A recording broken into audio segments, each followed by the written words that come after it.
Hey friends, hope you're all doing well. We're doing okay too, just really tired since we've been working non-stop. We wanted to answer a question many of you ask: how does our publishing process work? Most of our audiobooks are first posted on Patreon as paid content. They stay behind a paywall for a few months. After that, they become free to access on Patreon forever. Then, a few weeks later, we upload them to other platforms like YouTube, Facebook, and Twitter, X. Lately, our community hasn't been growing much, and we could really use your help. Please share our site in your Facebook groups, Discord servers, Reddit threads, Twitter, X, or with any friends who might be interested. Every little bit helps and we really appreciate it. Thanks a lot for being with us and supporting what we do, a deep sense of urgency flashing in her eyes. After a moment's thought, she nodded grimly. Your analysis should be correct. I'll summon the Senju elites immediately. We'll depart within half an hour. You should also gather your forces as quickly as possible. This is a matter of utmost urgency. She was furious. Not only had her clan's intelligence network failed, but even the village seemed to have been in the dark. Or worse, perhaps the village leadership, Sarutobe Hiruzen in particular, had received the information and deliberately withheld it. It wouldn't surprise her. The thought fueled her anger. She had half a mind to deal with them herself when this was over. But now wasn't the time for petty squabbles. You don't need to tell me. My side is already ready to move out. My troops should have already assembled and are waiting for me. Naori Uchiha waved off the concern. Oh? Uzumaki Mido raised an eyebrow, but quickly realized it must be thanks to the Uchiha's elite police forces. Thank you. Please wait for a moment, I'll be ready soon. Uzumaki Mido called over a nearby Senju on duty and ordered them to summon the clan's elite. Thanks to prior preparations, it only took about 10 minutes for everyone to assemble, including Tsunade. In total, there were 43 elite members of the Senju clan. Among them, 7 elite Jonin, 6 standard Jonin, the rest were Chunin. This was practically 90% of the Senju's remaining elite forces. Most of these members had long since assimilated into the civilian population. However, due to Mido's preparations, they had been temporarily residing in the compound for readiness. Let's go. Once everyone had gathered, Uzumaki Mido turned to Naori Uchiha. Alright. The group set off swiftly, heading for Hidden Leaf Village's gates. Meanwhile, Naori Uchiha's shadow clone appeared at the Uchiha compound, leading their assembled forces to the main gate as well. They timed their movements perfectly, avoiding unnecessary misunderstandings. However, such large-scale deployments from the Uchiha and Senju inevitably caught the attention of both the Anbu and Harut. The news was promptly reported to the third Hokage and Danzo. The sight of dozens of Senju elites moving in tandem with Naori Uchiha quickly caused a stir among the ninja clans. Many began speculating about what could possibly have happened to warrant such a mobilization, especially since Uzumaki Mido herself was leading the charge. In the Hokage's office, what did you say? The Uchiha are mobilizing their elite forces, and dozens of Senju elites are moving towards the village gates with Naori Uchiha. Hiruzen's face darkened immediately upon receiving the report. Realizing something was amiss, he shot a sharp glare at Danzo. Then, without hesitation, he summoned the Anbu commander. Immediately gather 2 Anbu squads and assemble at the village gates. I'll lead them myself. Yes, sir. The Anbu commander departed swiftly. Meanwhile, Danzo called for one of his route agents and ordered him to gather his pre-prepared forces to move alongside the Anbu. Chapter 51, A Force That Can't Be Stopped. After the Anbu delivering the latest reports left the room, the third Hokage sighed and walked to the side, donning his battle armor. As he did so, he turned to Danzo, voicing his frustration. Danzo, this mess is entirely your fault. If you hadn't pushed to delay informing Lady Mido and suppress the news, we wouldn't be in such a dire position. He frowned deeply. Lady Mido is undoubtedly aware of our underhanded actions by now, and the consequences will be severe. It turned out that the village had indeed already received news of the Uzumaki clan's plight. She'll treat us even more harshly, perhaps far more than we anticipated. The Hokage said, shaking his head. Back then, the third Hokage had intended to notify Uzumaki Mido immediately upon learning of the situation. However, Danzo had intervened, urging him to hold off. Let's wait. Danzo had insisted. Delay the news as long as possible. The ideal timing would be when we arrive in Hidden Eddy village to find the Uzumaki clan already devastated, their losses irreparable, teetering on the brink of extinction.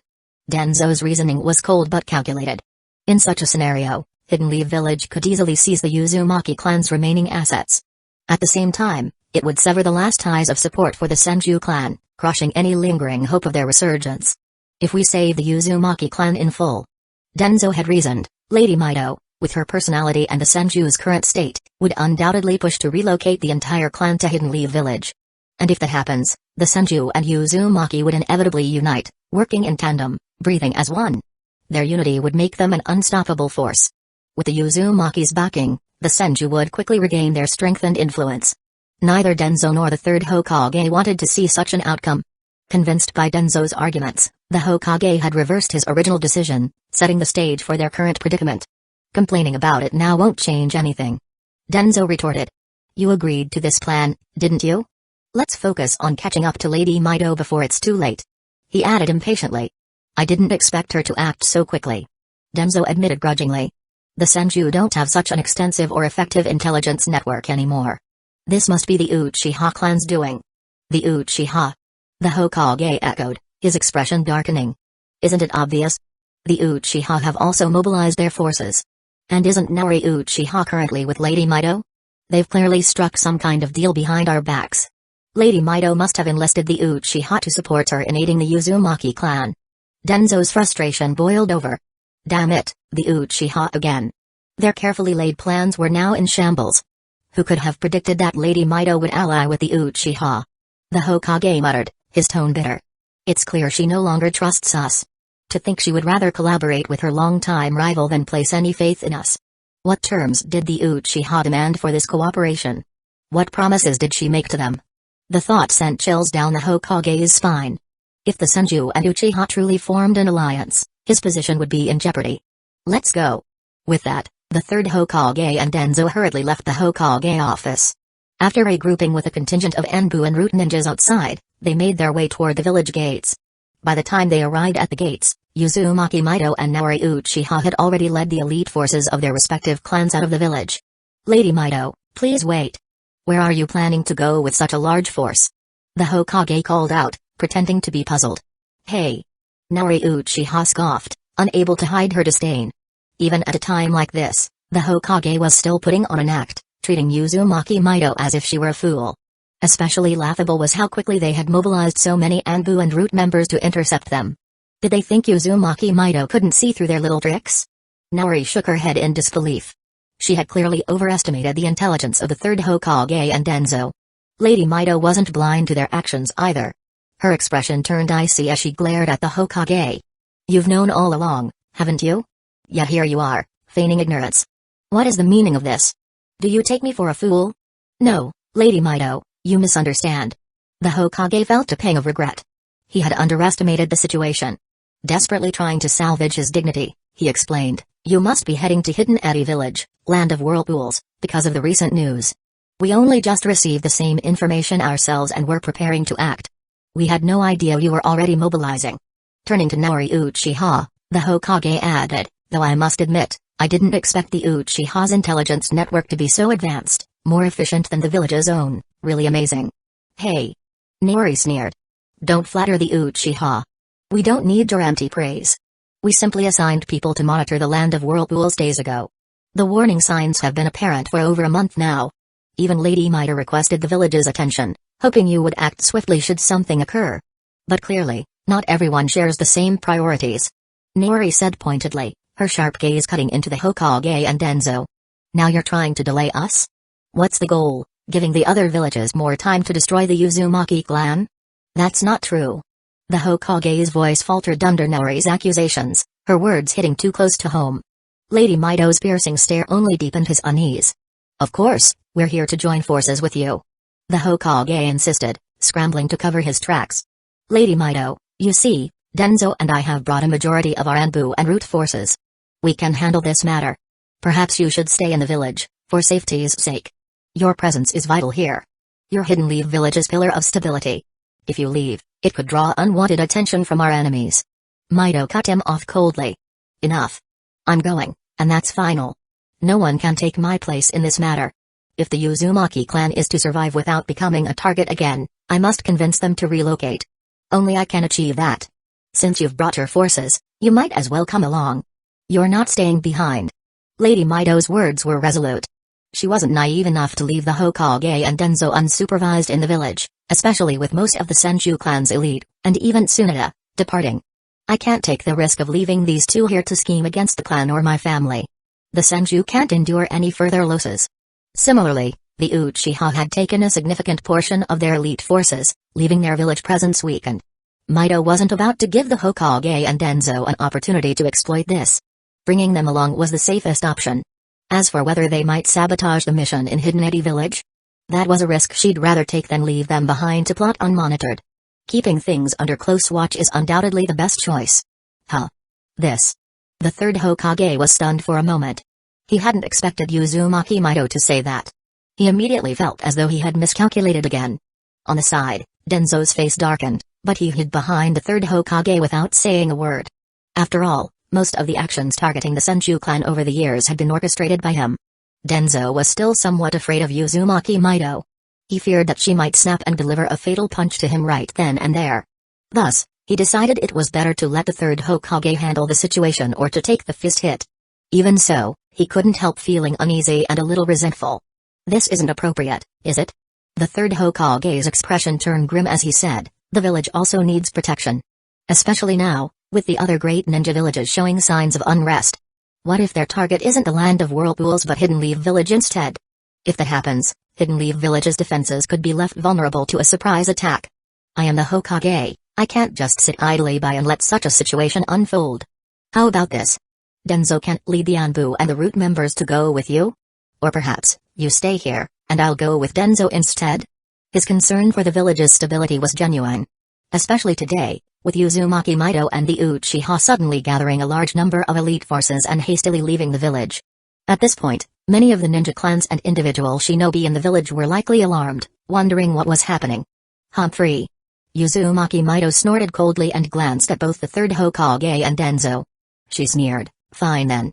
You stay here, and Danzo will lead the Anbu and Root members to accompany us. Let's go. There's no time to waste. Keep up. With that, she waved her hand and, together with Naori Uchiha, led the elite forces of the Senju and Uchiha clans, quickly departing once again. Danzo's expression was dark as he glared at the third Hokage, looking as though he wanted to bite him. Hiruzen, you really? Damn. Danzo was left fuming. Wasn't this just the third Hokage pushing all the responsibility onto him and throwing him into the fire? If he had to accompany Uzumaki Mito, who knew if she might lash out at him along the way and beat him senseless? Cough, cough. The third Hokage coughed awkwardly, fully aware of Danzo's grievances. He tried to console him. Relax, Danzo. Mito-sama is actually very reasonable. As long as you don't provoke her and cooperate properly, nothing will happen to you. Go now. I won't see you off. The village is already in an uproar, and I need to calm everyone down.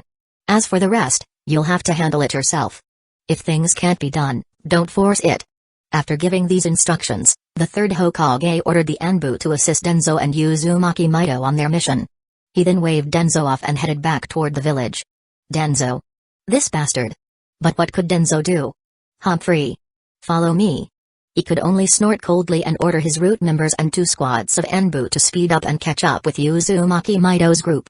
Once they were gone and out of sight, the third Hokage let out a long sigh. Sigh. I didn't expect things to turn out like this. If I had known, I wouldn't have been so calculative. Now even Mito-sama can't be stopped. This is going to be troublesome. Most likely, the Uzumaki clan won't be annihilated this time. At worst, they'll lose some members and influence. Judging from Uzumaki Mito's earlier demeanor, it's clear she intends to forcibly relocate the Uzumaki clan to Hidden Leaf Village afterward. When that happens, the Senju clan's strength will surge. Adding to that, the Uchiha clan's involvement in the rescue. The third Hokage could already foresee the close alliance that might form between the Senju, Uzumaki, and Uchiha clans in the future. The mere thought of it gave him a splitting headache. Hiruzen. What is going on? We heard the Senju and Uchiha clans are mobilizing. And leading them are Mito-sama and Naori Uchiha. Where are they now? At this moment, Yurtain Koharu and Mitokado Hamura arrived with several guards in tow. Behind them, representatives from various ninja clans also began to gather one after another. Clearly, they were all eager to understand what was happening. They were also worried about potential internal conflicts or changes in the village. If such a situation arose, they would need to act quickly to stabilize things and prevent any weakening of the village's strength. After all, if Hidden Leaf Village's strength diminished, the other ninja villages, having already recovered from the last war, would undoubtedly seize the opportunity to attack. The land of whirlpools is in trouble. Mito-sama and Naori Uchiha have led most of their clan's elites to provide assistance. I also sent Danzō with 2 Anbu squads and some root members to join them in the rescue mission. The third Hokage addressed the crowd that had gathered, his tone steady. What? Koharu's and Hamura's expressions changed immediately. Koharu frowned and asked inwardly, why didn't Hiruzen stop Mito-sama? And why is the Uchiha clan involved? With so many elites going to aid the land of whirlpools, was it really possible for the Uzumaki clan to be wiped out as they had planned? Most likely not. Unless Uzumaki Mito's group arrived too late. This was completely contrary to what they had discussed earlier. Their original plan was for Hidden Leaf Village to send a small rescue force. But it would just so happen to arrive too late to prevent the destruction of the Uzumaki clan. The only thing they needed to bring back were the clan's assets. But now, things had taken a turn they hadn't anticipated. Clearly, they had miscalculated. So Koharu and Hamura decided to speak privately with the third Hokage later to clarify things. Alright, that's the situation. Everyone, pass this information to your clans and help stabilize the village as soon as possible. Meanwhile, increase our vigilance. We mustn't let other villages take advantage of this situation. That's all. With that, the third Hokage motioned for Koharu and Hamura to follow him as he walked toward the Hokage office. The others dispersed after seeing this. Chapter 52, the 3 village army already outside Uzumaki capital. Inside the Hokage's office as soon as they entered, Uchiha Koharu couldn't help but question Hiruzen Sarutobi. Hiruzen, what's going on here? She demanded. Didn't we already plan everything out? How did it end up like this? Not only did Lady Mito lead the Senju to provide reinforcements, but even the Uchiha joined them. The most troubling part was that the Uchiha seemed to have aligned with the Senju and Lady Mito. This is not a good sign. Koharu said, her voice heavy with concern. Indeed. Mikado Hamura echoed, casting a questioning glance at the third Hokage. Ugh. Hiruzen sighed, lighting his pipe with deliberate slowness. As smoke curled upward, frustration etched deeper lines into his face. It was all planned, yes, but something went wrong. We didn't anticipate that the Uchiha's intelligence network would be so efficient. Somehow, they received word of the upheaval in the major villages and the turmoil in the land of whirlpools almost simultaneously. They immediately gathered their elite and reached out to Lady Mito. This completely disrupted our plans. What's worse? Hiruzen continued grimly, Lady Mito had even begun suspecting me, thinking I deliberately withheld information and delayed action, intending to let the Uzumaki clan perish. In the end, the relationship between Hidden Leaf Village's leadership and Uzumaki Mito, as well as the Uzumaki clan, was bound to decay even further. The Uchiha. Koharu's brows furrowed deeply as she processed the sequence of events. Her voice turned grave. There's something off about this. The Uchiha reacted too quickly. The Senju, too, were remarkably fast to mobilize. If they had only just received the news, there's no way they could have assembled their elite forces and set off so swiftly. I suspect that during Lady Mito's last meeting with the Uchiha, they secretly formed an alliance. Lady Mito likely entrusted the Uchiha with monitoring the movements of the major villages and any signs of trouble in the land of whirlpools. The moment something happened, the 2 clans would join forces and mobilize their elite for a rescue. That must be it. Koharu concluded firmly. At her analysis, Hiruzen and Hamura exchanged glances, both drawing a sharp breath. It's likely true. Hiruzen muttered, his expression darkening. It seems Lady Mito has been allied with the Uchiha for some time now. She's stopped trusting us completely. At this realization, Hiruzen's face grew even grimmer. Yet, he couldn't help but reflect, whose fault was this, really? They had already acted against the Senju for years, scheming in the shadows, and now even contemplated standing idly by as the Uzumaki clan faced annihilation. How could Lady Mito ever trust them again? It's obvious. Koharu said coldly, crossing her arms. So, what's our next move? Currently, most of the Senju and Uchiha elites have left the village. Shouldn't we do something? Her tone carried a chilling edge, and her eyes gleamed with malice. No. Both Hiruzen and Hamura vehemently shook their heads, staring at Koharu as if she had lost her mind. They've only left the village to assist the Uzumaki clan, not died. Hiruzen snapped. Moreover, half of the personnel from the Anbu and Root divisions have joined the reinforcements. We don't have enough loyal forces left in the village to attempt anything drastic. Even if we could, the consequences would be catastrophic. For now, we should focus on strengthening the village's defenses to guard against any possible enemy attacks. That's it. Get back to your duties. Hiruzen said, effectively dismissing them. He felt Koharu's earlier suggestion was far too reckless. Fine, I was just saying. Koharu said nonchalantly, shrugging as she turned to leave. The Akimaki clan TSK, TSK. It seems Lady Mido has lost all trust in Hiruzen and his group. Nara Shikayama remarked with a chuckle. She'd rather ally with the Uchiha than place any faith in them. Well, you reap what you sow. Okimaki Torafu said, shaking his head. They've gone too far in targeting the Senju over the years. It's no wonder Lady Mido has stopped supporting them. This time is no different. If Lady Mido hadn't allied with the Uchiha in advance, they might not have even heard about the Uzumaki clan's predicament until it was too late. Saratobe Hiruzen and his group have truly shown how heartless they are. They were ready to let the Uzumaki clan be wiped out. Torafu added, his tone filled with disdain. From now on, we'd best tread carefully around them. Shikayama said, clearly aware of the gravity of the situation. Understood. Torafu nodded. After a moment of thought, he added, at this rate, I don't think Hiruzen's faction will hold on to power for much longer. With this incident, the bond between the Uchiha, the Senju, and the Uzumaki clan will only grow stronger. Who knows? The Uchiha might actually produce a Hokage one day. If it were the past, Shikayama might have felt apprehensive about such a possibility. But now, he found himself reconsidering. With the recent changes in the Uchiha, perhaps having one of them as Hokage wouldn't be such a bad thing. Come to think of it. Shikayama said, his eyes lighting up, if an Uchiha becomes Hokage, they might actually bring some benefits to the village, like better medicines or other resources. Hearing this, Okimaki Torafu and Yamanaka Ui nodded in agreement. You might have a point. Torafu agreed thoughtfully. The Uchiha's pride might drive them to bring substantial benefits to the village if one of them becomes Hokage. 4 days later, in the land of whirlpools after 4 days of relentless travel, Lady Mido and her group finally crossed the sea and reached the borders of the land of whirlpools. The scene before them was chaotic. Refugees were fleeing in all directions, and the land bore heavy scars of battle. Corpses littered the area, many of them red-haired Uzumaki clan members, their striking hair unmistakable even from afar. This is bad. The enemy has already breached the land of whirlpools. Lady Mido exclaimed, her face darkening at the sight of her fallen kin. She immediately issued orders. Let's move. Head to the Uzumaki capital at once. The signs of battle here are no older than half a day. The capital has powerful barriers, so it may still be holding out. Yes, ma'am. Without hesitation, the group accelerated toward the capital. The Uzumaki capital kill them all. Hurry, retreat into the barrier. Ah. Within the Uzumaki capital, chaos reigned. The heart of the city was now enveloped in a massive barrier. Desperate Uzumaki members fled toward its safety, pursued relentlessly by enemies from the 3 great ninja villages. Some made it into the barrier, but many others were cut down before they could reach safety. Hours later, outside the barrier, the invading forces had slaughtered most of the remaining defenders. At the front lines, the 3rd Raikage, 3rd Tsuchikage, and 3rd Mizukage stood together, flanked by their lead units, their forces ready to break through the final defenses. Looking at the barrier, their brows furrowed deeply. They had already tried to break through this barrier earlier. The result? This thing was far tougher than they had imagined, completely unbreakable from the outside in such a short amount of time. What do we do next?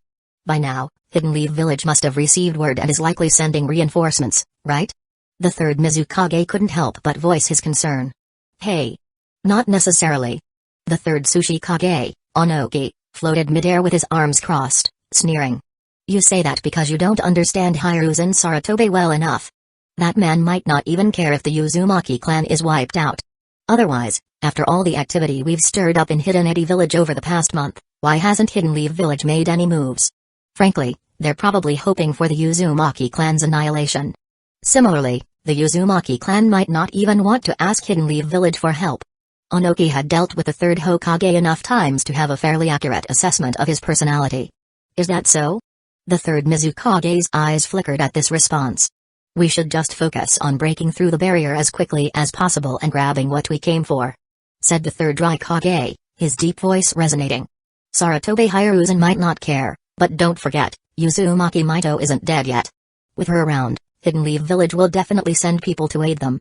We don't have the luxury of wasting time. Underestimating the enemy was never wise. You're right. Onoki nodded knowingly. After a brief discussion, the 3 leaders dispatched their subordinates to launch a frenzied assault on the barrier. Inside the barrier, within the palace of the capital, in a large square stood Uzumaki Ashina, positioned at the barrier's core. Around him, several clan members were working tirelessly to maintain the barrier. At that moment, Uzumaki Ashina couldn't help but feel deep regret. If I had foreseen this, I would have heeded Lady Mido's advice and moved to Hidden Leaf Village sooner.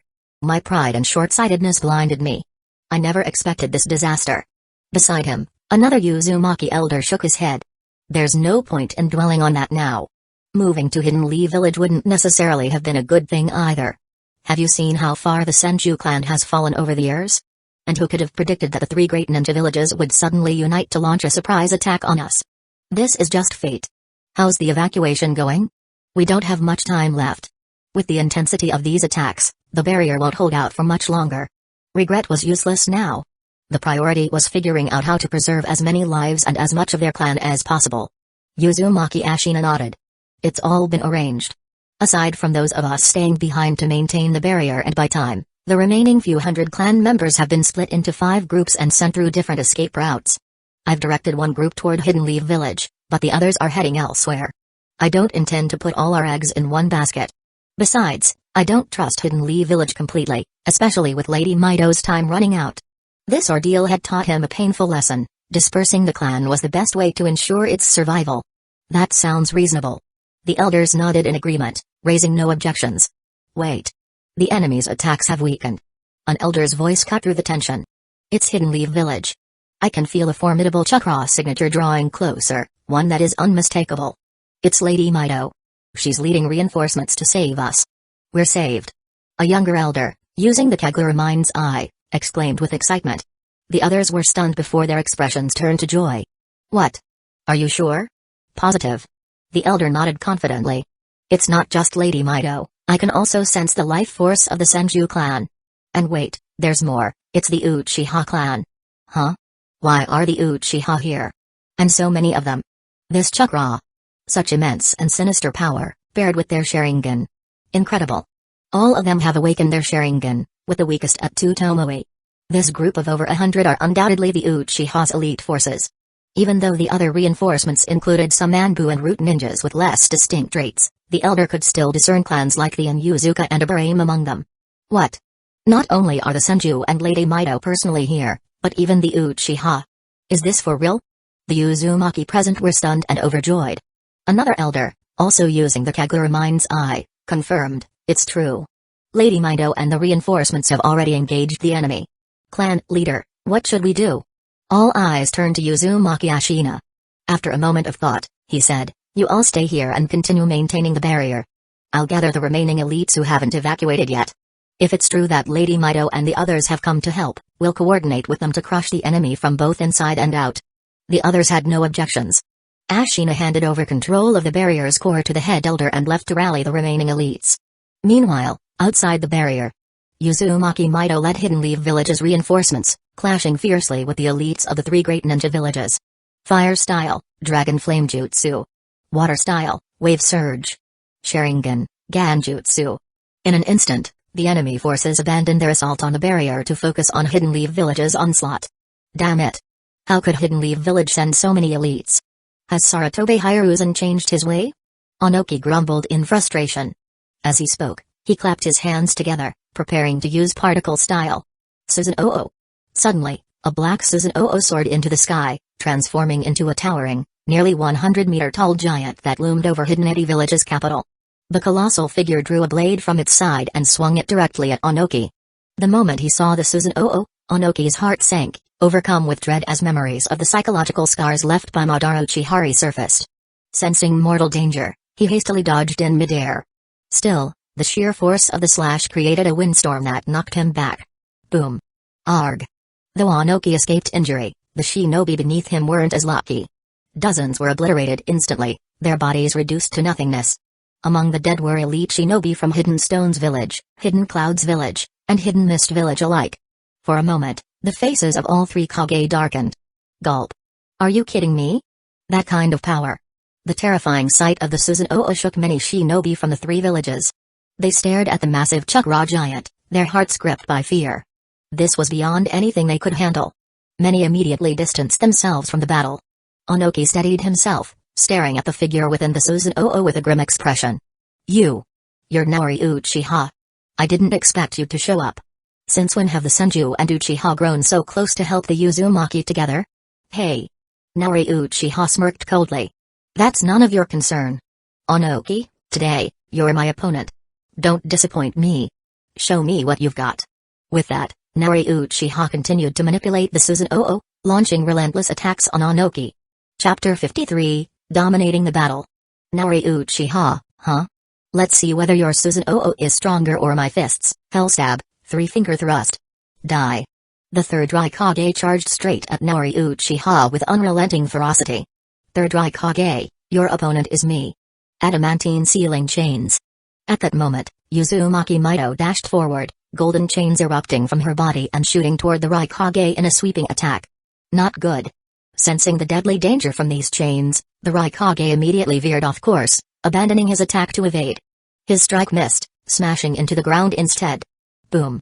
The impact left a massive crater over 10 meters wide and several meters deep. But Uzumaki Mido wasn't done. Her adamantine sealing chains chased after the Raikage relentlessly. Dodging desperately, the Raikage tried to find an opening to approach her. For a moment, all the major battles on the battlefield, whether it was Onoki versus Naruto Uchiha, the third Raikage against Uzumaki Mido, or Danzo facing the third Mizukage, reached a deadlock. In contrast, the elite forces of Hidden Leaf Village, spearheaded by the Uchiha clan, began overpowering the combined might of the three major villages. The Uchiha forces, in particular, displayed an unexpected level of power. Damn it! Since when were the Uchiha so strong in both physical prowess and taijutsu? A hidden cloud ninja grumbled in frustration. It's not just their taijutsu and bodies, they're stronger in ninjutsu too. Their chakra reserves are insane. Their ocular powers and jutsu are terrifying as well. Hidden Mist and Hidden Stone Shinobi also express their shock while fighting the Uchiha forces.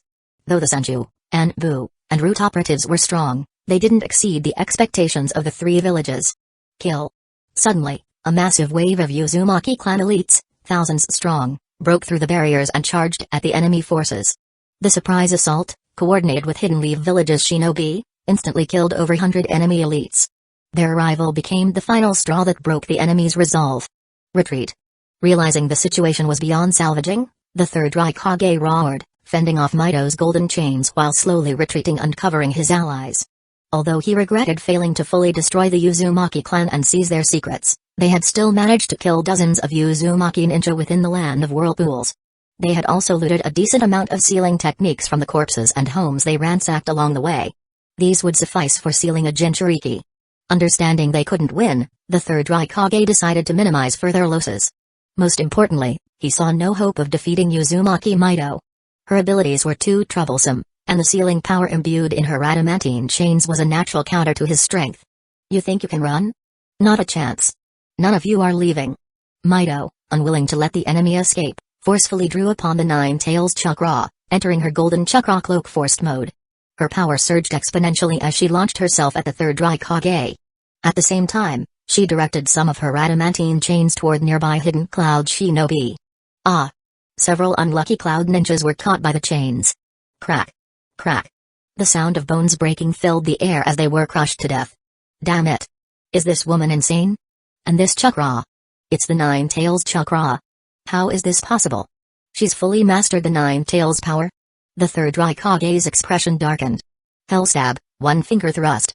He unleashed his full strength, ordering his forces to retreat even faster while trying to pin Mido down with relentless attacks. His goal was to keep her occupied and prevent her from attacking his troops. Even Mido didn't dare take these strikes head-on. She dodged and counter-attacked with her chains, forcing the Raikage into a frustrating stalemate. Mido was the perfect counter to someone like him. Meanwhile, on Naruto Uchiha's side of the battlefield, Dust-style, atomic dismantling jutsu. Stone ninjas, retreat. Onoki, while dodging Susanoo's attacks and launching counterattacks, shouted at his subordinates to retreat. With the cloud ninja pulling back and the tides turning against them, Onoki saw no point in prolonging the battle. Staying would only lead to greater sacrifices without any tangible benefits. Where do you think you're going? Yasaka beads. Naruto Uchiha, rather than taking on particle style directly, teleported dozens of meters away. Her Susanoo raised its left hand, forming a massive sphere of glowing energy. The sphere shot upward, hovering in the sky. Whoosh! Whoosh! Whoosh! Black golden projectiles rained down from the sphere, targeting the retreating stone ninja while avoiding the Hidden Leaf Village forces. Defend yourselves. Earth-style, mobile core. Earth-style, underground move jutsu. Earth-style, mud wall. The stone ninjas scrambled to erect defensive barriers or burrow underground to escape the onslaught. Stop this at once. Dust Style, Atomic Dismantling Jutsu. Onoki, enraged by the casualties, unleashed Particle Style to obliterate the energy sphere in the sky. He then redirected his attack toward Naori Uchiha. Dust Style, Atomic Dismantling Jutsu. Unfortunately, the jutsu required too much preparation time. There was no way Naori would stand still and wait to be hit. She surged forward in an instant, her chakra blade slicing toward Onoki. Onoki was forced to abandon his jutsu and dodge. The Susanoo blade struck the ground, carving a massive chasm hundreds of meters long and dozens of meters deep. Ah! Screams erupted from below. Clearly, several unlucky stone ninjas hiding underground had been caught in the attack. Damn it all. Earth Style, Weighted Boulder Jutsu. Onoki furiously cast his technique on the Susanoo, trying to crush it with gravity. However, Naori's body, strengthened several times over, shrugged off the added weight with ease. Damn it. Onoki realized his efforts were futile. Sensing that the remaining stone ninjas had escaped the battlefield and with the other Kage also retreating, he lost any desire to continue fighting. Flying into the distance, he shouted, "Naori Uchiha, I'll remember this." Hey! Naori sneered, scanning the battlefield. The fight was over. Most enemies were either dead or in retreat. Seeing no point in further pursuit, she stopped her attacks. Susanoo was deactivated, and Naori Uchiha descended from midair, landing gracefully. She then instructed Shichidai Uchiha, check the clan members and assess the casualties. Quickly use the medicine to treat the wounded. Understood. Shichidai Uchiha responded promptly, taking action. Meanwhile, several hundred meters away, perched atop a tree, a black and white Zetsu had been observing Naori Uchiha's battle with keen interest. Black Zetsu couldn't help but marvel, unbelievable. This Naori Uchiha not only regained her peak condition but also managed to activate Susanoo at its 4th stage. And judging by her movements, she wields it effortlessly, as though it places no strain on her at all. Truly strange. Enough of this. I've seen what I needed to see, and I've chosen the person we came for. Time to leave. This time, Black Zetsu's mission was to scout for a suitable vessel to nurture the Rinnegan for Madara Uchiha. The candidates had already been found and escorted out of Hidneti village. There was no reason to linger here any longer. Once Black and White Zetsu vanished, Naori Uchiha cast a casual glance at the spot they had occupied moments earlier. A meaningful expression crossed his face. So that's the peculiar entity Kaido mentioned, Black Zetsu? She thought. As expected, its very existence is extraordinary. It's entirely imperceptible through chakra sensing alone. Only observation Haki can detect it. I'll need to be cautious and avoid exposing Kaido's secrets in front of it. I'll remind Kaido about this when I return. On Uzumaki Mido's end, after chasing the third Raikage for several kilometers, her target had finally fled beyond reach. She turned back toward the group. Similarly, others were dispatched to assess the casualties among the Senju clan. As for Danzo, though he bore several injuries, unfortunately, none were critical. However, his expression was far from pleasant. The reason was simple: the destruction of the Uzumaki clan clearly didn't meet the expectations he and Hiruzen had anticipated. Just the elite Uzumaki warriors retaliating numbered in the dozens, not to mention the remaining elders, women, and children. This operation has ultimately failed. Danzo thought bitterly. What a shame. Moreover, I didn't expect Mido-sama to be this powerful still. After such an intense battle, she shows no signs of fatigue. Has the treatment she received from Uchiha been that effective? Danzo was deeply skeptical now. He began to suspect that Uzumaki Mido hadn't merely regained a few years of her life. Additionally, the fact that she could forcibly draw upon Kurama's chakra to significantly enhance her strength and attacks made him particularly wary. From now on, I'll need to be more cautious, he decided.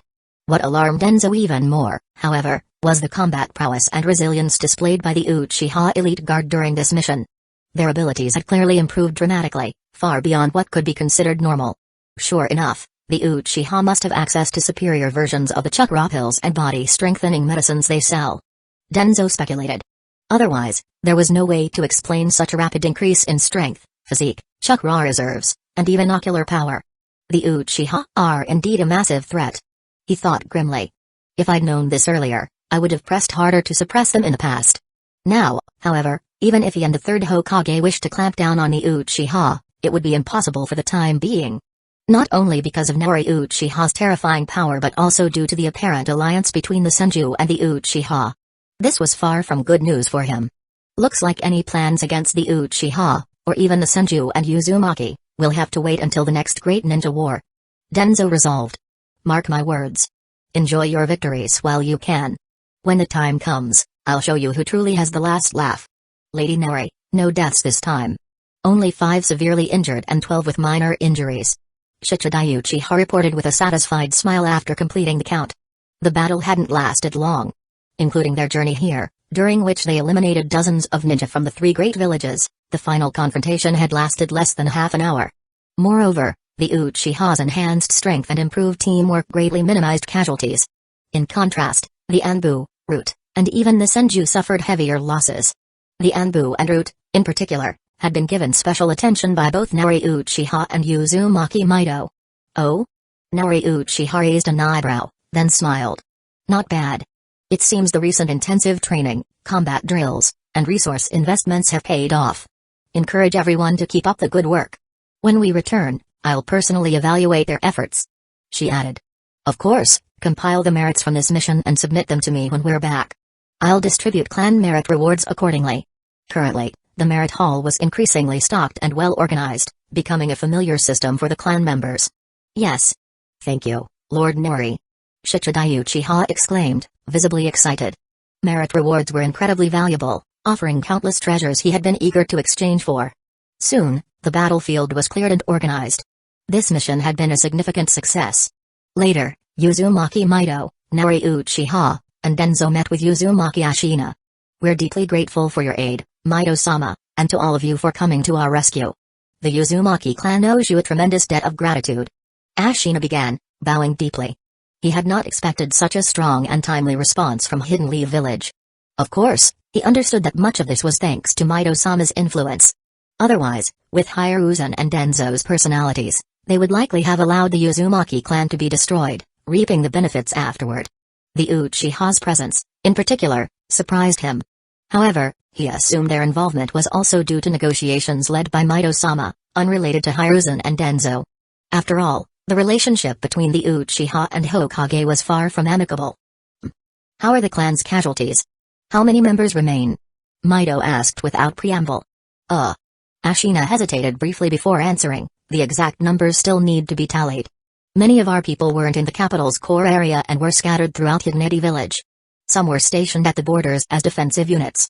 Hearing this, Mido's expression darkened. Didn't I warn you to consolidate your clan and forces? She scolded. Why didn't you listen? Ashina remained silent, unsure how to respond. He couldn't very well admit that he had underestimated the enemy or that he had been reluctant to abandon areas outside the capital, thinking Hidden Village might hold against the invasion. Such an admission would surely result in Mido tearing into him. Seeing his reaction, Mido easily deduced the truth. Her anger flared, but Ashina's agent status prevented her from reprimanding him too harshly in public. Instead, she ordered, quickly dispatch people to count the dead and injured and recall the evacuated clan members.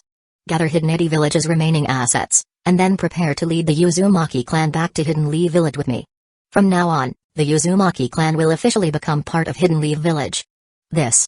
Ashina frowned. He wanted to object but hesitated when he saw Mido's firm expression, leaving no room for negotiation. After a pause, he said, Mido-sama, could we discuss this privately? He wanted to inquire further about Hidden Leaf Village's current situation before making a decision. Chapter 54, The Three-Clan Alliance. Alright then. Uzumaki Mido shot a glance at him before finally nodding in agreement. Nori, you should come along as well. There are matters that require your involvement. Without delay, Mido gestured for Naori Uchiha to join her, along with Uzumaki Ashina, as they walked a short distance away. Once they reached a secluded spot, Mido erected a complex isolation barrier that blocked out sight, perception, and sound. With the precautions in place, the three began their discussion. Mido-sama, what exactly is going on in Hidden Leaf Village? I've heard rumors that the Senju clan's strength has been declining over the years, with their numbers decreasing to the point of near extinction. This isn't just by coincidence, right? Uzumaki Ashina cut straight to the heart of the matter, asking the question that had been on his mind. If he couldn't get clarity on this issue, how could he feel at ease about leading the Uzumaki clan to join Hidden Leaf Village? You're correct. Mido replied without hesitation. Instead of hiding the truth, she explained the events leading up to the current situation in detail. The blame lay squarely with the third Hokage and his faction. I knew it. Ashina sighed knowingly after hearing her explanation. I had a feeling the problem came from within Hidden Leaf Village itself. That's one of the reasons I initially refused to merge the Uzumaki clan with Hidden Leaf Village. But if that's the case, Mido-sama, why are you now advocating for the Uzumaki clan to join Hidden Leaf Village? Do you want to see the Uzumaki clan follow the same fate as the Senju? Not at all. Mido shook her head firmly. The past mistakes were partly due to Tobirama and the Senju clan's own issues. Additionally, my age was catching up with me. Maintaining the seal on the Nine Tails was draining my life force, and I was nearing the end of my lifespan. I didn't dare to act too boldly, and as my strength waned, I could no longer keep Sarutobi Hiruzen and his allies in check. That's what led to the Senju clan's decline. Her tone shifted, now carrying renewed confidence. But things are different now. With the help of the Uchiha, I've regained my vitality and returned to my prime. I now have decades ahead of me, and everything has changed. From this point forward, I will not allow Sarutobi Hiruzen and his dogs to harm the Senju clan any longer. Likewise, I won't let them have the chance to target the Uzumaki clan, either. On the contrary, by joining Hidden Leaf Village, the Uzumaki clan can work alongside the Senju to grow even stronger. She paused, casting a glance at Naori Uchiha. And let's not forget the Uchiha. Naori smiled in response. Eh? Ashina looked between Mido and Naori, visibly puzzled. If I remember correctly, the Senju and Uchiha were always mortal enemies, weren't they? Even after forming the village, their relationship wasn't particularly amicable. So why the sudden alliance and even talk of cooperation? At this point, he began to understand why the Uchiha had came to assist in this situation. It was all due to the changing relationship between the Senju and Uchiha. That's all in the past. Mido shook her head. As time went on, the grudges between our clans gradually faded. When the Senju fell into decline and the Uchiha were targeted and suppressed by Sarutobi Hiruzen and his allies, our conflicts further diminished. And after the Uchiha saved me, I took it upon myself, on behalf of the Senju, to form an alliance with them to stand against Sarutobi Hiruzen. Their presence here today is a result of that alliance. This wasn't something that could have been achieved through mere negotiations. If the two clans hadn't already forged a bond and shared interests, no amount of bargaining could have brought the Uchiha to support the Uzumaki clan. I see. Ashina nodded in understanding. So it's because of a common enemy and the fading of past grudges that the alliance formed. That does make sense. However, wouldn't bringing the Uzumaki clan into Hidden Leaf Village drag us into this swirling vortex of conflict as well? The mere thought of this made Ashina even more reluctant to bring the Uzumaki clan into Hidden Leaf Village. You're looking at this the wrong way. Mido interjected, her face darkening as she rebuked him. With me here, the Uzumaki clan will not only find safety in Hidden Leaf Village but also grow stronger alongside the Senju. Moreover, we will form a three-clan alliance with the Uchiha. With the Uzumaki, Senju, and Uchiha united, what do Sarutobi Hiruzen and his faction have to fight us with? Once we strike back, we'll not only counter their suppression but also remove them from power entirely, perhaps even eradicate them if necessary. Her confidence radiated as she spoke. So, you have nothing to fear about the Uzumaki clan being targeted or oppressed in Hidden Leaf Village. Besides, because of your clan's sealing techniques and Jinchuriki expertise, the other major villages already have their eyes on you. If you don't join Hidden Leaf Village and form a united front, those villages won't stop coming after you. Even if you scatter and hide, they'll eventually find you. When that happens, the Uzumaki clan will become nothing more than lambs to the slaughter. This is something I absolutely cannot allow. Ashina couldn't deny the logic in her words. Still, he looked at Mido with a hint of resentment. After all, the reason the Uzumaki clan became a target in the first place was partly due to Mido herself. Had she not been the first to use sealing techniques to bind the Nine Tails within herself, creating a precedent, would the Uzumaki have drawn so much attention? Ahem. Noticing Ashina's expression, Mido coughed awkwardly before admitting, I understand that I bear responsibility for this. It was an oversight on my part. But even without me, it was only a matter of time before the other villages discovered that sealing techniques are the best way to control the tailed beasts. At most, I accelerated the timeline slightly. In any case, the Uzumaki clan must relocate to Hidden Leaf Village. There is no room for negotiation on this matter. Furthermore, with the Senju and Uchiha already allied, and given the Uzumaki's existing ties to the Senju, I propose a formal three-clan alliance. We will support one another and even permit intermarriage. What do you say? What could Ashina say to that? Mido's tone made it clear that this wasn't a discussion, it was a decision. He could only nod and agree. I have no objections. An alliance and intermarriage are fine by me. Though, isn't there a risk of Sharingan secrets being leaked through intermarriage with the Uchiha? He turned to Naori Uchiha as he asked. There's no such risk. Naori replied with a smile, repeating the explanation she had previously given to Mido. Hearing this, Ashina's eyes lit up slightly as he envisioned the possibility of the Uzumaki clan gaining access to the Sharingan. Very well. I agree to the alliance, intermarriage, and relocating to Hidden Leaf Village. I'll send people to recall our scattered clan members immediately. Fortunately, they hadn't gone far yet, so there wouldn't be much delay. He was also wary of the possibility of ambushes from the 3 great villages along the way. That's for the best. Act quickly to avoid any complications. Mido said with a satisfied nod, lifting the barrier she had placed around them. After sending Ashina to gather the Uzumaki clan members and secure their assets, she turned her attention to healing the Hidden Leaf Village ninjas injured in the battle. With her expertise in medical ninjutsu, it was only natural for her to lend a hand to those who had came to her aid. At that moment, Naori Uchiha suddenly received a notification from the spatial gates marker. Keeping a calm exterior, she mentally connected to the marker to check the communication space. It was a message from Kaido, inquiring about her current situation and whether everything was going smoothly. Reading the message, Naori's lips curled into a faint smile. She quickly took out paper and pen, writing a reply before placing the letter into the communication space. Moments later, Kaido received the message on his end. As he read it, a wide smile spread across his face. Mikoto Uchiha, standing nearby, asked curiously and with concern, "How is it? Is everything going well with Ant?" "Yes. Everything is going smoothly." Kaito nodded with a smile while handing Mikoto the letter in his hand, saying, "Not only is it going well, but the war over there has already ended. This time, no one from the Uchiha clan died, only a few were injured. The Uzumaki clan, although they suffered losses, managed to save most of their people. And, my mother has officially formed a 3-clan alliance with the Senju and Uzumaki. That's amazing. From now on, the situation for the Uchiha in Hidden Leaf Village will improve. In the future, it's not impossible for someone to rise and become the Hokage." Everything was moving in a positive direction, and Kaido couldn't help but feel pleased. This was the result of a little over a month of work after awakening the memories and talents from his previous life. Thinking about it, he felt a sense of accomplishment, but he wasn't satisfied yet.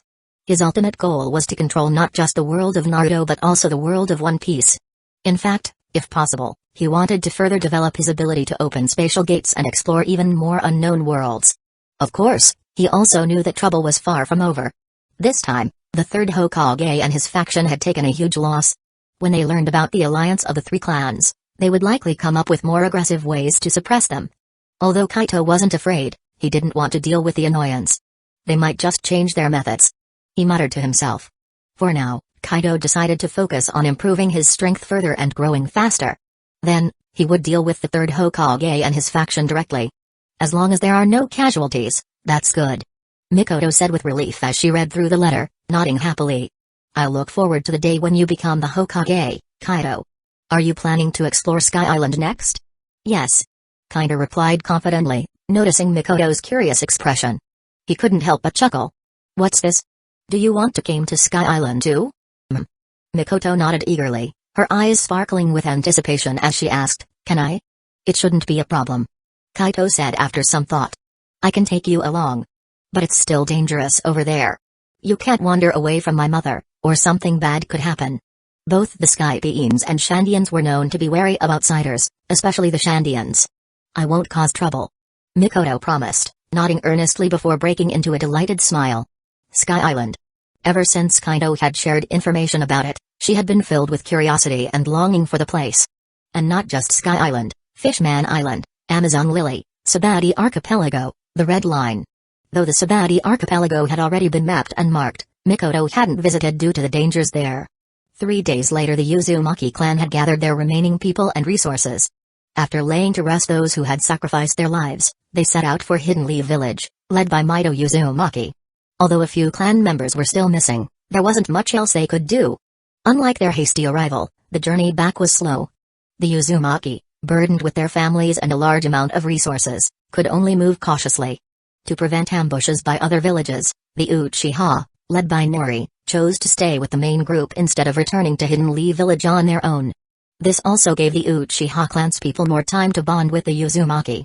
And if some of their unmarried elites managed to win the hearts of Uzumaki women, Nori would be even more pleased. Mountain's graveyard, underground space in a dimly lit room, Madara Uchiha sat on a wooden chair, a massive Jado statue looming behind him, also known as the demonic statue of the outer path. At that moment, Black Zetsu emerged from the ground. Madara opened his eyes, looking at Zetsu as he asked, "How did it go? Have you found a suitable vessel?" "Yes." Black Zetsu nodded immediately. "I've found a talented child with extraordinary vitality from the Uzumaki clan. Lord Madara, you can proceed with the I-transfer at any time. Shall I bring the child and his family here?" By now, Madara had awakened the Rinnegan, but his lifespan was nearing its end. If not for the Judo statue continuously supplying him with life force, he would have died upon awakening the Rinnegan. Even so, he couldn't afford to nurture the Rinnegan in his own body any longer. A suitable vessel was essential. "Bring them here," Madara ordered. "Make sure they're unconscious." "Understood." Black Zetsu sank back into the ground. Before long, Black Zetsu returned, bringing a family of 3 from the Uzumaki clan, a father, a mother, and a child. "Oh? This child's talent is indeed impressive," Madara remarked, his gaze falling on the boy, Uzumaki Nagato. "The purity of his sage body is sufficient to nurture my Rinnegan." Using the Rinnegan's Genjutsu, Madara altered some of the family's memories. Then, after some time, he successfully transplanted his Rinnegan into Nagato. Madara himself switched to a pair of backup 3 Tomoe Sharingan. Once the procedure was complete, Madara instructed Black Zetsu to return the family. As Zetsu disappeared, Madara's lips curled into a slight smile. "Now, it's time to move to the next phase of my plan. I need a suitable substitute, a really good surrogate. I wonder if there are any promising candidates within the Uchiha clan these days. When Zetsu returns, I'll have him investigate." A short while later Black Zetsu returned, and Madara shared his requirements. "The Uchiha clan, huh?" Zetsu pondered before replying, "Speaking of which, I encountered several Uchiha in the land of whirlpools recently." "Oh?" Madara's interest was piqued. "I know them." "Who?" "It was Nari Uchiha," Black Zetsu replied. As for why the Uchiha were in the land of whirlpools, they were part of Hidden Leaf Village's rescue effort for the Uzumaki, likely because of Uzumaki Mido. He didn't have all the details yet but planned to investigate further. Something seemed off about the relationship between the Senju and Uchiha clans. Nari Uchiha.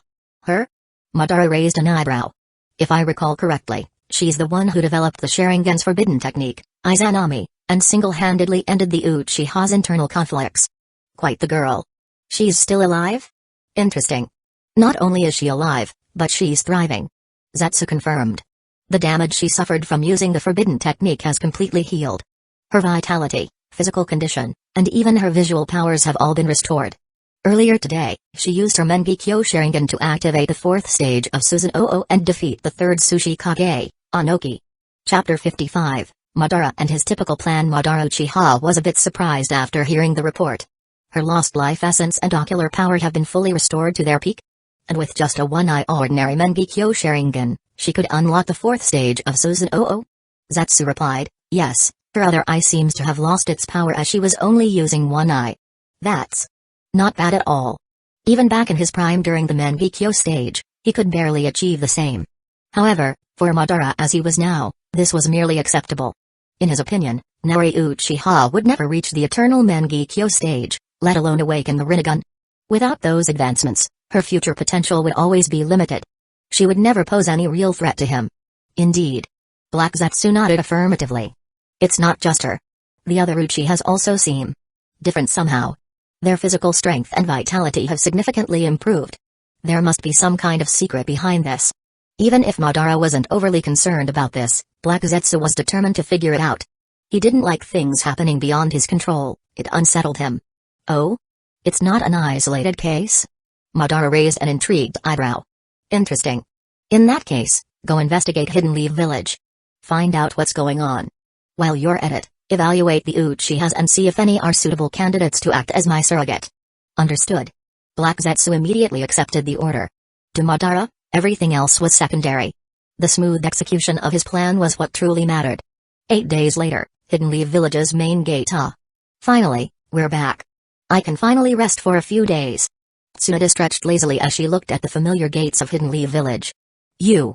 Uzumaki Mido shot her a disapproving look. "You barely did anything this whole trip. This was far easier than any mission, and yet you're still complaining? You're just too lazy on normal days." Hee hee. Tsunade chuckled sheepishly. "It's been a while since I left the village. The hospital probably has a pile of work waiting for me. I'll head there first." Without waiting for a reply, she bolted toward Hidden Leaf Village. "That girl. Uzumaki Mido shook her head helplessly and led the group to the gates to organize their entry. There was no need to notify the third Hokage, and Buu scouts had already sent word of their return while they were still on the road. Sure enough, it wasn't long before the third Hokage arrived with Uchiha Koharu and representatives from various ninja clans. They welcomed Uzumaki Mido and the others warmly, congratulating them on their successful mission and extending a formal greeting to the newly arrived Uzumaki clan members. From there, the discussion naturally shifted to the resettlement arrangements for the Uzumaki clan. Fortunately, this was not Naori Uchiha's concern. It was left to Mido, Uzumaki Ashina, and the third Hokage to sort out. Naori led her Uchiha group away from the main party, heading straight for the Uchiha compound. At the Uchiha compound gate, the patrolling Uchiha guards spotted them from afar. Huh? It's Lady Naori and her group. They've returned victorious. Go notify Captain Ruka and young Master Kaido immediately. Understood. Within 10 breaths, Uchiha arrived swiftly at the gate. Bowing respectfully, he greeted, "Welcome back, Lady Naori." Naori nodded and issued her orders. Have Shichidai Uchiha and the 2 elite security squads return to their posts. Let them rest for 3 days before resuming their regular training. She then asked, "How have things been in the compound and village while we were away?" Ruka nodded confidently. "Everything has been in order. No outsiders have been caught snooping around the compound, and the third Hokage hasn't made any unnecessary moves. Patrols have been stricter, likely as a precaution against potential external threats. Oh, by the way, the Uchiha pharmacy has been closed during these days. This caused a bit of unrest at first, but it was resolved after some explanations. Still, keeping it closed isn't ideal. We're losing quite a bit of revenue every day." Naori nodded knowingly. "I see. No surprise there. As long as Hiruzen isn't stupid, he won't stir trouble at such a critical time. Don't worry about the pharmacy. I'll order it to reopen shortly. In fact, we'll increase the daily supply of medicine to make up for lost profits. The demand is already outpacing supply, so a few days of closure won't hurt much. We'll make it back easily." Ruka smiled in relief. "Understood. I'll get back to work, then." "Good. Also, reduce security measures in the compound today. If the village remains stable tomorrow, restore patrols to their usual levels." The impact of the Uzumaki clan joining Hidden Leaf Village was still uncertain, but Naori doubted it would cause significant turmoil. That said, a new clan joining inevitably meant others would see their interests squeezed. Hidden Leaf Village's pie was only so big, and another large family would mean fewer slices for everyone else. "Yes, Lady Naori." Ruka bowed and left to carry out her instructions. On the way home, as Naori hurried back to her house, she ran into Kaido Uchiha and Mikoto Uchiha. "Mom. Welcome back." Kaido waved enthusiastically as he approached. "How did everything go? Was it smooth?" Mikoto followed suit. "Auntie, welcome home." "I'm back." Naori smiled and patted their heads affectionately. "Everything went well. You two didn't sneak off while I was gone, did you?" "Of course not."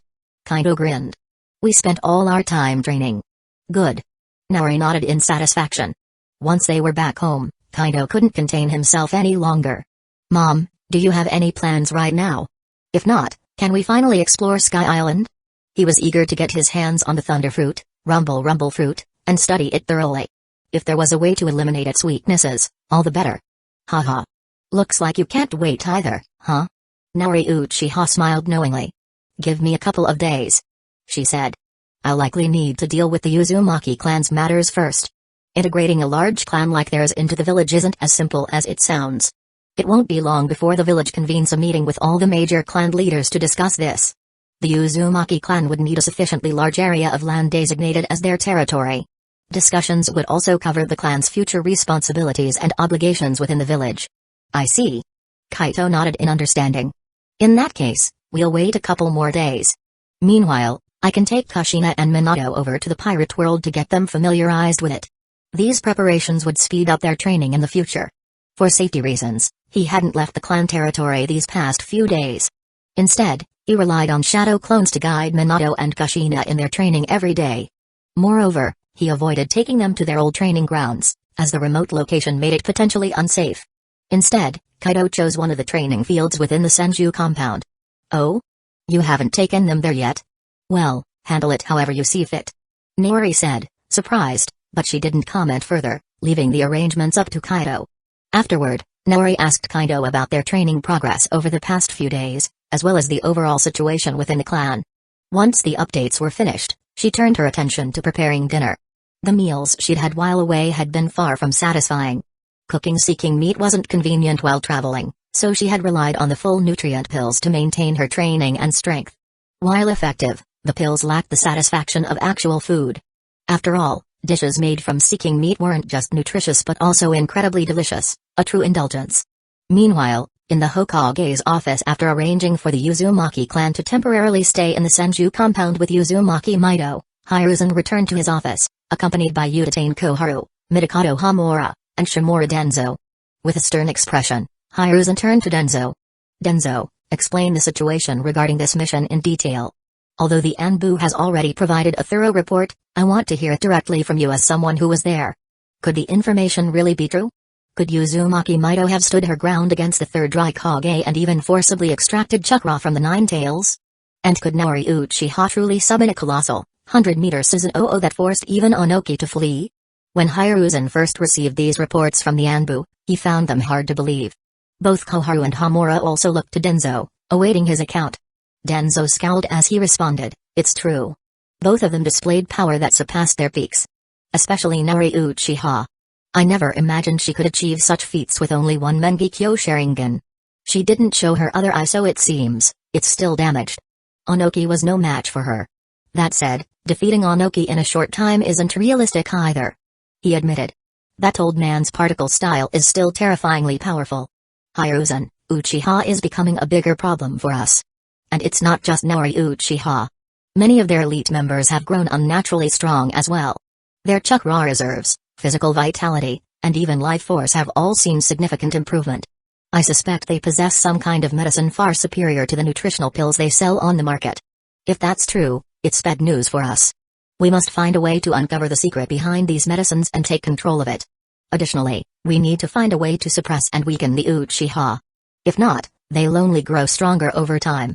Danzō's tone left no room for doubt. He wouldn't tolerate the Uchiha gaining more power. Hiruzen nodded grimly.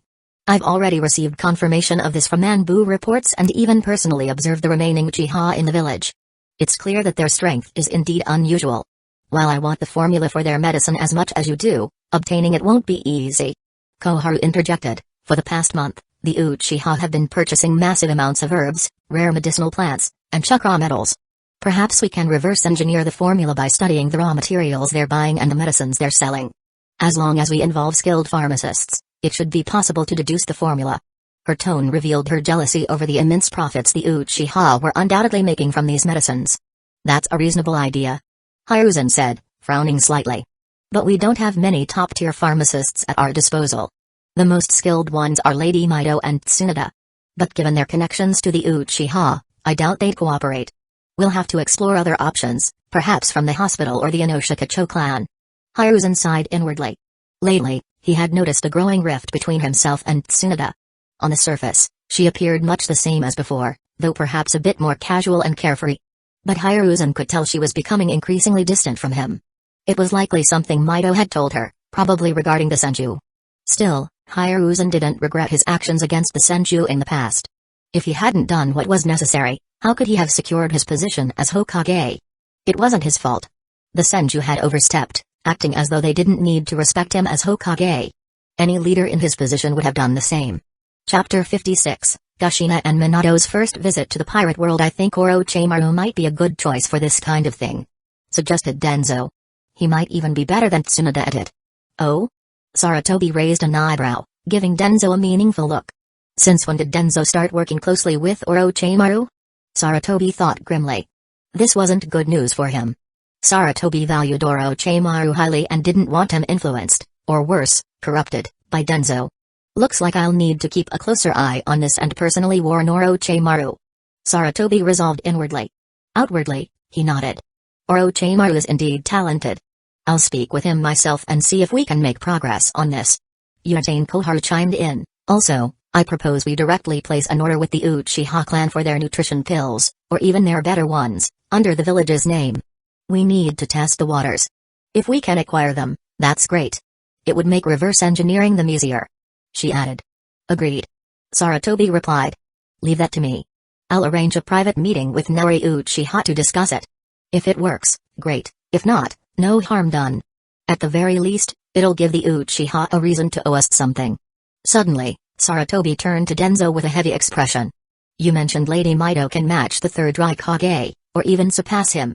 Did you notice anything unusual about her physical condition? Especially her vitality? From what I've seen, it seems like she's not just recovered a little, it feels like she's completely restored. Could she have fully regained her strength? Sarutobi asked, his tone heavy. If that were true, it spelled trouble. Who knew how long an Uzumaki with restored vitality could live? Waiting her out might no longer be an option. Danzo's expression darkened. I was just about to tell you this. From my observations, Lady Mido seems to be back at her peak. Her vitality too. She won't be passing away anytime soon. We've all been deceived. She was playing weak on purpose, likely to avoid provoking us into drastic measures against her or the Senju. Danzo paused, then added, but now, with the Uzumaki clan joining her and bringing significant strength, targeting her or the Senju in secret is going to be much harder. The Uzumaki clan's arrival brought over 1,000 members, a terrifying number. Combined with their natural talent, the combined strength of the clans backing the village's leadership might not even be enough to match them. A single misstep led to all of this. Sarutobi muttered, sighing in frustration. He felt like fate had been against him lately.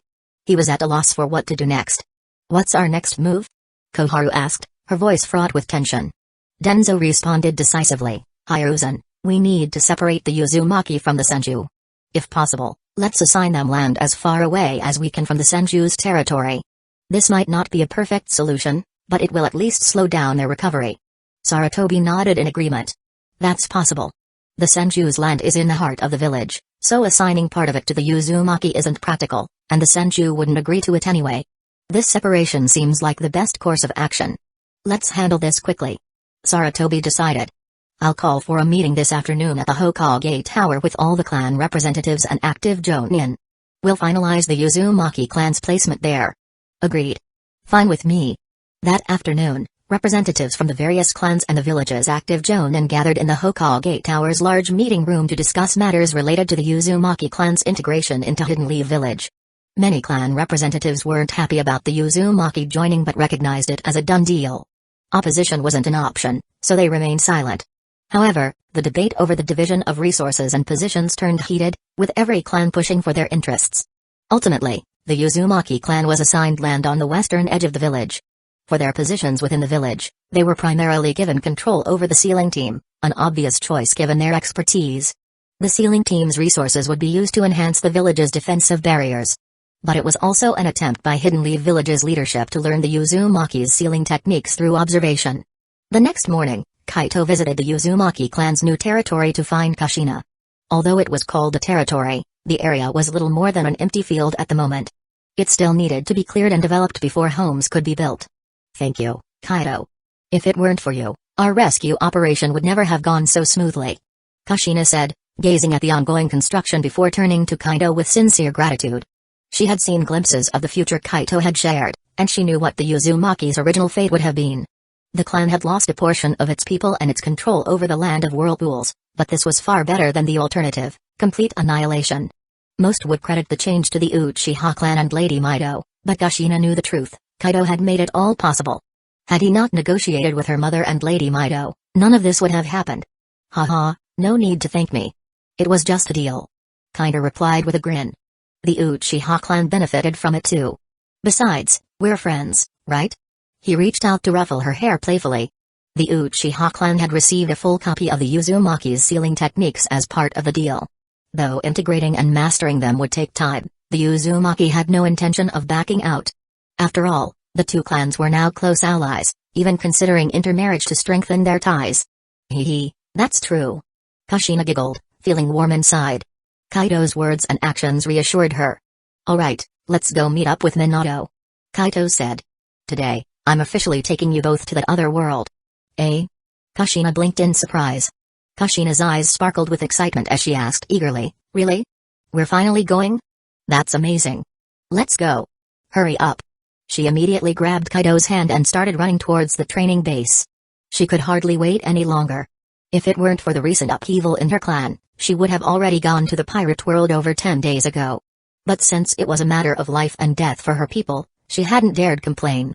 Now, the opportunity was finally here. Haha. Alright, let's go. Kaito laughed and followed along, letting Kushina pull him by the hand. Before long, the two arrived at the training base. As expected, Minato was already there, diligently practicing on his own. When he saw them approach, Minato didn't stop his training. He simply glanced their way and greeted them cheerfully. "Oh! You're here? Good morning. GM." Both Kushina and Kaido responded in unison. Without missing a beat, Kushina interrupted. "Hey, pretty boy, stop training for a second. Kaido's taking us to that place today." Minato's face fell slightly at her nickname for him. "Kushina, can you stop calling me pretty boy? I'm really not one." He wasn't effeminate. He was just gentle in demeanor and had a more delicate appearance. There was a big difference, alright? "Hey." Kushina chuckled awkwardly, recalling how others used to call her tomato. Feeling a bit guilty, she said apologetically, "Alright, fine. I'll stop calling you that. I'll just call you Minato, like Kaito does." Minato's mood lifted instantly. "Now that's much better." Then, he turned his attention to Kaito, his expression becoming serious. "Kaito, are you really taking us there today?" "Yep." Kaito nodded firmly. "We agreed on this before. I should have taken you two over 10 days ago if not for the situation with the Land of Whirlpools. But today's the day. It's about time we went over there. Training over there is better for physical conditioning, and more importantly, you can't even start learning hockey here in the ninja world. You'll need to begin over there before continuing your training here." Neither Kushina nor Minato could start learning armament hockey yet, their physical strength wasn't up to par. As for Conqueror's hockey, there wasn't a clear way to train that either. The only option was observation hockey, which they could practice and which would greatly enhance both their combat abilities and survival skills. In the ninja world, no matter how talented you were, survival always came first. If you couldn't stay alive, everything else was pointless. "Hockey, huh? Got it. When are we leaving? Do we need to prepare anything?" Minato asked, nodding thoughtfully. "No need. I'll take care of everything. Just hold on to me for the first trip." As he spoke, Kaido extended his hand. "Come on, grab my hand." Without hesitation, Minato grabbed Kaido's hand, and Kushina hugged his arm with enthusiasm. "Alright, here we go." After ensuring there were no surveillance issues nearby and confirming the protective barrier he'd set was intact, Kaido activated his ability. In an instant, the three of them vanished from the ninja world. The next moment, they reappeared in the pirate world, on Drum Island, right outside Kura's house. BRR. It's freezing. What the heck? Why is it snowing here? The biting cold wind hit Kushina and Minato like a slap, making them shiver uncontrollably as they looked around at the snowy landscape. When they realized they were no longer at the training base but in a completely different, icy place, their faces filled with shock. Kushina couldn't help but complain loudly. "Ha ha ha." Kaido burst into laughter, clearly enjoying their reactions. His amusement immediately drew their attention. Both Minato and Kushina turned to glare at him, their faces less than friendly. "You did this on purpose, didn't you?" Kushina narrowed her eyes at him, her hand pinching his waist in a vice grip as she demanded an answer. "Ah! Ow! Ow! Ow!" Kaido winced in pain, quickly raising his hands in surrender. Alright. My bad.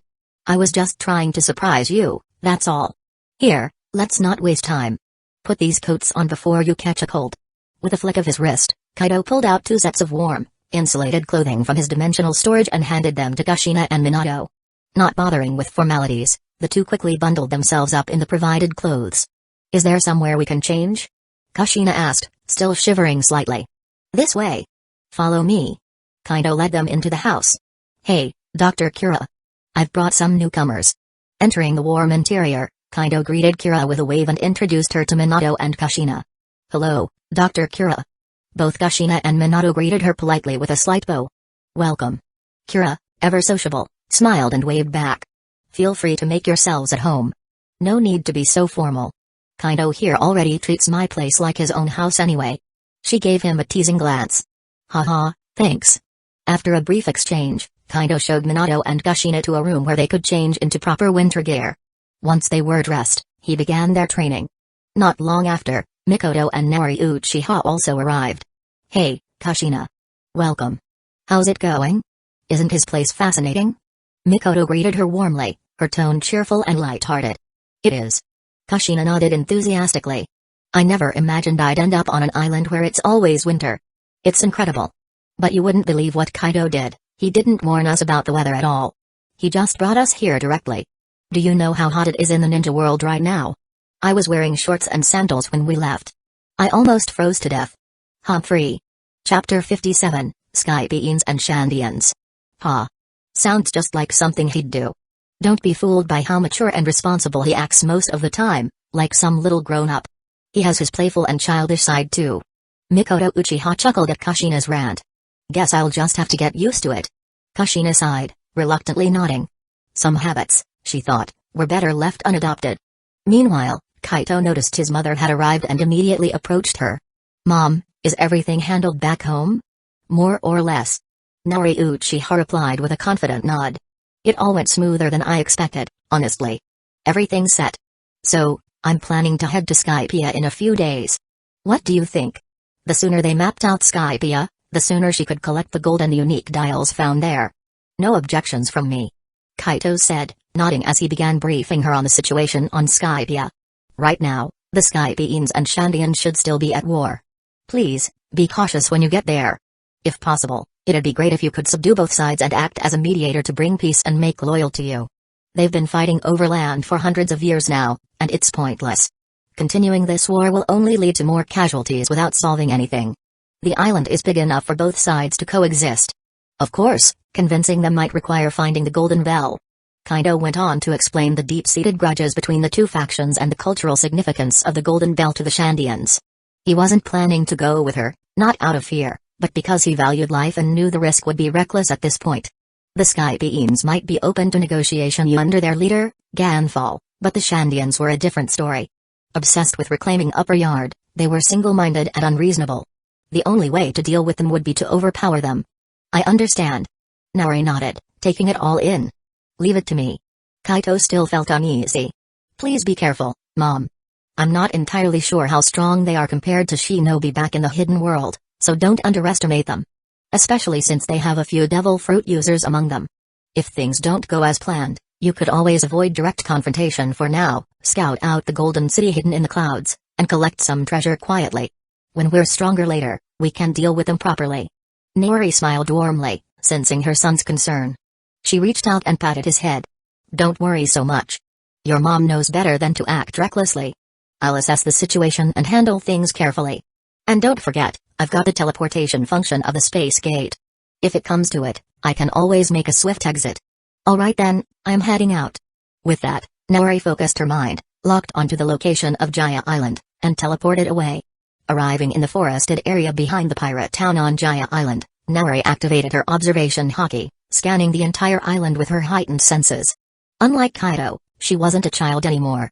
Her mental and spiritual strength were formidable, and after over a month of training, her mastery of observation haki had reached an impressive level. Her range extended for kilometers, and her precision was equally remarkable, though she had yet to achieve future sight.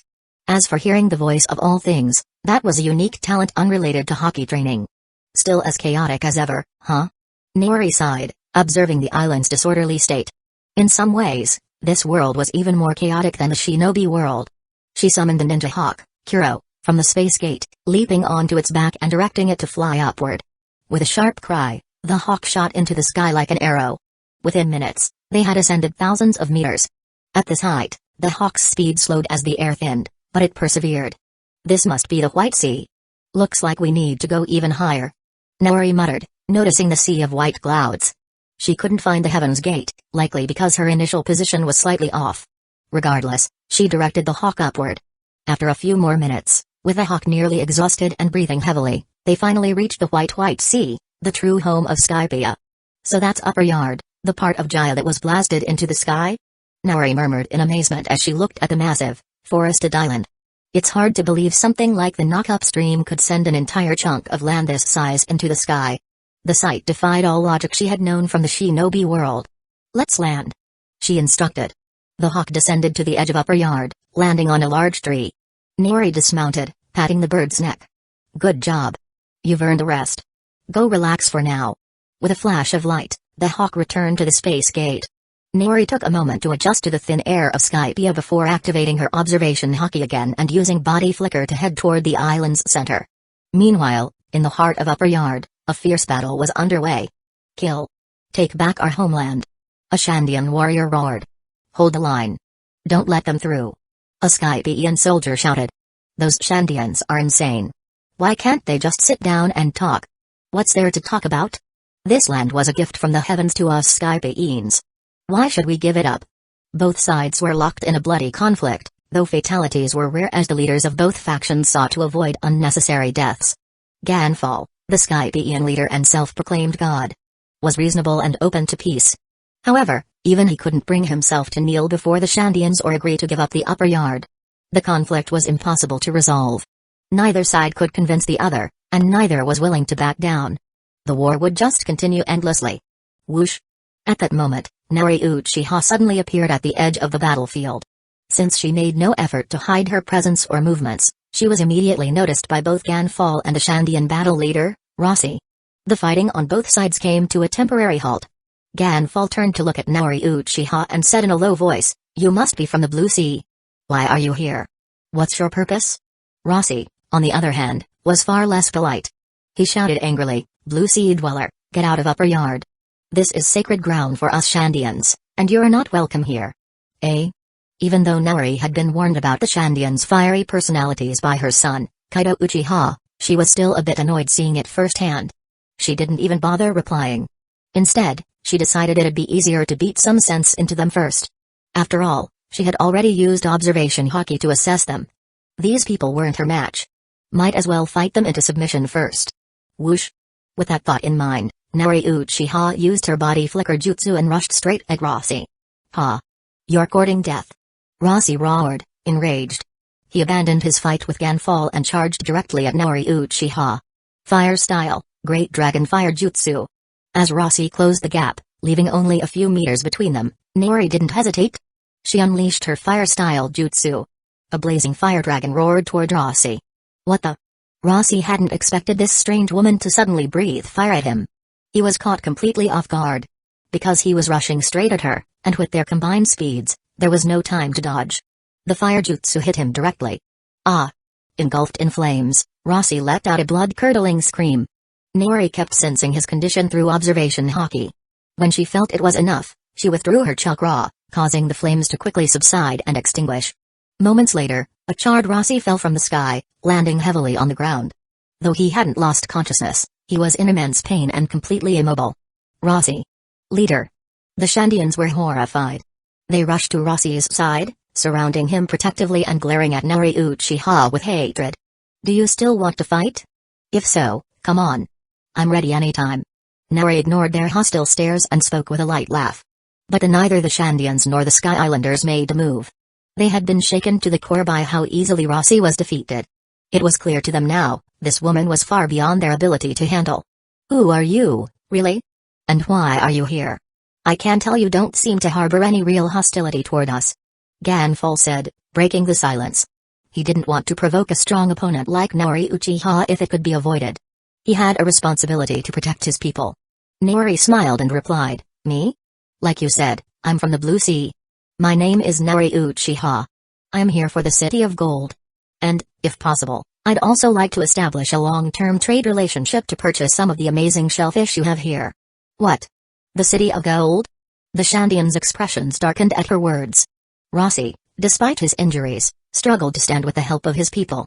Gritting his teeth, he glared at Nari and growled, "The City of Gold belongs to the Shandians. It's our ancestral land, and there's no way we'll let you take it. I'll stop you, even if it costs me my life." With that, he prepared to attack again. "Oh? Is that so?" Nari's smile didn't waver, but a terrifying aura suddenly erupted from her. In an instant, a black, semi-transparent skeletal frame of chakra began to form around her. The structure quickly grew into a towering, 100-meter-tall chakra giant, radiating an even more terrifying pressure as it loomed over the Sky Island warriors and the Shandians. Standing at the giant's head, Nari looked down at them with an indifferent expression. "Are you sure about that? Is she really human, or is she some kind of god? How is this possible? Can we even fight her?" The Shandians were frozen in place, overwhelmed by despair as they stared at the colossal figure before them. There was no way they could win this fight. Rossi, too, was at a loss for words. Could he keep spouting tough words? Probably not. She'd annihilate them all with ease. If that happened, he wouldn't just be a laughingstock but also the reason his people's finest warriors were wiped out. He wasn't afraid to die, but what about the Shandians after him? Most of their fighters were already here, leaving only a few to defend the village. If they lost, it would be the end of their tribe. But surrender? That wasn't an option either. The Shandians were a stubborn people. Surrendering wasn't in their nature. The atmosphere grew more and more tense. Naori sighed inwardly at their obstinacy. No wonder Kaito said she'd have to beat them into submission. It really was the only way to deal with them. With that thought, she prepared to make her next move. Ahem. Sensing the growing crisis, Ganfall quickly stepped forward, coughing to break the tension. He addressed Naori, Lady Naori Uchiha, I am Ganfall, leader of the Sky Islanders. May I have a word with you? While he wasn't particularly fond of the Shandians, he couldn't stand by and watch them get slaughtered. The two sides had fought for so long that they were practically frenemies at this point. And Naori was an outsider. Who was to say she wouldn't turn on the Sky Islanders after dealing with the Shandians? Oh? Naori raised an eyebrow and looked at Ganfall. Go ahead. If possible, she preferred to resolve things peacefully. After all, she wanted to establish a long-term trade agreement with the Sky Islanders. Chapter 58, Shandians finally getting the Golden Bell. Ha! Ganfall exhaled deeply, finally feeling some relief. After gathering his thoughts, he continued, about what you mentioned earlier, your intention to trade Sky Island's unique shellfish with us on a long-term basis. I can represent the Sky Islanders and agree to that. The specifics can be negotiated further. But as for the Golden City... He hesitated, glancing at Rossi, clearly trying to convince him of something. However, knowing Rossi's stubborn nature, Ganfall had no idea how to approach the topic. At this moment, Naori Uchiha spoke up, Ganfall, I've read up a little on the history between the Shandians and the Sky Islanders. You two have been waging war over this landmass for centuries. This grudge between your peoples has lasted just as long. But here you are, still willing to speak on their behalf. You're a good man. Ganfall quickly waved off the compliment. Not at all. You flatter me. I just hope this pointless and endless conflict between our two peoples can end soon. Honestly, we deserve a better future. Naori nodded faintly in response and then turned to the unyielding Rossi. I also know the real reason why you Shandians want to reclaim this half of Jaya Island so badly. I can help you find the Golden Bell, ring it, and honor your great warrior of Shandora, Kalgaura. And in the future, I'll even bring the only surviving descendant of Montana Blink Noland, Montana Blink Cricket, to meet you and witness the ringing of the Golden Bell together. What? Rossi was stunned, his expression shifting to shock. Are you serious? You know where the Golden Bell is? And you know a descendant of Montana Blink Noland? Naori nodded affirmatively, then shook her head. I do know where the Golden Bell is, and if you agree to two conditions, I can take you to it right away. As for Noland's descendant, I haven't met him yet. But I have certain foresight abilities. 7 years from now, Montana Blink Cricket, the sole surviving descendant of Montana Blink Noland, will arrive at the base of Sky Island, on the other half of Jaya Island that remains on the surface. He'll be searching for evidence of the Golden Bell and Golden City, and for the Shandians as well. Because he wants to prove that his ancestor, Montana Blink Noland, wasn't a liar. Hearing the first part, Rossi was elated. If not for being unsure about Naori's conditions, he would have agreed on the spot. But the latter half made his brows furrow. A liar? Why would Montana Blink Noland be called a liar? Ganfall, who had been listening intently, pieced together the information and ventured a guess. Could it be because the Golden City and Golden Bell were swept into the sky by the knock-up stream and disappeared? Leaving the Blue Sea people to think that Noland was making it all up? Naori gave Ganfall an approving look and nodded. Exactly. That's more or less the reason. He was even executed by his own king because of it. And Cricket wants to clear his ancestor's name. Although Naori herself didn't think there was much injustice to clear. She could already imagine what would have happened if Jaya Island hadn't been swept into the sky by chance. When Noland brought his king and fleet to Jaya Island, what kind of fate would have awaited the Shandians? Probably a tragic one. To seize the Shandians' gold, that greedy king wouldn't have hesitated to wipe them out entirely. Given how much the Shandians treasured the Golden Bell, they would have fought to the death. As an adventurer who had traveled far and wide, Noland must have understood the dangers of human greed and treachery. He had to have known. Yet he still revealed the Golden City's existence to his king. It wasn't an honorable act. In her opinion, he deserved his fate. Ganfall seemed to share similar thoughts at this moment. The two exchanged glances, sensing the mutual understanding in each other's eyes. But neither decided to voice this truth aloud. There was no need. The stubborn Shandians wouldn't believe it anyway. They'd probably see it as an insult to Noland and the great benefactor of their ancestors. Besides, Noland had been dead for nearly 400 years. It didn't matter anymore. Better to keep the secret and use this knowledge to secure the Shandians' cooperation. What? Rossi was clearly unaware of these details. Hearing Naori's explanation, he was shocked. Noland was called a liar and executed because of this? That's. Our ancestors let him down. We Shandians have wronged our great benefactor. I must meet Nolan's descendant, apologize, and prove to him that his ancestor wasn't a liar. With that, Rossi turned to Naori. Tell me, what must we do for you to take us to the Golden Bell? And what will it take for you to bring our benefactor's descendant, Cricket, to meet us in the future? As long as it's not too much, I can represent the Shandians and agree to it. Hearing this, Naori finally felt a sense of relief. These Shandians really were a tough crowd. She raised 2 fingers and said, 2 conditions. First, aside from the Golden Bell, all the gold from the Golden City belongs to me. Second, starting today, the Shandians and Sky Islanders must make peace and share Upper Yard together. What do you say? Of course, she could have demanded to rule over them outright. Given their situation, neither side would likely have refused. But Naori decided against it. Because that would change her current cause. And besides, did she really need to declare it outright to become their leader and earn their support? Not at all. As long as she restored peace between the 2 peoples and found the Golden Bell, she'd be their savior. With the Shandians' gratitude and Ganfal's character, gaining their allegiance would be easy. In the future, even establishing a permanent Uchiha settlement here would be no trouble at all.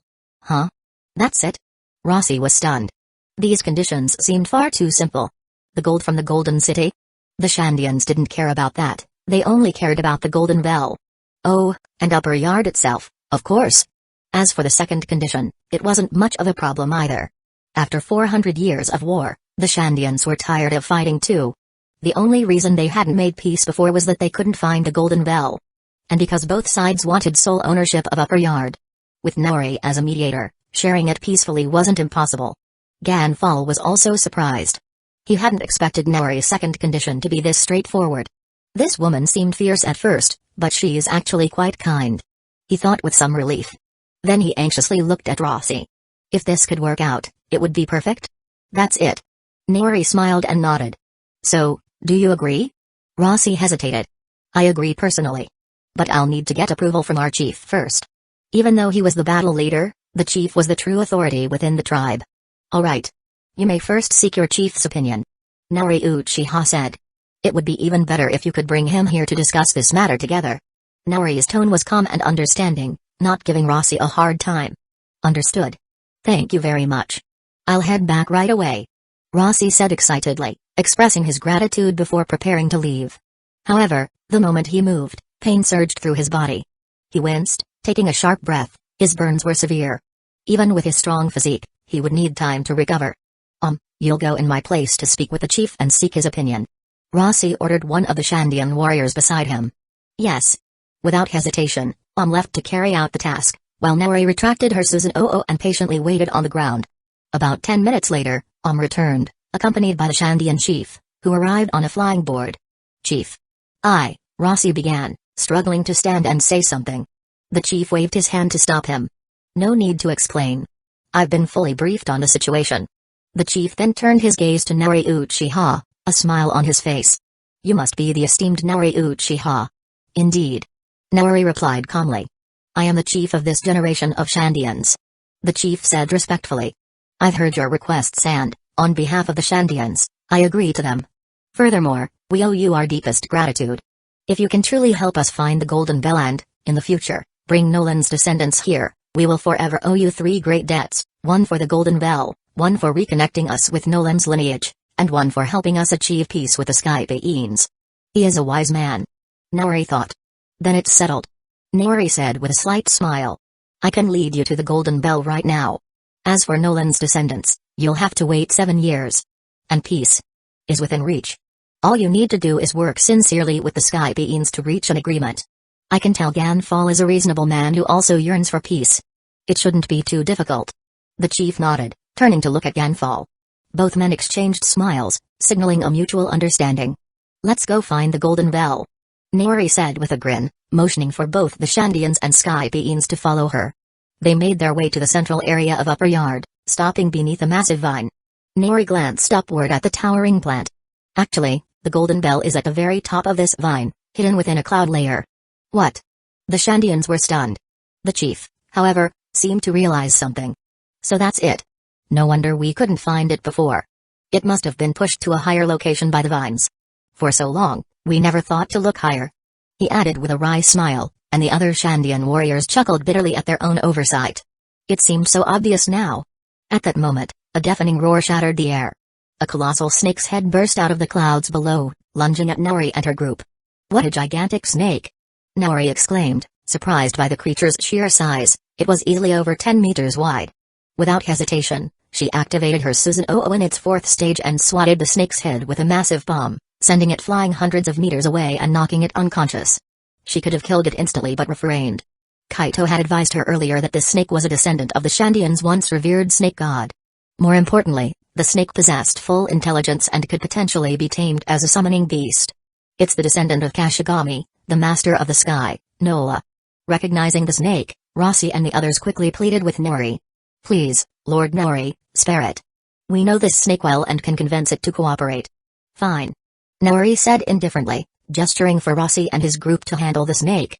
Before long, Rossi and the others successfully communicated with Nola, persuading the snake to join them. Then with Nola leading the way, they began their ascent up the colossal vine. They climbed several thousand meters until the air became thin, leaving even the sky beings and Shandians struggling to breathe. Finally, they reached the top, where a golden bell stood proudly atop a small cloud island. The bell was massive but weathered, its surface covered in moss and marks of time. One of its supporting structures had collapsed, wrapped in vines. The golden bell. It's really the golden bell. The sight brought tears of joy to Rossi and the others. "We've found it. Lord Naori, you're amazing. Ancestor Kalgaura, can you see this? We've found the golden bell. Your wish has been fulfilled." Cheers erupted from the Shandians, their excitement overflowing. "It truly is a magnificent sight." Ganfall and the other sky beings remarked in awe, marveling at the bell's grandeur. With Naori's help, the Shandians carefully transported the golden bell onto Nola's back. Over the next hour, Nola carried the bell back down to the Golden City, where they placed it near its original location by the old bell tower. Finally, Naori got her first proper look at the Golden City. "Wow! How much gold is this? Over 10,000 tons?" Naori couldn't help but gasp in amazement. The chief chuckled. "It doesn't matter how much there is. All of it is yours. We don't value gold. Please, take as much as you'd like."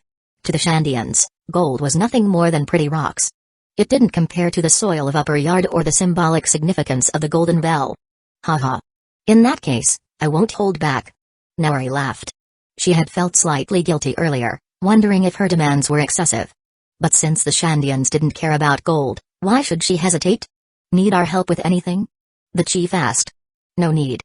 I can handle it myself," Naori replied. She activated her Susanoo again and began gathering the gold, storing it within her dimensional gate. Soon, she contacted Kaito through the space link. "Oh, Mom? You've already finished?" "Yes. Hold on, I'm coming over." Moments later, Kaito arrived via teleportation, bringing along Mikoto, and several others. "You really couldn't wait, huh?" Naori said, canceling her Susanoo. She tapped Kaito lightly on the head, feigning annoyance. Chapter 59, Black Zetsu reappears in the Uchiha clan, bonus. Hee hee. Kaito scratched his head with a grin. "I was just curious about what the Golden City looks like and wanted to see it with my own eyes. It's incredible." As he spoke, Kaito looked around at the sprawling Golden City, unable to hide his amazement. Even the ground was paved entirely with gold.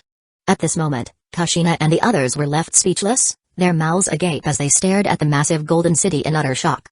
Not far away, the Shandians and Ganfall noticed Kaito and his group suddenly appear. However, seeing that they were on good terms with Naori Uchiha, they decided not to approach for now. Still, they couldn't help but be curious about Kaito and his companions. So much gold. We're rich now," Mikoto muttered in a daze, her eyes wide with disbelief. With all this gold, the Uchiha clan would probably never have to worry about money again. "Haha." Naori Uchiha chuckled at that and said, "From now on, all your expenses are on me. I need to start collecting the gold." She turned to Kaito and said, "Expand my storage space or store it somewhere else for now." "Got it." Kaito gave a thumbs up. "I'll set up a storage area for you. Once it's ready, you can access it anytime you want." With a thought, Kaito carved out a new space within the time-space gate, a massive warehouse of 1 million cubic meters where time stood still. The next moment, Naori Uchiha felt the authorization flow to her. Without wasting any time, she activated her Susanoo and began rapidly collecting the gold, piece by piece. Her efficiency left not only Kushina and the others in awe but also stunned the Shandians and Sky Beings. "What kind of ability is that?" Truly, she must be a real goddess. Ganfall couldn't help but exclaim. Indeed. The Shandian chief nodded in agreement. Mikoto, meanwhile, looked puzzled. Wait, Susanoo can be used like this? Something about it felt a little off to her. Afterward, Kaido led Kushina and the others on a tour of the underground city. During their exploration, they even discovered the poneglyph located there. I can't make any sense of this at all. Speaking of which, Ohara was destroyed years ago, and Nico Robin must be around 11 years old now, still on the run, wandering from place to place, right? Maybe I should find her and recruit her ahead of time. Kaido mused. She'd be a valuable asset, not only intelligent and quick to learn but also fluent in the ancient language. This would be crucial for Kaido's future plans to conquer the entire world. Besides, he was also curious about what lay at the end of the Grand Line. Could it be the rumored devil fruit tree that fans speculated about in his previous life? Or perhaps just some ancient kingdom's scientific relics? Since the anime was never finished, he didn't know for sure back then. One Piece seemed to him like it was never getting an end, same as Detective Conan. Now that he'd crossed into this world, he was determined to find out. With Susanoo, it took less than an hour for Nari Uchiha to collect over 10,000 tons of gold. Of course, there were still scattered pieces of gold left across Upper Yard. Even the belly of the Sky Lord, Nola, held some gold. However, since they had already gathered so much, Nori decided it wasn't worth the effort to collect the rest. They could always grab it later if needed. As for crawling into the Sky Lord's stomach, that was a definite no. It sounded far too creepy. The Shandian chief and his people, seeing how much Nori valued gold, decided to gift her the massive golden pillar from the collapsed golden bell. In the presence of Nori Uchiha and her group, the Shandians and Sky Beings formally signed a peace treaty, agreeing to share the land of Upper Yard peacefully. That evening, they celebrated with a lively bonfire party. The atmosphere was electric, and even Kushina and the others joined in, having a great time. To ensure Uzumaki Mido and the others wouldn't worry, Nori briefly returned home midway through the celebrations and sent word that Kushina would be staying over for a few days. Speaking of land, it's not exactly a rare commodity down on the Blue Sea. If you ever need more, we could help bring some up here. Kaido casually offered during the party. You know, with the right abilities, it's not impossible. What? This immediately caught Ganfall and the Shandian chief's attention. They looked at Kaido with wide eyes, filled with excitement and anticipation. Really? Is that even possible? They asked in unison. Of course. Kaito nodded confidently. With the right methods, what seems impossible can become surprisingly simple. That said, it's not something I can do often. I've got my own responsibilities, you know. But if you ever run out of land, let me know. For now, though, it was best to focus on developing Upper Yard properly. That's fair. Thank you so much. Ganfall and the Shandian chief bowed deeply to Kaido in gratitude. No need for that. I haven't even done anything yet. Kaito said, a little embarrassed. You have. Ganfall shook his head. Even if you don't move land for us, Lady Nari has already done more than enough, bringing peace between our peoples and helping the Shandians recover their golden bell. For that, we owe you everything. Kaido chuckled and waved it off. Come on, we're friends now, aren't we? If you really want to thank us, how about trading some of your unique shells, sky bee fish, or other local products with us? We can pay you for them with whatever you need. Even with their newfound wealth, neither Kaito nor Nori intended to disrupt the balance of trade. Dumping all that gold into the ninja world would likely cause an economic disaster, hurting regular people the most. Unless absolutely necessary, they weren't going to do that. That's completely fine with us. Ganfall's eyes lit up. But if possible, could you pay with soil? What? Kaido froze, utterly confused. Buying goods with soil? Was this even real? Yes. If it's possible, we'd love to trade soil for whatever you need. The Shandian chief added, nodding earnestly. Well, I guess that's fine. Kaido replied, scratching his head awkwardly. If that's really what you want. But, you know, there's only so much soil you'll need. Once you have enough, it won't be worth much anymore. He couldn't shake the feeling that he was taking advantage of them. Trading dirt for rare goods? It sounded absurd. No. Ganfall quickly shook his head. We can never have too much soil. You don't have to feel like you're taking advantage of us. He reassured. Not everyone has the ability to bring in such massive amounts of soil. And, you're underestimating how much we Sky Islanders value soil. Seriously, you have no idea how much we need it. Sky Island isn't just this one small area, it's an entire chain of floating islands. And that means there's a lot of us. In fact, we could use the soil you trade with us to barter with other Sky Islands. That way, We'd actually be making a profit. And those other islands? They'd be grateful to us for it too. It was a win-win for everyone involved. Oh, I see now. Kaito said, nodding in understanding. If that's the case, then it's settled. I'll make sure to come by at least once a month to trade with you. Of course, if I can't make it, my mother or one of my companions will come instead. With that, the deal was finalized, almost too easily. By the way, Uncle Ganfall. Kaito suddenly asked, do you know how to get to Burka? He had always remembered the rumble fruit and wanted to get his hands on it as soon as possible. Burka? Ganfall was surprised for a moment, unsure why Kaito would ask about that place. But he didn't dwell on it too long. Of course, I know the way. Do you need a map? I can draw one for you. If you'd like, I can even arrange for a guide to take you there. Thanks a lot. Kaito said, smiling. He pulled out a piece of paper and a pen from his spatial storage and handed them to Ganfall. A map would be great. No need for a guide, just the map will do. This way, we can turn it into a bit of an adventure. He added with a grin. He wasn't sure if obtaining the rumble fruit would cause any trouble with the locals there, so he figured it was best not to involve Ganfall or his people. That way, it wouldn't create a mess or tarnish the good relationship they'd just established. Alright, give me a moment. Ganfall replied, taking the paper and pen. He began sketching a map.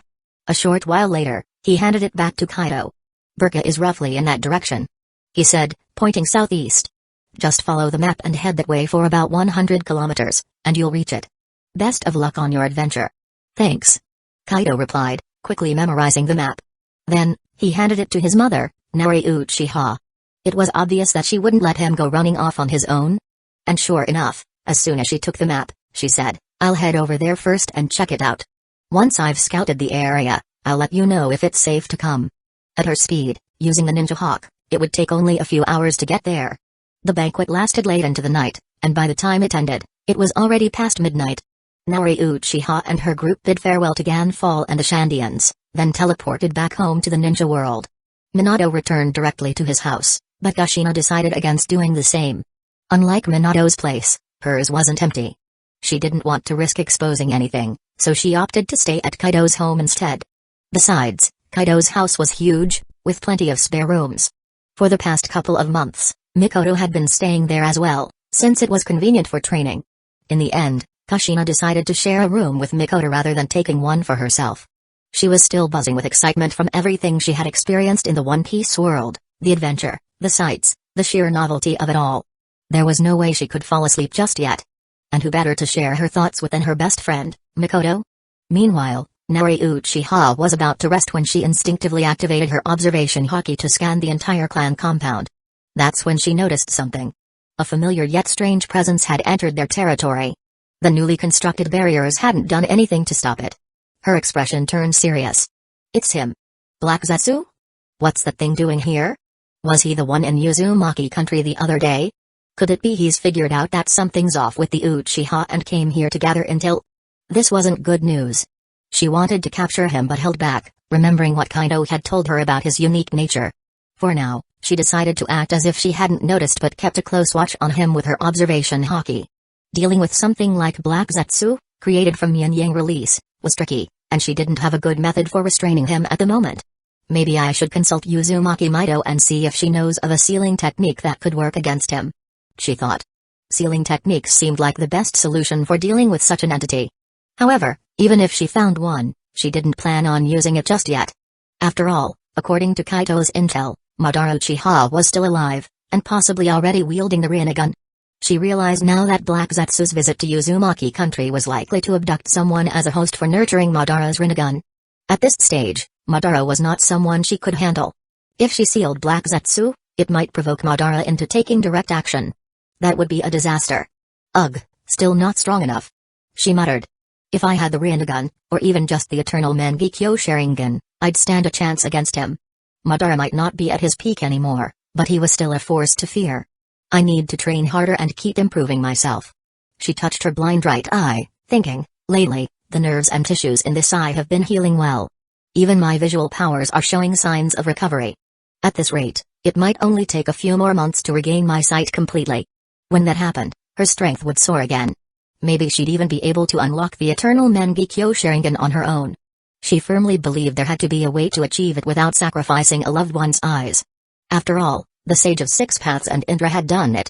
They hadn't even gone through the Mangekyō stage, straight to the eternal version. Kaito mentioned that cultivating the life force technique not only strengthens the body and extends lifespan but also enhances one's innate potential. She thought. Maybe it can even improve my bloodline. If that were true, then the possibility of unlocking the eternal Mangekyō Sharingan on her own was within reach. Chapter 60, Hidden Dangers of Chakra. Wait. I need to secure the things in the merit hall and the family's stock of potions, pills, and techniques. Can't let Black Zetsu or Madara know about them. With that thought, Naori Uchiha swiftly activated the teleportation ability, moving at top speed to the clan's merit hall, her family's storage, and Kaido's pharmaceutical lab. She gathered all the sensitive items and secured them before silently returning home. Lying on her futon, she pretended to sleep while keeping an eye on Black Zetsu using her observation haki. As long as Black Zetsu didn't cross any boundaries, she wouldn't make a move. But if he dared target any of the Uchiha clan members, she wouldn't hesitate to act. Other methods might not work on him, but Genjutsu. Now that might just do the trick. Meanwhile, Black Zetsu roamed the area. This is strange. Since when did the Uchiha clan set up such intricate and powerful barriers around their territory? If I didn't know better, I'd think I wandered into Uzumaki clan territory. Last time I was here, these barriers didn't exist. Something's definitely changed within the Uchiha clan. Guess I'll just have to dig a little deeper. He effortlessly phased through the barriers, avoiding any triggers, as if they weren't even there. After circling the area, Black Zetsu noticed that, apart from the Uchiha clan's generally improved physical and life force, there wasn't much else to find. He then headed to Hidden Leaf Village to investigate further. In Hidden Leaf Village, Black Zetsu found the Uchiha pharmacy. Unfortunately for him, its stock was completely sold out for the day. He managed to steal a few samples of nutrient pills, body-strengthening potions, and vitality tonics from a few ninja households, intending to deliver them to Madara. These nutrient pills do contain small amounts of life force, which could replenish some vitality. But it's not enough to explain the dramatic improvements in the Uchiha clan's physical and life force. They must have access to better pills. Determined, he returned to the Uchiha compound to search again, but he came up empty-handed. Even the high-grade nutrient pills were nowhere to be found. How odd. No formulas, no production sites? Could they be stored outside the Uchiha compound? What he didn't realize was that the high-grade nutrient pills were rationed daily among the clan members, just enough for one dose per person, and always consumed immediately. Even the elderly and children used them daily, ensuring no leftovers. Through observation haki, Naori Uchiha watched Black Zetsu scuttle around like a headless fly, unable to find what he wanted. She couldn't help but smirk. Unable to locate the high-grade pills, Black Zetsu finally left the Uchiha compound. As for Madara's orders to find a suitable vessel, the timing wasn't right. By now, the children were asleep, and most of Hidden Leaf Village had settled for the night. Observation would have to wait. Back at the mountain cemetery, Black Zetsu delivered his findings to Madara, along with the stolen potions and pills. Oh? Madara inspected the items, confirming they were safe for consumption. He tried a dose of each, carefully analyzing their effects. These are quite good. Such pills didn't exist in the past. It seems the Uchiha clan has undergone changes I'm unaware of. This nutrient pill even restores a small amount of life force. Pity it's useless for me. Madara sighed. His condition wasn't due to a lack of vitality, the Judo statue behind him provided an endless supply of life force. His issue was cellular exhaustion. His cells had reached their limit due to overuse in his younger years, compounded by his old age. Yes, it's a pity. Black Zetsu echoed, though insincerely. In truth, Black Zetsu needed Madara to die first to set his perfect plan in motion. If Madara extended his life now, tricking him after gathering the tailed beasts and reviving the 10 tails would become much harder. Better to wait until Madara's death before planting the necessary seeds for his manipulation. For the next few days, Black Zetsu lurked in Hidden Leaf Village, observing by day. He confirmed that the Uchiha clan did have better nutrient pills, but Naori Uchiha's strict rules prevented him from obtaining them. Clan members were required to consume the pills on the spot, leaving him no opportunity to steal them. After observing the effects from a distance, Black Zetsu lost interest. The pills, while potent, didn't hold much value to him personally. Instead, he focused on watching the younger generation of the Uchiha clan. Damn Black Zetsu. If it weren't for you, I wouldn't have to tiptoe around Hidden Leaf Village, unable to train in sensitive techniques or even venture to the One Piece world. Kaido fumed internally. On the surface, he continued practicing basic taijutsu, ninjutsu, and chakra control. His work on sealing techniques also remained consistent, with shadow clones studying tirelessly. Despite the setbacks, Kaido had made significant progress, particularly in refining his chakra. Finally, his chakra refinement technique had reached its peak. Uchiha chakra refinement jutsu, 100,000 out of 100,000, mastery achieved, one more time. Sitting cross-legged on his futon, Kaido activated the chakra refinement technique once more. The next moment, the experience points for this final ability broke through its limit. Kaido entered a sudden state of enlightenment. In that instant, his mind cleared, and he entered a profound meditative state. Memories and experiences from his past training and chakra refinement surged into his mind, interwoven with countless new insights and inspirations. Before long, the prototype of a new chakra refinement method, far surpassing the traditional Uchiha chakra refinement jutsu, began to take shape in his consciousness. As time passed, this method evolved, becoming increasingly refined and complete. Eventually, it coalesced into a fully formed, revolutionary chakra technique. Kaido emerged from his enlightenment, his eyes slowly opening as he contemplated the new technique. He marveled inwardly, so this is what enlightenment feels like? Truly miraculous. This feeling. It's addictive. He thought, a satisfied smile on his face. And this new method, it's leagues beyond the old chakra refinement jutsu. It's a fundamental breakthrough in essence. This new technique delves directly into the nature of chakra itself. With practice, not only does it allow one to extract chakra more easily, but it also dramatically enhances the efficiency, speed, quality, and quantity of chakra extraction, far beyond the capabilities of the original method. More importantly, this refined chakra is no longer fleeting or ephemeral. It can be compressed, condensed, and elevated during the refinement process. Once the chakra attains the quality of an elite jonin, it becomes possible to perform advanced techniques, such as creating specialized spaces and unlocking chakra nodes. These enhancements allow for the storage of more refined chakra, further purifying its essence. At this stage, one can begin to accumulate chakra over time, increasing its quality and quantity. With enough accumulation, breaking through yet another limit becomes possible, leading to a genuine elevation of one's life essence and even extending one's lifespan.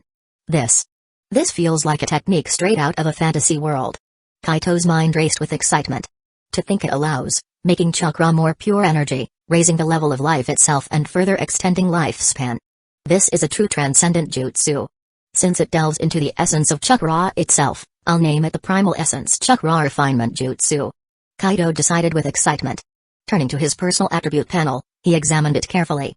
Kaido Uchiha, talents, space-time gate, heaven rewards diligence, lifespan, 106 years, 4 months, 3 days, life force essence, 16.2, chakra level, gain in, chakra reserve, 2.1 cards, chakra attributes, water, wind, fire, earth, yin, yang, skills, primal essence chakra refinement jutsu, 1 out of 1000, beginner, medical ninjutsu, 27,568 out of 50,000, minor mastery vitality enhancement jutsu, 54,145 out of 100,000, mastery Uchiha meditation method, 1,456 out of 10,000, proficient basic taijutsu, 5,423 out of 10,000, proficient chakra control, 3,462 out of 10,000, proficient hand seals, 5 out of 5,000, proficient, capable of single hand seals observation hockey, 2,351 out of 10,000, skilled. Aside from the newly created Primal Essence Chakra Refinement Jutsu, Kaito noted significant progress in his other skills and ninjutsu. Many of them were approaching the mastery level, and his observation hockey had reached a proficient stage. This progress had notably enhanced his mental faculties, extending the range of his sensory perception to a kilometer in diameter and improving the precision of his awareness. I need to teach Mom and Mikoto this Primal Essence Chakra Refinement Jutsu as soon as possible. Kaido resolved. Not only because this new technique was vastly superior to the old refinement methods, but also because it had a hidden benefit. It could completely refine the chakra seed of origin present in every ninja, allowing total control over their chakra. This would free the user from the manipulative influence of figures like Otsutsuki Hagoromo, the Sage of Six Paths, and Otsutsuki Kaguya, ensuring complete sovereignty over their chakra. Kaido had only discovered this truth after achieving enlightenment and using the new refinement technique to reforge his own chakra. Previously, his suspicions about chakra containing hidden dangers were based on vague knowledge from his past life, but now he had confirmed it. With the Primal Essence Chakra Refinement Jutsu, he could easily sense and fully integrate the chakra seed within himself, securing his chakra's independence. Without delay, Kaito used the communication space to contact his mother and Mikoto. He then went to the living room, using observation haki to ensure Black Zetsu wasn't nearby before patiently waiting for them to arrive. Creak. The sound of doors opening filled the quiet night as Naori, Uchiha and Mikoto stepped out of their rooms, concern evident on their faces. "What's the matter, calling us at this hour? Did something happen?" Naori asked, her voice laced with worry. Mikoto, too, looked at Kaito, her eyes full of care and curiosity. "It's important, yes." Kaito nodded seriously. "Earlier, while refining chakra, I entered a state of enlightenment and created a new chakra refinement technique. I call it the Primal Essence Chakra Refinement Jutsu. This method." He proceeded to explain its numerous benefits and functions in detail to both of them. "What? There's an uncontrollable chakra seed within us?" Naori and Mikoto exclaimed in shock. Naori, aware of more future events, frowned and said grimly, "So, Hagoromo's spread of chakra across the ninja world wasn't as altruistic as it seemed, huh? There's a conspiracy behind it." Mikoto, on the other hand, looked intrigued and startled. "Wait, Hagoromo, the Sage of Six Paths, was a real person?" "Yes, very real." Kaito confirmed with a nod. "And not only that, he's still alive, or at least not fully dead. He's hiding in the Pure Land and meddling in worldly affairs. However," he added, "this information isn't to be shared with anyone else. Keep it to yourselves." Fortunately, the space-time mark Kaito had placed ensured that sensitive information wouldn't leak without his consent. This real-time security feature adapted automatically to Kaito's intentions and experiences. Someday, if Hagoromo ceased to be a threat, or was entirely dealt with, the confidentiality surrounding his existence would naturally dissolve. Kaito wouldn't need to do anything manually to enforce it. Chapter 61, How to Purify and Perfect the Bloodline. No wonder during the Fourth Great Ninja War, Kaguya could so easily absorb the chakra of countless ninjas. No wonder the Sage of Six Paths was able to control the Pure Land and command the souls of deceased shinobi. All of this has a reason, a root cause. Naori Uchiha sighed deeply, her expression full of realization. "Thankfully, I have such an exceptional son, or else." "So, are you saying you're ready to teach us this Primal Essence Chakra Refining Jutsu?" Naori asked directly, looking at Kaito. "Yes." Kaito nodded confidently. "However, for now, it's not suitable to spread this new technique throughout the Uchiha clan. It might alert the Sage of Six Paths. But since you and the others are bonded to me, you don't need to worry about being detected. I hope you can change to this new method as soon as possible. Not just you two." Kaito added, "Tomorrow, I'll teach it to Kushina and Minato as well." Naori nodded in agreement. "Your caution is necessary. If this sage left behind a back door within the chakra seeds, it's very likely he would notice if we completely refine them. But are you certain it's safe for us to practice this technique?" Naori asked, her voice laced with concern. Mikoto chimed in support. "I agree with that, Naori. There's no need to rush if there's even a slight chance of danger. We can always wait until Kaito is strong enough to confront the Sage of Six Paths before we begin." Kaito smiled at their concern but waved his hand dismissively. "Relax. If I say it's safe, then it's safe. Do you underestimate my ability to travel between worlds? The space-time gate?" he added with a grin. "Even the Sage of Six Paths will never possess such a skill. With time, my growth will far surpass anything he could dream to achieve. I even have the confidence to elevate all of you to heights he can't begin to imagine. So, trust me and focus on mastering this technique. It'll significantly increase both the quantity and quality of your chakra. It will also make refining and controlling chakra far more efficient. Especially for you, Mom," Kaito said, turning to Naori. "You've already surpassed Kage level, with chakra quality rivaling that of an elite Kage. If you successfully transition to this technique, your chakra will continuously improve in both quality and quantity, accelerating your progress towards surpassing Kage level entirely. Moreover, during this process, you can use high-quality chakra to refine your body and even purify your bloodline. I've always believed that the reason ordinary Uchiha struggle to awaken the Mangekyō Sharingan, or even the eternal Mangekyō, is because their bloodline lacks purity and completeness. If this technique can purify and perfect our bloodline, it might make awakening the eternal Mangekyō possible through sheer effort alone." Naori's eyes lit up as she nodded in agreement. "I think you're absolutely right. If Indra and the Sage of Six Paths could achieve the eternal Mangekyō without external help, then there must be a method. And perhaps the key lies in the purification and perfection of the bloodline. Alright, let's not waste time. Show me this primal chakra refinement jutsu. I can't wait to see its wonders. Alright. Let's get started." Kaito began explaining the primal chakra refinement jutsu in detail. While he spoke, Both Naori and Mikoto instinctively activated their sensory abilities, carefully monitoring their surroundings. Minutes later, Kaito finished his explanation and guided them through the initial steps of transitioning to the new technique. The process went surprisingly smoothly. Mikoto, who had less chakra, completed the transition quickly and refined the chakra seed within her. She immediately felt a significant improvement in her chakra control and efficiency, with her mastery reaching new heights. Boom! A terrifying wave of chakra burst forth from Naori, so overwhelming that Kaito and Mikoto had to retreat to avoid being crushed by its intensity. Good thing we activated a barrier. Kaito muttered as he glanced out the window. Otherwise, we'd have drawn a lot of attention. Yeah. Mikoto nodded, her gaze fixed on Naori. Aunt Naori's chakra feels so strong now. It's almost like it's becoming tangible. This is incredible. So this is what being at Kage level truly means? No. Kaito corrected, shaking his head. Even an ordinary Kage level ninja, or one who's transitioned to the primal chakra refinement jutsu, couldn't reach this level. This is because my mom's innate strength and chakra quality were already so exceptional. Transitioning to the new technique and increasing her chakra further amplified those traits. Ordinarily, only someone at the quasi-six paths level would surpass this. This is the level of chakra quality that legends like the first Hokage and Madara Uchiha had. So, does that mean Aunt Naori is close to reaching beyond Kage level? Mikoto asked, her eyes sparkling with excitement. Probably. Kaito said, nodding thoughtfully. But only Mom can confirm her exact progress. Another hour passed before Naori's aura stabilized completely. She slowly opened her eyes and exhaled deeply. Phew. Mom. Aunt Naori. How do you feel? Kaito and Mikoto rushed over, their curiosity and concern evident. Better than ever. Naori laughed, standing and patting their heads affectionately. I can feel the barrier to Super Kage level within my reach now.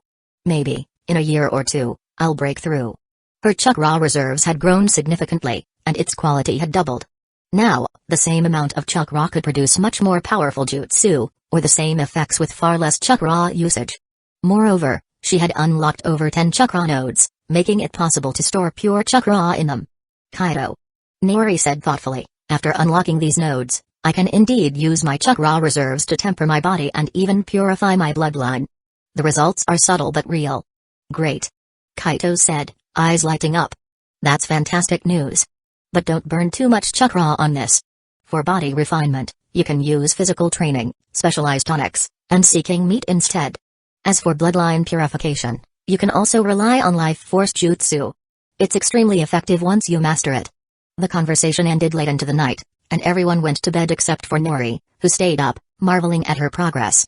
The next morning, Kaito introduced the technique to Kushina and Minato, who were shocked and impressed by the method's transformative potential.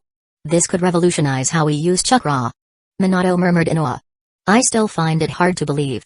Chapter 62, The Easy-to-Find Thunder Fruit. So amazing. Kushina and Minato nodded gratefully. Thanks a lot, Kaito. Minato added earnestly, I'll do my best to grow stronger, so I can help you out in the future, Kaito. Kaito had done so much for him that he could never repay the debt.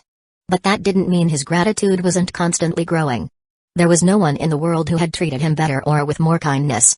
Come on, with our relationship, there's no need to say things like that. Kaito waved it off with a smile. All right. Let's dig in. You can't talk while we eat. At that moment, Naori Uchiha brought out the last dish, calling everyone to the table. All right, I'm starting. The group began to eat. Wow. Mom, your cooking is as amazing as ever. Totally. Aunt Naori's cooking is way better than my mom's. Agreed. Naori chuckled. Oh, really? You're not just flattering me, are you? I swear. Aunt Naori's cooking even beats Grandma's. Eat up, then. You'll need the energy for training later. Naori was all smiles, encouraged by the kids' compliments.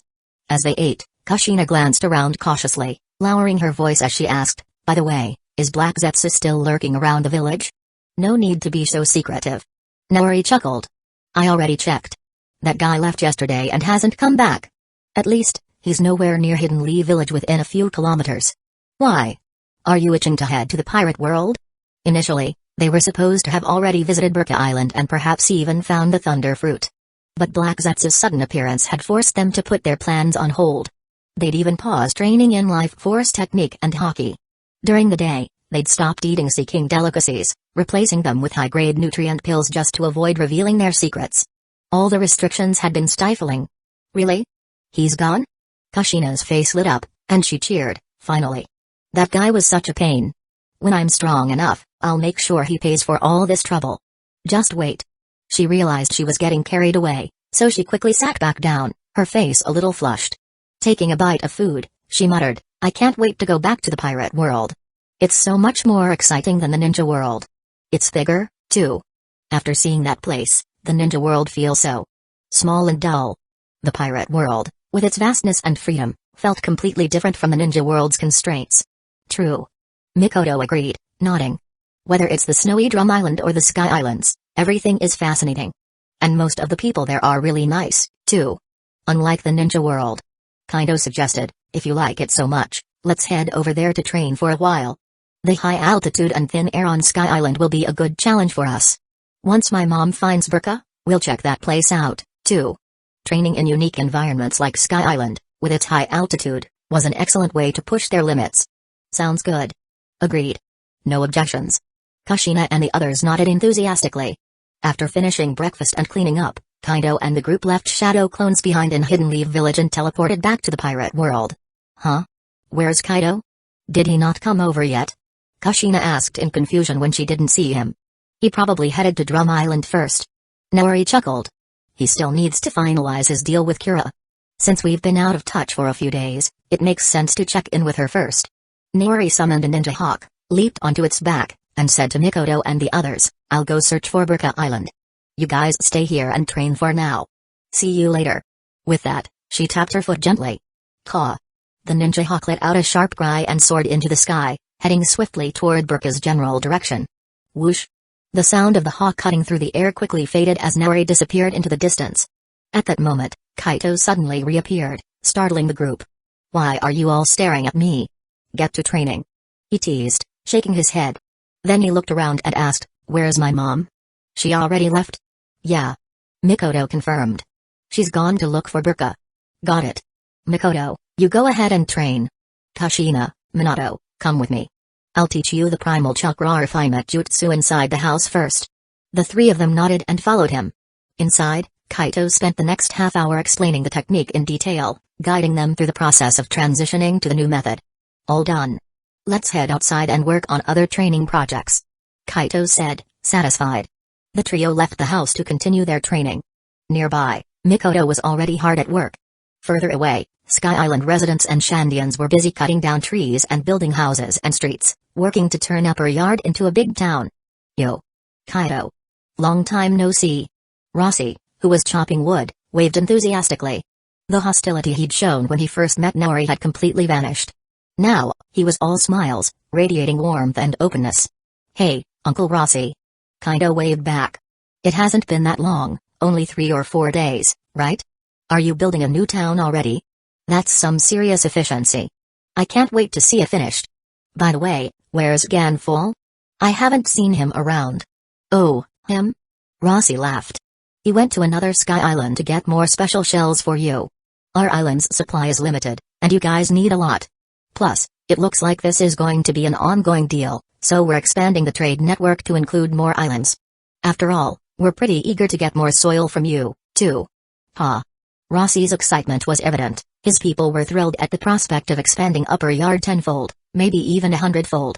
About an hour later, Kaido received a message from Naori. She had found Burka Island. Everyone, stop for now. Kaido called out, clapping his hands. My mom found Burka Island.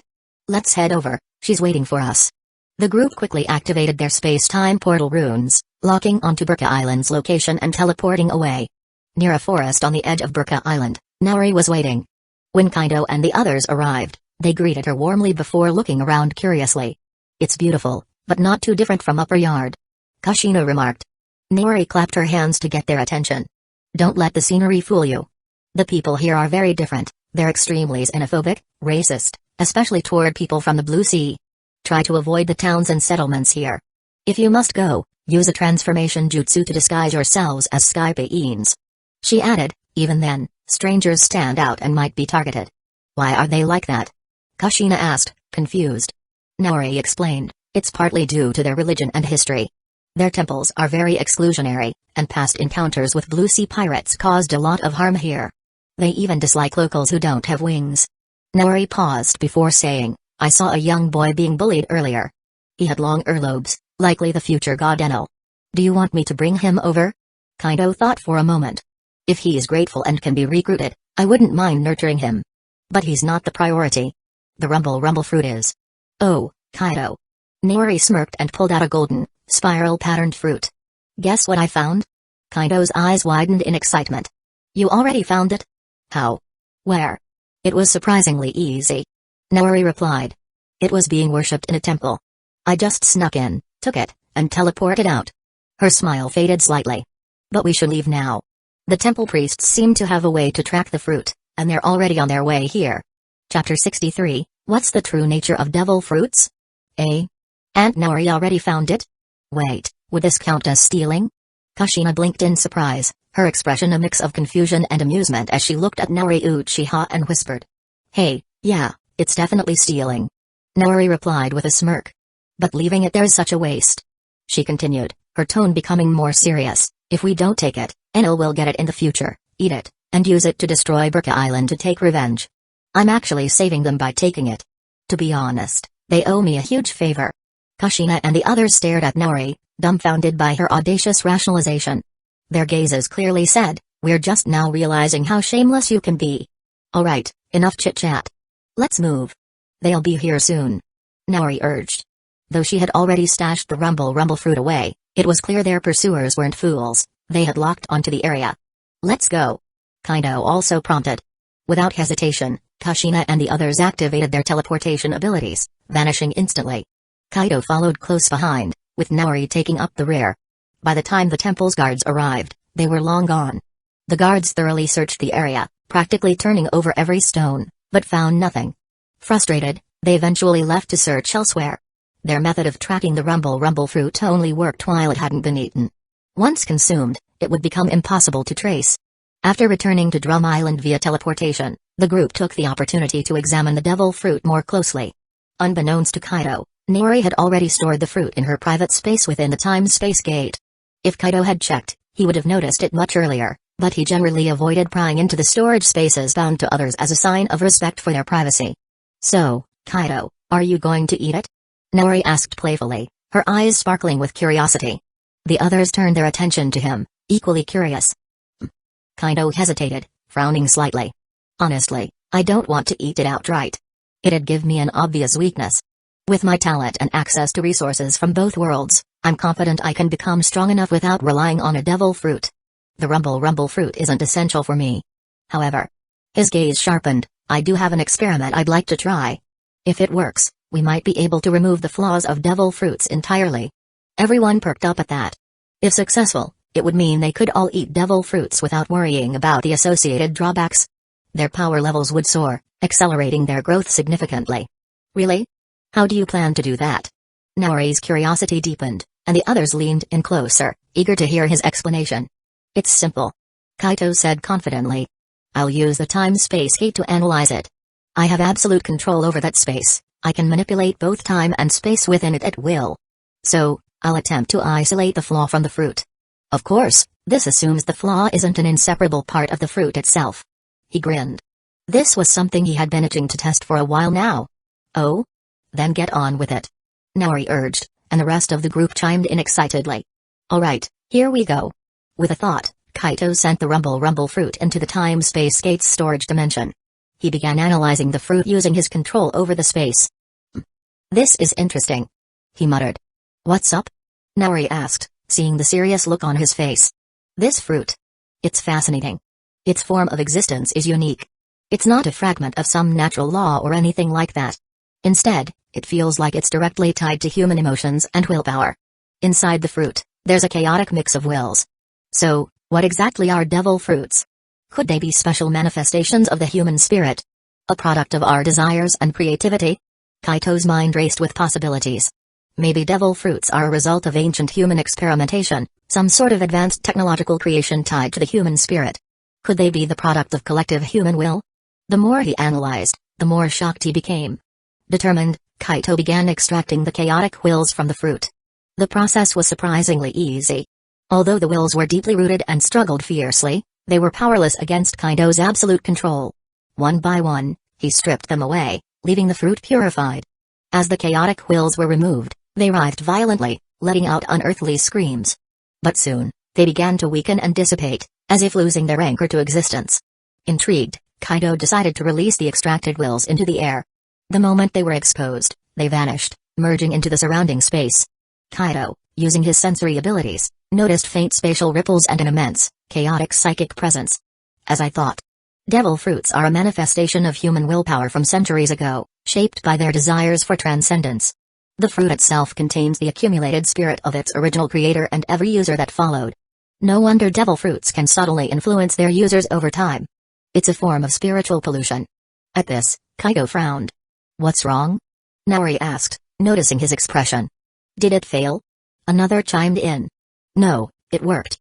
Kaido reassured them. He then explained his findings, leaving everyone shocked. So, does that mean we can't eat devil fruits anymore?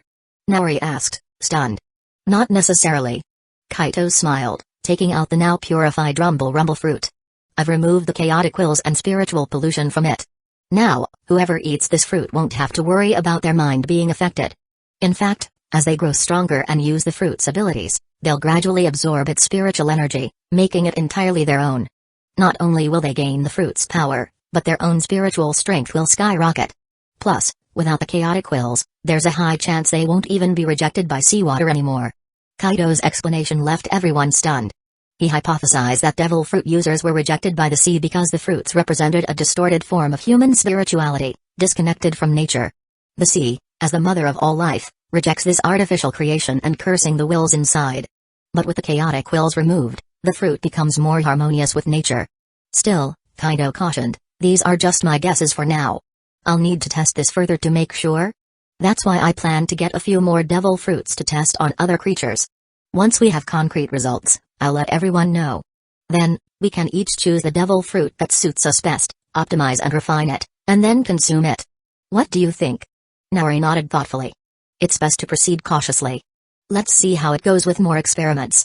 Minato, deep in thought, asked, Kaido, if you can purify a devil fruit, can you also extract a devil fruit from someone who's already eaten it? Would it hurt the user if you did? If this were possible, it would open up a new world of possibilities. They could eat devil fruits without fear of being permanently bound to them. If a fruit didn't suit someone, they could simply extract it and try another. If that's possible, it would be incredibly useful. They could consume purified devil fruits themselves and test whether or not they'd still be rejected by the sea. If they were rejected, they could just extract the fruit again and return to normal. Moreover, this method could be a game changer. If a desired devil fruit was already eaten by someone else, they wouldn't need to gamble on finding the fruit again after killing that person. They could simply extract it directly without unnecessary bloodshed. Kaido smiled. That's something I plan to explore too. But we'll have to wait and see. Chapter 64, The Experiment of Devil Fruits. Kaido was looking at Minato. Good idea. We can definitely test this out. But we'll need either a devil fruit or a devil fruit user to conduct the experiment before we know for sure. After all, they couldn't experiment on themselves, right? If something went wrong, someone could die. That's easy. At this moment, Naori Uchiha smirked and said, if it's about getting an actual devil fruit, that could be a bit tricky, they're not exactly common. But as for a devil fruit user, I saw one on Jaya Island not too long ago. Should I bring one back for us to experiment on? Getting this verified sooner would help her plan things out better. She also yearned for a devil fruit power without flaws or side effects. After all, such power could greatly enhance her strength. Really? Kaido froze for a moment, then exclaimed excitedly, what are we waiting for? Let's head to Jaya Island and start experimenting. Alright. Hearing this, Naori Uchiha smiled and raised a finger. But first, you guys wait in the uninhabited area on the other side of Pirate Town on Jaya Island. I'll bring the target to you. Otherwise, you might run into danger. That area isn't exactly safe. The main concern was that Kaido and the others were all too young and not yet strong enough. Even though they were powerful compared to ordinary pirates, there were still plenty of bounty hunters with rewards over tens of millions of baileys. Those people weren't easy to deal with. Better to be cautious. Got it. Kaido and the others understood Naori Uchiha's intentions and readily agreed. Good. Let's go. With that, Naori Uchiha led the group and teleported them to the opposite side of Pirate Town on Jaya Island. Afterward, she used her observation haki to cover the entire island. In an instant, she locked onto the only devil fruit user on the island. Found them. I'll be right back. Leaving this sentence behind, Naori Uchiha disappeared. She reappeared inside a bar. Who are you? She just teleported in, right? Could she be a devil fruit user with space-related powers? Seeing Naori Uchiha suddenly appear, the pirates froze momentarily, turning their gazes to her. Their expressions varied, some greedy, some frightened, some curious, and some just enjoying the spectacle. Sharingan, Genjutsu. Naori Uchiha couldn't be bothered with them. Her Mangekyō Sharingan activated as she cast a Genjutsu on a pirate over 2 meters tall in front of her. The man instantly fell into the illusion and fainted. Before the other pirates could react, Naori Uchiha grabbed the collar of the devil fruit user and vanished in a flash. What the hell just happened? Did she come here to kidnap someone? Oh no. Boss Bear was taken. Quick, after her. Chase her? How? We don't even know where she took him. The bar erupted into chaos. The pirates belonging to Boss Bear's crew were particularly panicked, unsure of what to do. They had never encountered such a bizarre situation. What kind of crazy person just shows up and snatches someone without saying a word? Meanwhile, pirates from other crews in the bar began whispering amongst themselves. Captain, this is a great opportunity. Boss Bear has a bounty of 60 million Baileys. His crew must be loaded. With him gone, they're defenseless. Let's take their stuff. Good point. Even if Boss Bear comes back someday, we can just grab what we can and escape. Agreed. No objections. Several pirate crews shared the same idea. Moments later, chaos erupted again as they attacked the remnants of Boss Bear's crew. Damn it. Bloodhand pirates, what are you doing? Stop this. Kill them. Ah. In no time, the entire bar devolved into a bloody melee. The result was inevitable. Boss Bear's crew was wiped out, and their riches were divided among the attackers. But all of this had nothing to do with Naori Uchiha. She reappeared with the hypnotized Boss Bear in front of Kaido and the others. Throwing Boss Bear to the ground, she pointed at him and said, "This guy is a devil fruit user. Based on what I overheard with my observation hockey, he ate his own type bear fruit, polar bear model. Use him to test it out. I suggest starting by removing the will and pollution of the devil fruit inside him. If that doesn't work, we'll extract the fruit instead." Got it. Kaido nodded and waved his hand, moving Boss Bear into the spatial dimension. With a focused mind, Kaido activated his powers, putting Boss Bear's soul into a deep sleep. Then he began trying to remove the will and pollution embedded in the devil fruit's power. The process went surprisingly smoothly. It worked. Let's check if he still gets rejected by seawater. Kaido beamed with joy, extracting the will and pollution from Boss Bear's devil fruit and tossing it into the void. Then, he dragged Boss Bear to the water's edge. He threw him into the seawater while monitoring his body with spiritual senses and chakra. The result was clear. Boss Bear's devil fruit abilities were unaffected by seawater. To be extra cautious, Kaido took both Boss Bear and a large amount of seawater into the spatial dimension for further observation. After confirming that the seawater had no suppressive effect on him, Kaido finally smiled in satisfaction. The experiment is a success. Removing the will and pollution from the devil fruit does indeed eliminate the seawater weakness. Moreover, I can completely remove the will and pollution from a devil fruit user's body. Even existing pollution can be eradicated. The absolute control of the spatial dimension is more powerful and refined than I ever imagined. I've been underutilizing this ability all along. Kaido realized he could further explore its potential, maybe even apply it to Kazekage and Kaion bloodlines in the ninja world. This is worth testing in the future. Kaido was already on the road to become a scientist. Everyone cheered at the successful experiment. That's amazing. Now we can safely consume devil fruits without worrying about their weaknesses. Naori Uchiha clapped her hands in approval. Next, try extracting the devil fruit power from his body. Alright. Kaido was eager to proceed. The extraction was smooth and flawless, causing no harm to Boss Bear. The process worked perfectly. He didn't die or suffer in any way. The space-time dimension's power is just too precise. Even the soul fused with the devil fruit was extracted intact. This means we can add devil fruit users to our search list. We can now find and acquire the abilities we desire. Kaido announced, smiling at everyone. Chapter 65, No Benefits Without Its Risks. That's amazing. Yeah. This makes things so much easier. Kushina and the others cheered excitedly upon hearing the news. This was way simpler than just searching aimlessly for suitable devil fruits. Of course, they'd still have to defeat the current devil fruit users to claim them. But hey, if they couldn't manage that, couldn't they just call for backup? Right now, Naori Uchiha was already considered very strong, even in the world of pirates. In terms of power, she could likely rival an admiral. Although it was hard to say for sure without direct combat, she definitely wasn't far off. Still, she was probably weaker than the 4 emperors. But with her level of strength, she could hunt down most devil fruit users with ease. Don't celebrate too soon. Naori Uchiha interrupted their excitement with a reminder, hunting down devil fruit users to extract their powers may be easier than finding the fruits directly, but it's not without risks. If we only do it occasionally, people might think it's just a coincidence. But if we do it too often, someone's bound to notice. They might even figure out that we have a way to extract devil fruit abilities. If that happens, and the information leaks, we'll be in big trouble in the pirate world. The major powers will definitely target us. And unless we can overwhelm everyone with absolute strength, we'll never know peace. So unless it's absolutely necessary, I don't recommend doing this until you've all grown stronger. It could bring us enormous danger and make it much harder to explore and conquer the pirate world in the future. Think about it carefully, okay? Nothing is ever entirely good or bad. Everything has its pros and cons. You can't have all the benefits without the risks. The group fell silent, their expressions growing serious. You're right.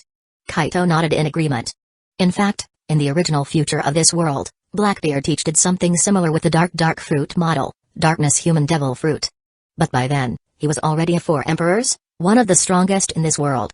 He could handle the attention and the risks. Right now, we're not on that level. Of course. Kaito added with a grin, this doesn't mean we should give up. If we can quietly and discreetly take down specific devil fruit users, extract their powers, and avoid exposing ourselves as a group, then a little hunting shouldn't be a problem. Minato frowned slightly. If that's the case, then we'll need to avoid using ninjutsu in front of people in this world. Ninjutsu is too distinct. It would immediately give us away. Exactly. Naori and Kushina nodded. It really was frustrating. In the end, it all came down to their current lack of strength. If they were stronger, they wouldn't have to worry so much. That's why training your physical body, taijutsu, and mastering this world's haki and swordsmanship are just as important. Kaito encouraged. At least specialize in 1 or 2 areas. So keep working hard. We've got a long road ahead. Do we really have to learn so much? It feels overwhelming. Kushina sighed. She had already been pushing herself hard lately, using several shadow clones every day for training. But she was determined to keep going. For Kaito, for her clan, and for herself, she wanted to become strong enough to help, not just stand by helplessly during a crisis like the one in Hidden Village. You're already doing great, Kushina. Mikoto gently hugged Kushina's shoulders. You're the one who should be comforting me, you know. With your chakra reserves, mental strength, and stamina, you can handle training 10 clones at once. Picking up a few extra skills is no big deal for you. Minato and I, on the other hand, can't manage that at all. Minato shrugged helplessly. Low chakra reserves and insufficient mental strength. What can I do? Kushina smirked. Hey, well, everyone's got their strengths, right? Kaito chimed in with a smile. Actually, Kushina, Minato, Mikoto, don't be discouraged. In the future, you'll be able to do what Kushina does too. Don't forget, all the training you're doing, body strengthening, eating seeking meat, and practicing taijutsu, is improving your physique and life force. This will naturally increase your chakra reserves over time. And the primal chakra refinement jutsu you're practicing will further enhance the quality and quantity of your chakra. So it's only a matter of time before you catch up. Multitasking won't be a problem for you in the future. Minato and Mikoto were stunned for a moment before they realized he was right. Minato, especially, felt a surge of gratitude toward Kaito, his fondness for him growing even more. Mikoto? Her feelings had already maxed out a long time ago. Oh, by the way, once we unlock the map to Shimatsuki, Frost Moon, village in the East Blue, I'm planning to visit Isshin's dojo to learn this world's swordsmanship. If any of you are interested, you can join me. Kaito said. Shimatsuki village? That Koshiro? Mikoto's eyes lit up. He's a great swordsman. Count me in. Minato quickly added, me too. Kushina groaned. Ugh, the Uzumaki clan doesn't exactly have a tradition of swordsmanship. But if everyone else is going, I'll join too. It's just one more shadow clone, after all. No. Kaito shook his head. For swordsmanship, I recommend training with your real body. It involves refining your physical strength. Unless you're already at a high level in swordsmanship and physically strong enough, you can't afford to skip that part.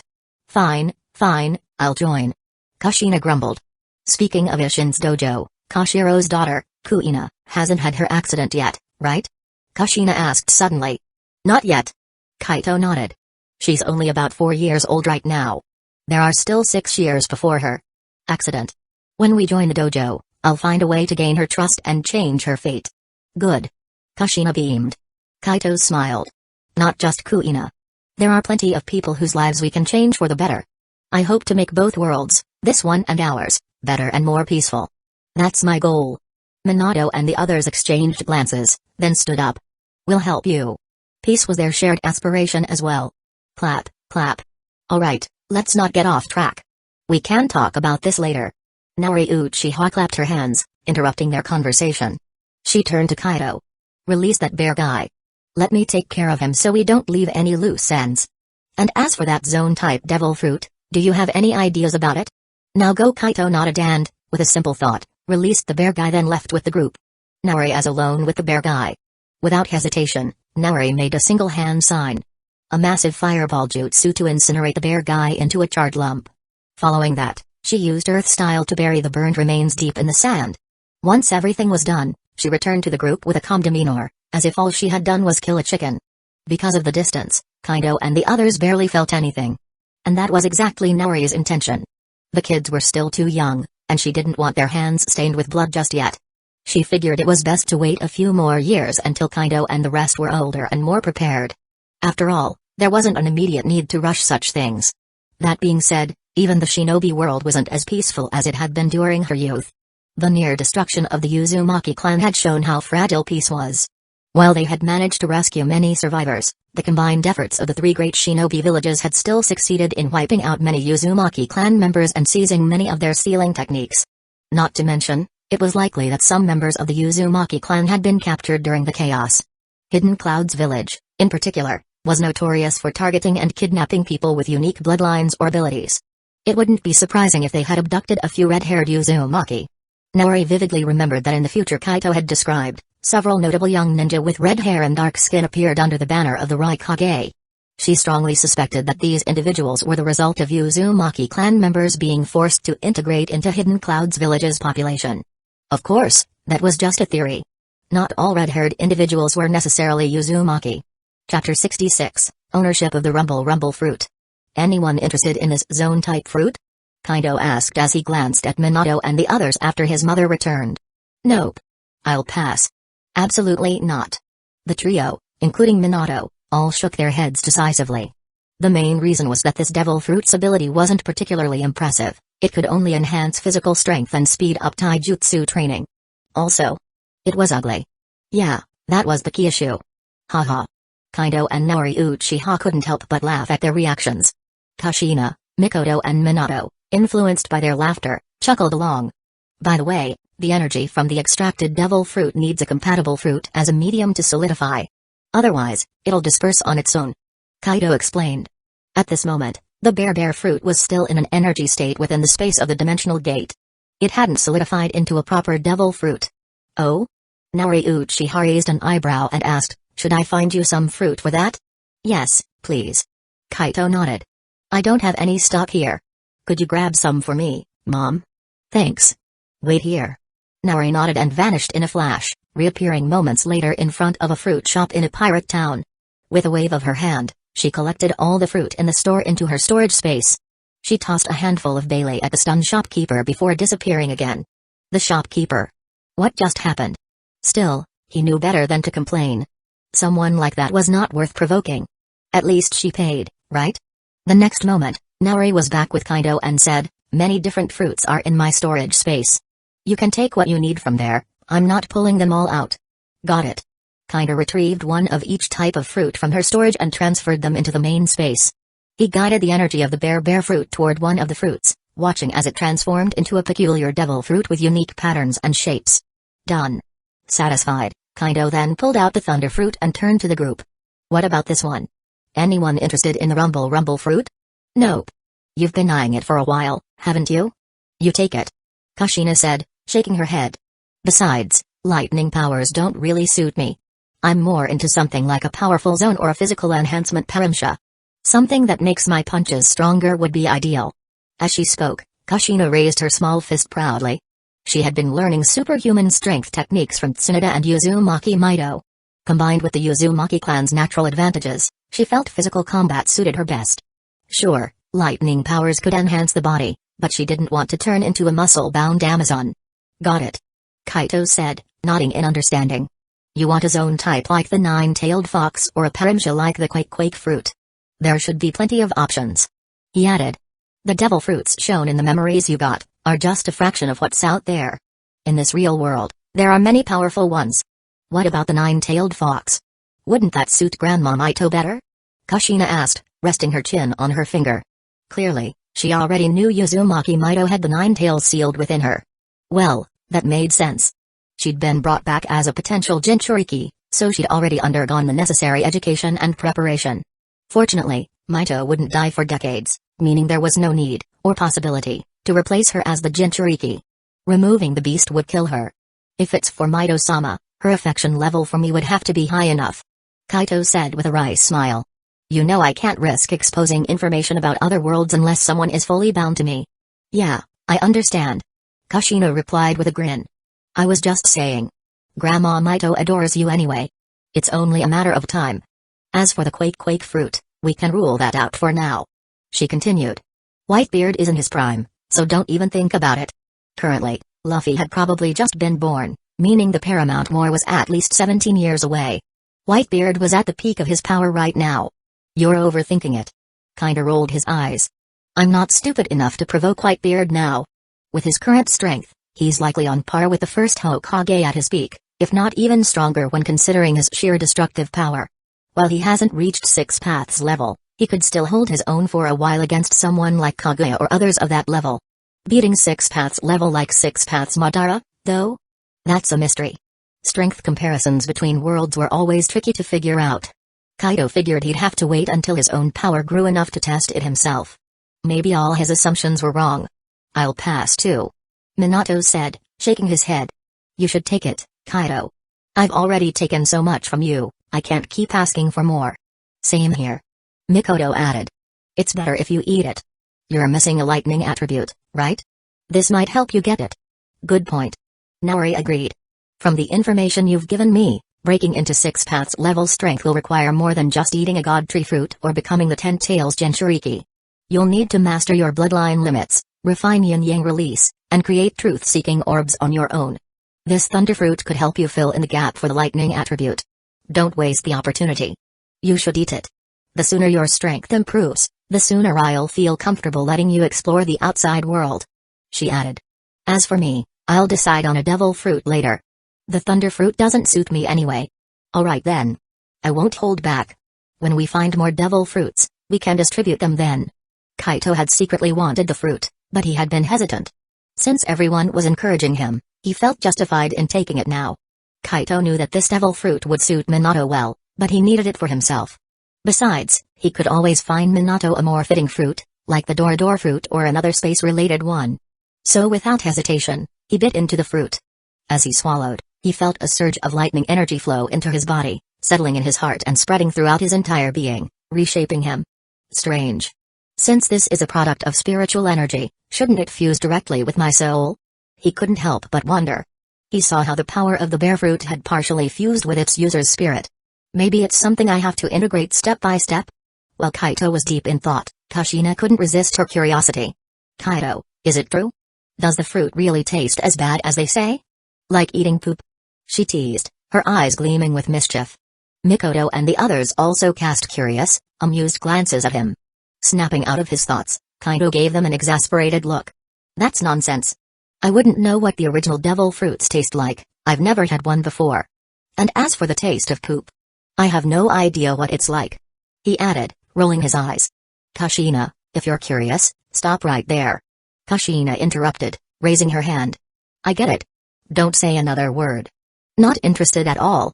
Ugh, so disgusting. She definitely wasn't curious anymore. That was way too disgusting. Hey. Seeing this, Kaito chuckled cheerfully. Alright, I'll let it slide this time. Then, he continued, you know, the purified and improved devil fruit actually tastes pretty good. Kind of like a regular pineapple. I think it has something to do with the purification process, maybe even a connection to Mendel resonance. I suspect the reason the original devil fruits taste so awful is because they carry a will or presence that pollutes the human spirit. The human spirit naturally rejects this kind of pollution, which makes them taste horribly unpleasant. Of course, that's just my theory, so I can't say for sure. But honestly, Kaido thought his reasoning made a lot of sense. Saying this, he casually took another bite of the rumble fruit in his hand and quickly finished it. He then began to carefully sense the abilities of the fruit. Sure enough, his chakra attributes now showed an additional lightning element.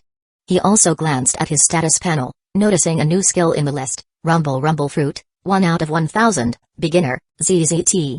In the next moment, blue lightning arcs flickered across Kaido's body.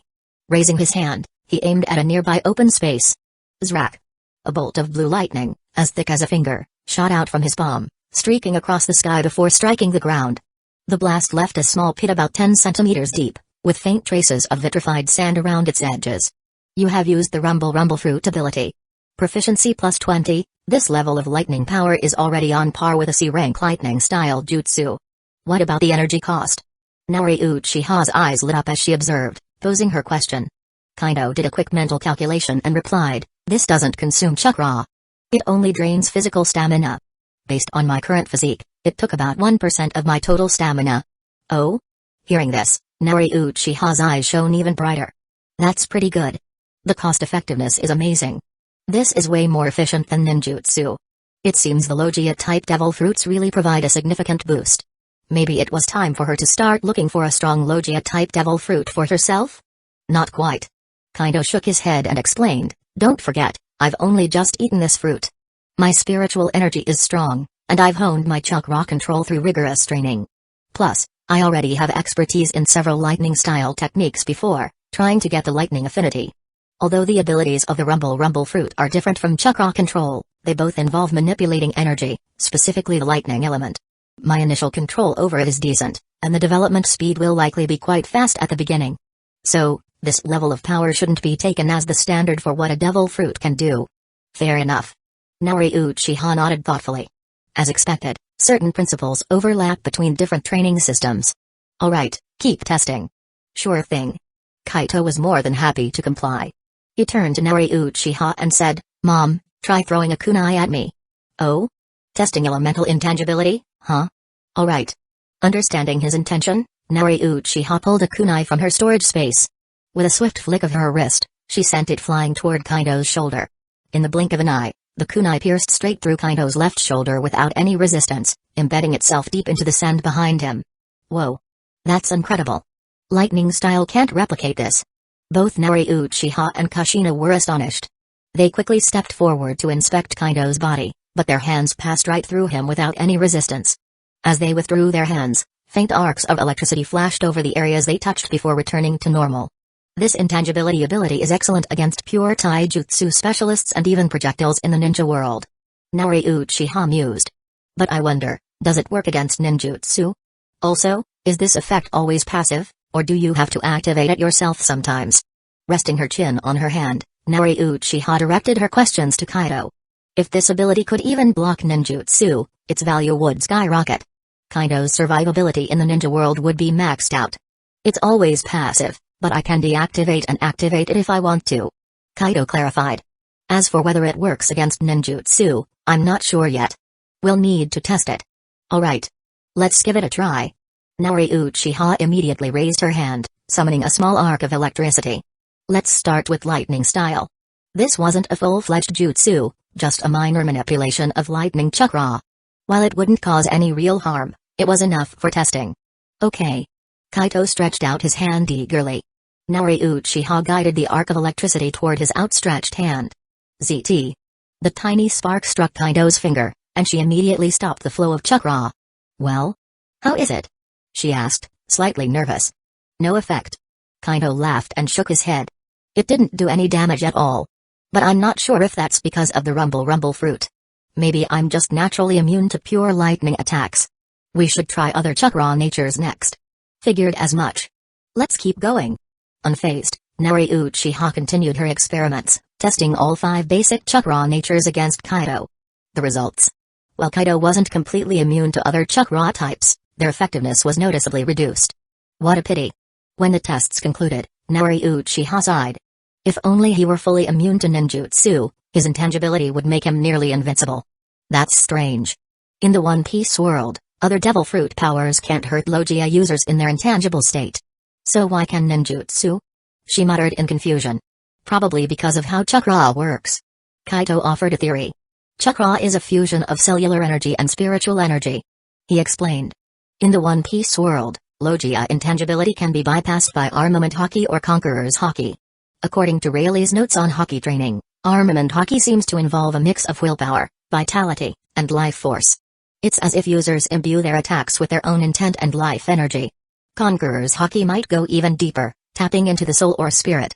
Since chakra incorporates both physical and spiritual energy, it's no surprise that ninjutsu can interact with Logia intangibility. Simply put, the willpower and spiritual energy of other living beings can affect Logia users. That makes sense. Naori Uchiha nodded in agreement, unable to think of a better explanation. Chapter 67, A True Millennium Dragon. Alright. The tests are complete. The Sky Island matter can be set aside for now.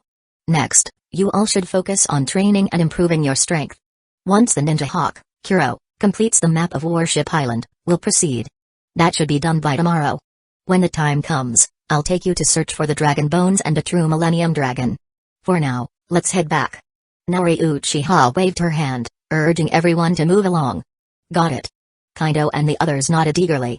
With a few swishes of teleportation magic, they left the area and returned to Upper Yard on Sky Island to continue their training. After finishing her morning training session, Naori Uchiha teleported directly back to the ninja world to handle clan affairs. 2 days later, at the Uchiha residence, is the Uchiha magical shell store ready? When will it open? Naori Uchiha asked the second elder. In recent days, the first batch of magical shells had been purchased from Skypiea. They had all kinds, fire-breathing shells, sound shells, impact shells, and more. Each type came in quantities of no less than several hundred. Naori had bought them all. The payment? Mainly soil, with some trades involving salt, minerals, and food supplies. She had prepared everything in advance and completed the transaction with ease. It's all set. We should be able to open by tomorrow. The second elder said confidently. Honestly, these magical shells are really practical. They can be used in everyday life, so I imagine they all sell like hotcakes. He wanted to ask where these items came from. They clearly weren't like anything from the ninja world, at least not something he'd ever heard of. But since it involved Naori's secrets, he wisely refrained. After all, as long as his granddaughter, Mikoto, received Naori's exceptional guidance, that was enough. Good. Naori nodded in satisfaction. Open the store as soon as possible and establish another Uchiha business venture. Make sure to assign 2 people to maintain order, and have the nearby police force patrol the area frequently to prevent any trouble. She aimed to use these unique products and commercial strategies to strengthen the Uchiha's ties with other ninja clans. Gradually, this would improve their reputation in the village. It would also pave the way for Kaido's future rise to the position of Hokage. If Kaido could one day become Hokage, earning goodwill from the villagers would be much easier. By then, the Uchihas wouldn't be as short-staffed and could form contracts with a large number of capable ninjas. These ninjas could then be sent to explore and build a foothold in the pirate world, preparing for Kaido's future dominance there. I understand. The second elder nodded. With the Uchiha's current strength, we don't fear anyone. Even the third Hokage and Danzō have been unusually quiet lately, thanks to you, great elder. Don't let your guard down. Naori said, her brow furrowing slightly. Arrogance and complacency are fatal flaws. Even if we eliminate Sarutobi Hiruzen in the future, we must never relax our vigilance, let alone now, when they haven't suffered any real losses. Have you forgotten how the Senju clan fell into decline over the years? The ninja world is growing more tense by the day, and a new war could break out at any moment. If we don't want the Uchihas to repeat the Senju's fate, everyone needs to stay alert, train hard, and strengthen themselves. This isn't just advice for you, second elder, it applies to everyone here. After you return, make sure to warn the younger clan members. Got it? Recently, the clan had grown restless, and Naori felt compelled to remind them often. It couldn't be helped, the Uchihas were naturally proud and impulsive. Fortunately, Kaido had already finished writing a new curriculum for ideological training. Naori had reviewed it and found it excellent. She hoped the courses would help the clan members become more level-headed and disciplined. Understood. We'll take care of it. The elders straightened up, realizing the truth in her words. They agreed to address the growing arrogance among the clan. Indeed, now wasn't the time to relax. Even if the third Hokage and Danzō had restrained themselves recently, they were still lurking, waiting for an opportunity. Good. That's all for today. I'll be busy for the next 2 days, so keep an eye on things yourselves. I'll leave a shadow clone at home. If anything urgent comes up, contact me. Meeting adjourned. After giving her final instructions, Nori dismissed the elders. Once they were gone, she activated the house's barrier, created a shadow clone to stay behind, and teleported away. The next moment, she appeared on Drum Island, at Kira's place. By now, Kaito and the others were already there waiting. Kaito was asking Kira, "Ms. Kira, if we had the blood of a living Millennium Dragon, could it replace the dragon bone as the main ingredient for your secret medicine?" Kira looked at Kaito with surprise and asked, "You found a real living Millennium Dragon? That's impossible. Those creatures are incredibly rare. Most people won't see one in their entire lifetime. The Millennium Dragons have no fixed habitat, they wander across the world, mostly soaring high in the skies and rarely landing near inhabited areas. I did find an old, living Millennium Dragon." Kaito confirmed with a nod. "The question is, can you do it or not?" If possible, he didn't want to hunt down the Millennium Dragon just for its bones. Even if it would die naturally in a decade or so, killing such a highly intelligent creature didn't sit well with him. Of course, there were probably plenty of dragon bones under the seas near Warship Island. However, Kaito wasn't sure if the prolonged exposure to water had rendered them ineffective. If they were useless, he'd really have no choice but to consider the living dragon as an option. "Damn, kid, you're amazing." Kira's eyes lit up with excitement. "To think you could find such a creature, what luck. Living dragon blood can actually replace dragon bones as an ingredient for what you named after improving the formula of my secret medicine, the longevity pills. The effect might even be better. Back in my day, I never came across a living Millennium Dragon, otherwise, I would have cracked the secret long ago. So, where's this dragon you're talking about? Would it be okay to take me along to see it? I'm really curious about a creature like that." "Sure thing. You've helped me a lot, after all." Kaito agreed without hesitation. Having Kira as backup wouldn't hurt either. He knew better than to underestimate her. Someone who'd lived over 100 years, traveled the world, and still brimmed with energy couldn't be simple. "Ha. Thanks a lot." Kira grinned happily. "Don't worry, I won't try to steal anything from you. In fact, if you ever have any questions, you can come to me. Consider this my favor to you. If you're interested, I can even work with you to research how to use dragon blood to make better longevity medicine. As payment, just give me 3 pills when it's all done." She had already taken 2 longevity pills made from dragon bones, extending her life by 75 years. Even though her lifespan was still long, she didn't mind adding more years. She was also chasing a breakthrough in medicine, hoping to find a way to elevate her life to a whole new level, perhaps even achieve true immortality. "Deal. As long as you help make plenty of longevity pills, I'm good," Kaito said with a smile.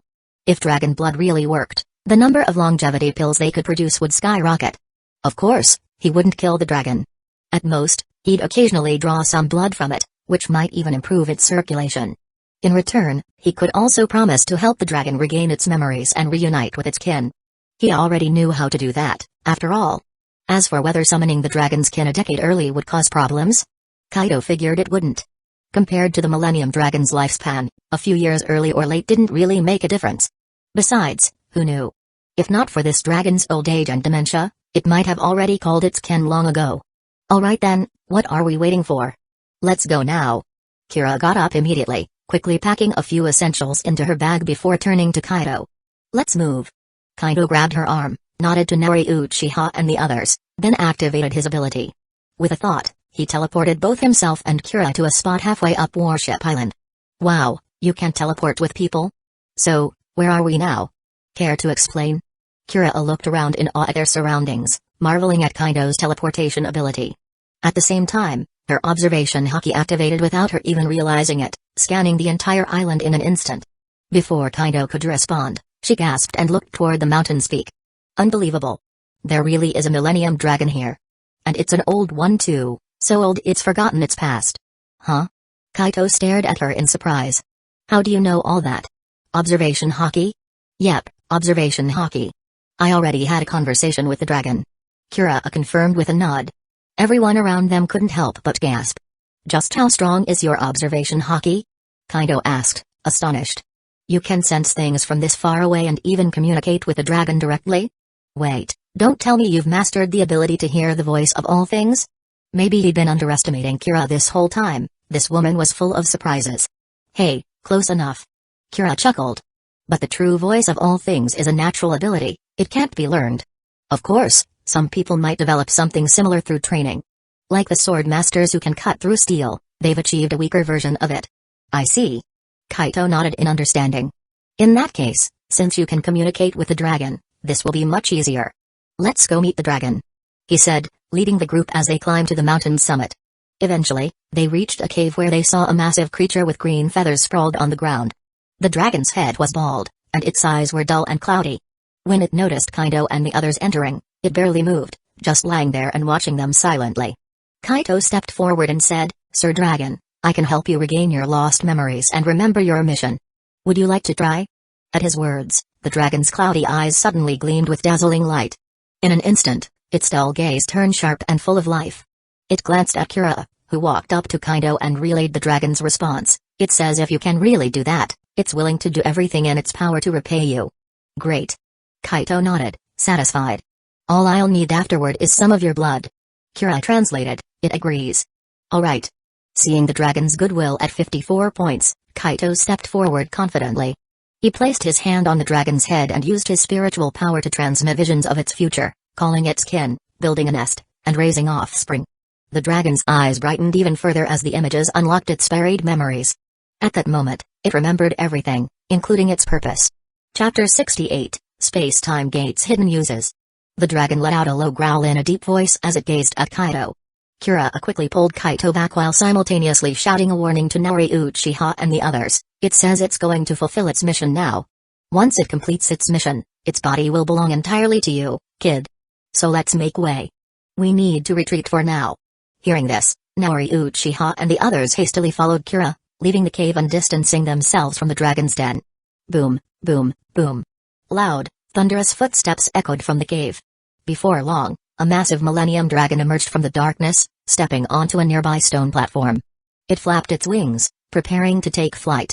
Perhaps because it had regained some vitality after being rejuvenated by over a decade, the Millennium Dragon no longer seemed on the verge of collapse. Its eyes sparkled with determination. Roar.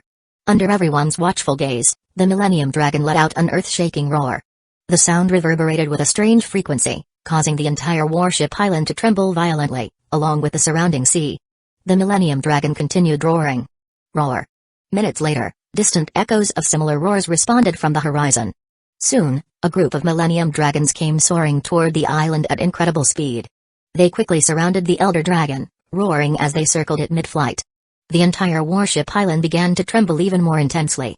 Gradually, the island started rising from the sea. The island is moving. It's rising. Kushina and the others immediately noticed something was off and exclaimed in shock. "Relax, it's the Millennium Dragon's doing. It'll settle down soon." Kaito reassured them. "Whoa? This is incredible!" Kira exclaimed in amazement, using her keen observation haki to peer into the depths below Warship Island. She spotted countless Millennium Dragon skeletons and unhatched eggs scattered beneath the seabed. This place. It's a breeding ground and nursery for Millennium Dragons? No wonder. Turning to Kaito, Kira asked, "You knew all this from the start, didn't you?" "Of course." Kaito confirmed with a nod. "I wouldn't have sought out that Millennium Dragon otherwise." In no time, a section of the seabed spanning several kilometers around Warship Island emerged above the water, revealing rocky outcrops and a massive Millennium Dragon remains. Can these Millennium Dragon bones still be used as materials for life-extending elixirs?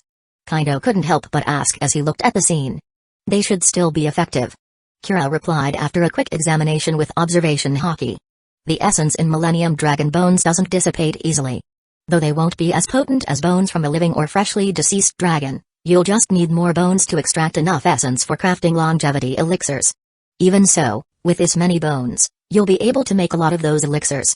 Congratulations." Kaito grinned. "Thanks. We'll celebrate together." Roar. At that moment, the upward motion of Warship Island ceased, and the island stabilized. The Millennium Dragon landed on the newly risen beaches, laying eggs and preparing for the next generation. Crack, crack, crack. Some ancient dragon eggs, seemingly reawakened during the earlier ritual, began to hatch. One by one, baby Millennium Dragons emerged from their shells. Watching this, the elder Millennium Dragon, its memories now fully restored, seemed filled with relief and happiness. It had finally fulfilled its mission. However, the ritual had also drained its remaining life force. Its time had run out. Even so, it wasn't ready to leave just yet. The Elder Dragon had promised to repay Kaito's kindness.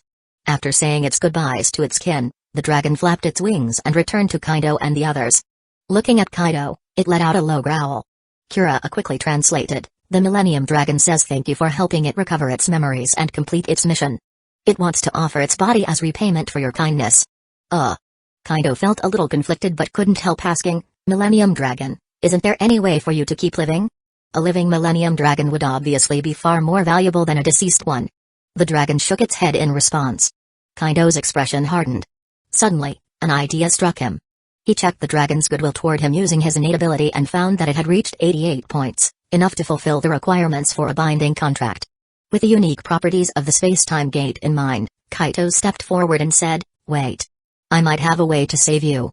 Trust me for now. He placed a hand on the Millennium Dragon, and with a thought, they vanished from the island, reappearing on a deserted small island between Warship Island and Logue Town. The dragon looked bewildered as Kaido summoned a mysterious rune from his forehead. Holding it out, he said, if you're willing, touch this rune and agree to the bond. I might be able to save you. But know that as part of the deal, you'll have to follow me from now on. What do you think? The Millennium Dragon stared at the rune, then at Kaido. Sensing his sincerity, it nodded slightly and touched the rune with its head. Immediately, a voice echoed in the dragon's mind, asking if it was willing to form a binding contract with Kaido. The contract promised great benefits but also required partial submission. Without hesitation, the dragon agreed. The rune entered its mind, and an influx of knowledge filled its consciousness, memories of the past, glimpses of the future, secrets of the space-time gate, and details about the ninja world. Additionally, Kaido transmitted techniques like the Life Force technique and the Primal Chakra refinement method, complete with personal insights. Kaido intended to test whether these techniques could work on the Millennium Dragon. Though they was designed for humans, Kaido, who had nearly perfected the method, believed he could modify it to suit the dragon's physiology. He could modify the technique based on the structure of the dragon's meridians and body. He might even create a version of the Life Force technique tailored for the dragon. If it worked, the dragon could possibly use it to extend its lifespan further. Moreover, the Primal Chakra refining jutsu wasn't just any ordinary method. Not only could it help practitioners refine their internal chakra seeds with ease, but it also enabled those without chakra seeds to form their own. In other words, anyone in the One Piece world, including the Millennial Dragon, could use this technique to condense their own chakra seeds and refine chakra. That was the most incredible part. Otherwise, people in the One Piece world would basically never be able to refine chakra. Unless one day, Kaido broke through to the Six Paths level and mastered the method of acknowledgement, he might then grant people in the One Piece world the ability to refine chakra. By teaching the Millennial Dragon the Primal Chakra refining jutsu, Kaido aimed to give it the ability to refine chakra, turning it into a ninja beast. Later, he might even take the dragon to find the Slug Sage and try to get the sage to teach it sage jutsus to further extend its lifespan. Everyone knows that the sages of the three great summoning lands have been alive for at least 1,000 years. For creatures whose species weren't inherently long-lived, gaining such a lifespan must be the result of practicing sage jutsus. If neither of these methods worked to extend the Millennial Dragon's life, Kaido could only try sealing it temporarily in the space-time gate. After all, if he could freeze time and space within the gate, couldn't he apply that to living beings, essentially using it as a stasis chamber? Hello, Kaido. At this moment, the Millennial Dragon opened its eyes, and a voice echoed in Kaido's mind. Huh? You can communicate telepathically now? Kaido looked at the dragon in surprise and asked. Yes. The Millennial Dragon nodded. After forming a contract with you, I gained the ability to send you messages telepathically through our bond. I didn't expect you to be such a fascinating existence. I also know that you're trying to save my life. Although I don't think it's necessary, because I have no regrets left in this life, I appreciate your effort. I'm willing to give it a try. However, if it doesn't work in the end, please don't be sad about my passing. The Millennial Dragon clearly had a calm attitude toward life and death. Alright, I promise. Kaido nodded seriously and said, the Life Force technique will need your help to adjust and recreate, and the Primal Chakra refining jutsu won't work without a compatible sage jutsu to extend your life. Those can wait. But since your remaining lifespan is so short, let me try the last option first. Don't resist, I'm going to take you into the space-time gate. Alright. The Millennial Dragon nodded again. In the next moment, it allowed Kaido to bring it into a separate section within the space-time gate that Kaido had specially set up. Kaido first put the Millennial Dragon's soul into a deep sleep. Then, he froze time in that part of the space entirely. He carefully observed the dragon's body through his authority over the space. As expected, its bodily functions had completely stopped. It worked. Haha. Kaido was overjoyed. This way, even if someone bonded with me is nearing the end of their lifespan and I can't extend it, I can seal them in the space-time gate and wait until I figure out a solution before unsealing them. Chapter 69, Limitless Lifespan. Kaito saw that his idea had worked, so he decided not to wake the Millennium Dragon for now. I'll deal with the Millennium Dragon's version of the health-enhancing technique first, a new life force technique for beasts, then wake it up later, he thought. With that, he made up his mind and teleported back to Warship Island. You're back? How did it go? Is the Millennium Dragon saved? Naori Uchiha asked as soon as she saw him. Kaito nodded. More or less. For now, I've sealed it with a special method. Got it. Naori Uchiha replied with understanding. No point dwelling on it now, the rest of the Millennium Dragons have already flown away. Kira reminded them. Sure enough, many dragons were soaring into the sky, taking the newly hatched younglings with them in a grand formation. Soon, they disappeared from sight. Suddenly, the entire Warship Island started trembling violently. The island began sinking slowly into the sea. Mom, let's collect some dragon bones before they're underwater. It'll save us from diving for them later. Kaito quickly suggested to Naori Uchiha. Good idea. Let's go. Without hesitation, Naori Uchiha summoned the ninja hawk, Kuro, and hopped on. Together, they soared down the mountain and soon landed by the beach. Turning back, she waved toward Kaito and the others still on the mountain. In the next instant, Kaito teleported himself and Kura to the beach. I'll handle this. Just watch. Naori Uchiha declared. She activated the fourth stage of Susanoo, causing Kura to gasp in awe. Manipulating the chakra giant, she stepped into the portion of the beach that was already being swallowed by the sea.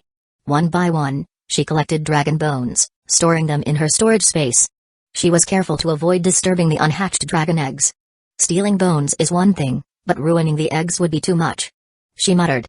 After gathering more than 20 relatively intact and fresh dragon bones, Naori Uchiha stopped. By then, the island had stabilized, and the beach was fully submerged underwater. Deactivating Susanoo, she teleported back to Kaito and the others. I've collected over 20 bones. Is that enough, or should I grab more? That's plenty. Kaito assured her. We should have enough for now. He had already inspected the dragon bones in his storage space and was pleasantly surprised by their quality. The bones appeared to be petrified on the surface, with minimal loss of essence. Just one bone could likely produce hundreds or even thousands of longevity pills. If more were needed, they could always return later. Alright, let's head back. Naori Uchiha said, nodding. She and the group returned to Kira's place. While the others began their training, Kaito retrieved one dragon bone and a small amount of blood from the old Millennium Dragon. Together with Kira, he started crafting longevity pills. The pills made from the dragon bones were easy to prepare. Within an hour, they had produced dozens of them. The dragon blood, however, required more effort. They spent over a day refining it into blood-based longevity pills. The pills had the same effect as the ones made from bones. However, the effects couldn't stack, and a person could only consume up to 5 pills in total before they became ineffective. After completing their research and production, Kaito gifted Kira 3 longevity pills. She immediately took them in front of everyone. Under their watchful eyes, Kira's appearance transformed dramatically. She shed decades of age, becoming a stunning middle-aged woman with an undeniable charm. This. Who would have thought you were this beautiful, Kira? Naori Uchiha exclaimed in surprise. Absolutely. Kushina and Mikoto nodded in agreement. Haha. Kira laughed, grabbing a mirror to admire herself. Hands on her hips, she declared smugly, of course, it's only natural. Even Kaito and Minato couldn't deny that Kira looked breathtaking at that moment. Kushina, Mikoto, Minato, you two. Take them right here, don't save them. Without hesitation, Kaito took 5 pills himself. His lifespan immediately surged by 96.425 years. Lifespan, 202 years, 6 months, and 19 days. Life essence, 23.2, even his life essence increased by 10 points. Kaito could clearly feel the immense vitality coursing through him.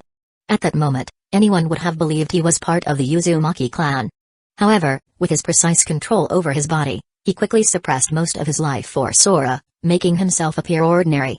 Alright, Mom, you should take 5 pills as well. Kaito said, handing Naori Uchiha a bottle containing 5 pills. Alright, thanks for this. Naori Uchiha smiled warmly, touched by his thoughtfulness, and took the 5 pills. Her vitality and life essence skyrocketed as well, and her cells rapidly regenerated. She looked a full decade younger, resembling a vibrant young woman in her 20s. Moreover, with her enhanced life force, essence, the recovery of her missing soul fragment accelerated several-fold. Her blind right eye had already been on the verge of regaining sight. At this moment, it fully recovered. The once pale and cloudy pupil turned black again, restoring her vision. Moreover, a small amount of ocular power was reborn within her. Although it wasn't the eye's peak potential, but every beginning is difficult. Now that her vision had returned and a trace of ocular power had been restored, recovering the rest would become much easier. Naori Uchiha estimated it would take her about 1 to 2 months to completely return her right eye to its peak state, or even surpass it. After all, her right eye had undergone significant strengthening due to the eye-nurturing medicine that refined and tempered her eye meridians. "Mom, has your right eye recovered?" With his sharp eyes, Kaito was the first to notice the change and immediately asked excitedly. "It really seems like it." Mikoto and the others were drawn by Kaito's words. They turned their attention to Naori's right eye and saw that it had indeed regained its glow. "Haha. Yes, it's finally recovered. And it's all thanks to you, Kaito. Mom has to thank you." Naori Uchiha gently touched her right eye, feeling the fully restored vision. She looked at Kaito with a warm expression, stroked his head, and said, "Having you might be the luckiest thing that ever happened to me. Without Kaito, she might have been as good as dead by now, even if she weren't literally dead." Who could have predicted that Kaito would have such a gift and fortuitous encounter? Life truly is unpredictable. Congratulations. At this moment, Kira also offered her congratulations to Naori Uchiha. She could sense that Naori's restored right eye had significantly increased the danger she radiated. It was evident that her ocular power was deeply tied to her strength. What a truly remarkable clan. Kira couldn't help but marvel. "Congratulations, Aunt Naori." Mikoto, Kushina, and Minato also offered their heartfelt congratulations to Naori. Mikoto, in particular, was delighted that her aunt's right eye had recovered. After that, Naori Uchiha spent some time adapting to her restored right eye, even trying to activate her Sharingan. She found she could easily activate the 3 Tomoe Sharingan, though the Mangekyō was still beyond reach for now. The main issue was that her ocular power hadn't fully returned yet. Trying to force her right eye to activate the Mangekyō at this point would only harm it, so she decided not to push herself. "Alright, stop staring at me. You should all take the longevity pills now. Then, I'll have Kaito set up a seal on you to hide some of your life energy. We don't want to draw unnecessary attention or trouble." Naori smiled and gestured for Mikoto and the others to take the pills. The ninja world wasn't like the One Piece world. A sudden surge in life energy could raise suspicion, and a competent ninja would definitely notice something unusual. That could lead to unnecessary trouble or even danger. "Got it. Thank you, Aunt Naori." Mikoto and the others naturally didn't refuse and immediately swallowed the longevity pills. One by one, their life energy and vitality skyrocketed. However, unlike Kaito, they didn't have as much control over their bodies yet. For now, they had no way to suppress the surge in vitality. They had to rely on Kaito to set up sealing techniques on them, allowing them to keep it under control. "Kaito, you've learned these sealing techniques so quickly and skillfully. I can't keep up with you anymore, it's frustrating." Kushina patted her abdomen and grumbled in frustration. She had been learning from Lady Mito alongside Kaito, but why was he so far ahead of her? So much stronger? This level of concealment sealing was completely beyond her ability. She felt that even someone as skilled as the third Hokage wouldn't be able to detect anything unusual about the seal.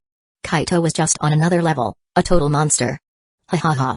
Kaito chuckled, patting Kushina's head to comfort her. "Don't worry. You don't have to compare yourself to me. At least your talent in sealing techniques is top-notch." Lady Mito herself acknowledged that. "Don't undervalue yourself. If you compare yourself to Mikoto or Minato, you're definitely ahead in sealing techniques." Well, Minato might actually be an exception. But of course, Kaito wouldn't say that aloud. He didn't want to discourage her. Based on Minato's future achievements in sealing techniques, it seemed like he would surpass even her in this field. In another story, Minato's talent could have made him the protagonist. Sealing techniques? You guys sure have a lot of quirky abilities up your sleeves. Kira teased as she watched from the side before returning to her medical books. Although she had gained another 40 years of lifespan, that seemed to be her current limit. If she wanted to gain more, she would likely have to rely on her medical skills to break through her life's limitations. Time wasn't on her side. She wasn't sure when, or even if, she could achieve that. So, she didn't place all her hopes on herself. Part of her bet was on Kaito. With his learning ability and rapid growth, she felt he might surpass her in medicine within a few years. By then, maybe he could find a way to transcend the limits of life itself. Haha, not bad, not bad. Kaito chuckled softly. He noticed that Kira's affection for him had risen again, now reaching 76 points. Only a few more to reach 80. He was looking forward to the day he could form a pact with Kira. Maybe I can even bring her to the ninja world someday. She could learn ninja medical techniques and healing ninjutsu. I might even appoint her as the Uchiha clan's chief doctor. Kaito mused to himself. Chapter 70, Eternal Life Jutsu. Half a month later, Kaito was in the courtyard of the Sky Island, routinely training with the Life Force Jutsu. At this point, his Life Force Jutsu had reached its peak perfection. Only one final step remained to surpass its limits. You consumed seeking meat to assist in practicing the Life Force Jutsu. Mastery plus 10, your Life Force Jutsu has broken past its perfection limit, and you have entered enlightenment. In the next moment, Kaito felt himself entering a state of absolute clarity. His mind seemed to become infinitely sharper, as if its flexibility had increased 1,000-fold, no, 10,000-fold. Suddenly, countless insights related to the Life Force Jutsu surged into his consciousness, rapidly forming the prototype of a new technique. And it continued to refine itself further. What's happening to Kaito? Nearby, Kushina, who was also training, noticed something unusual about Kaito and spoke out in concern. She was about to step forward. Stop. Don't make a sound. Mikoto quickly grabbed her arm and gestured for silence, whispering to both Kushina and Minato, who was also startled by the commotion. He's in enlightenment. Kaito told me about this before. We can't disturb him, or we might ruin his enlightenment. Kushina, can you set up a soundproof barrier around the area to keep Kaito undisturbed? Apparently, Kaito had anticipated such a situation and made prior arrangements. Enlightenment? Like when he created that amazing chakra refinement manual that time? Kushina whispered in astonishment. Mikoto nodded firmly. Yes. Now stop talking and set up the barrier. Alright, alright. Kushina immediately began weaving hand seals and pressed her palm to the ground. In an instant, a series of sealing runes spread from her hand, encircling Kaito. A soundproof barrier formed, isolating Kaito while leaving Kushina, Mikoto, and Minato outside. Phew. After finishing the barrier, Kushina exhaled deeply. She glanced at Kaito, still immersed in enlightenment, with both curiosity and concern. He'll be fine, right? Of course, just be patient. Mikoto reassured her. I'm more curious about what he'll gain from this enlightenment. Probably something related to the Life Force Jutsu. Kushina guessed. He was practicing it earlier. Look, he's moving now. Is that the Life Force Jutsu? No. Wait, it's different. It's changing. And the changes are getting more profound. This is nothing like the original technique. Inside the barrier, Kaito's body had started to move on its own, practicing a set of techniques increasingly distinct from the original Life Force Jutsu. He continuously adjusted his movements, while an aura of profound mystery enveloped him. Watching this, Kushina and the others couldn't help but feel mesmerized. The insights they gained just by observing seemed to deepen their own understanding of the Life Force Jutsu. After half an hour, Kaito finally completed the new technique and emerged from his enlightened state. Your Life Force Jutsu has broken its perfection limit. You've entered enlightenment and created the Eternal Life Jutsu. Eternal Life Jutsu, a technique evolved from the Life Force Jutsu during enlightenment. It enhances physical health, prolongs life, accelerates healing and recovery, cleanses impurities, and improves natural talent. Its effectiveness is 10 times that of the original Life Force Jutsu. Wow, what a huge gain. Kaito reflected on the Eternal Life Jutsu he had just created. Fundamentally, it was still an advanced version of the Life Force Jutsu. This made sense, given his Heaven Rewards Diligence ability, which improved any technique or skill he mastered, breaking its limits and leading to enlightenment. If Kaito had studied other similar techniques beforehand, the enlightenment would have fused them into the new technique. However, since the Life Force Jutsu was the only one he had used, the resulting technique naturally became its advanced version. This enlightenment didn't only create the Eternal Life Jutsu. Kaito's lifespan had also increased by another 20 years, reaching 222 years. He recalled how, before awakening his memories of his past life, he'd had only 6 months to live. Now, in just over 2 months, his lifespan had exceeded 200 years. It was almost unbelievable. Such was the life of someone with a cheat-like advantage. Besides that, Kaito noticed a layer of sticky, foul-smelling black residue on his body. It was clearly impurities expelled during the breakthrough of the technique. Kaito, are you done? How are you feeling? Outside, Kushina and the others saw Kaito awakening and quickly dispelled the barrier, eager to approach. Wait. Let me take a bath first. Kaito raised his hand to stop them and, without waiting for a reply, teleported to the bathroom at his home in the ninja world. He scrubbed himself thoroughly several times, ensuring there was no remaining odor. Then, he retrieved a clean set of clothes from his storage space and changed. As for his old clothes, he incinerated them in the backyard with a fire technique, completely destroying them. Feeling refreshed, Kaito began inspecting the changes in his body. After all, the cleansing process from breaking limits was bound to leave some noticeable improvements. Soon, he discovered that his physique had become 3 times stronger. More importantly, his meridians were now broader and tougher, their capacity increased by at least 100%. To confirm his gains, Kaito decided to practice some basic taijutsu. He immediately felt a change. My physical foundation and taijutsu talent have increased by more than double. This is a huge gain. It seems like the effects of a limit-breaking skill are incredible. It's not just about gaining enlightenment in techniques. After finishing a round of basic taijutsu practice, Kaito stopped and sighed in amazement. Time to head back. Thinking this, he focused his mind and teleported back to Skypiea. Yo. Seeing Kushina and the others still training, Kaito waved with a grin. I'm back. You're finally back. What were you running off for earlier? The 3 of them immediately stopped their training and gathered around him. Kushina asked curiously. Well, it's because my life force jutsu broke through, and I had an enlightenment. I underwent a deep internal cleanse and renewal. You know how it goes. So. Kaito waved his hands, explaining awkwardly. Ah, I see. Mikoto, Kushina, and Minato suddenly understood. No wonder Kaito had run off so quickly earlier. Indeed, every breakthrough in the life force jutsu triggered a cleansing process that expelled impurities from the body. At the beginner level, the effect was minor, but as proficiency increased, the cleansing became much stronger. What Kaito had experienced earlier was a breakthrough beyond perfection, its effects were obvious.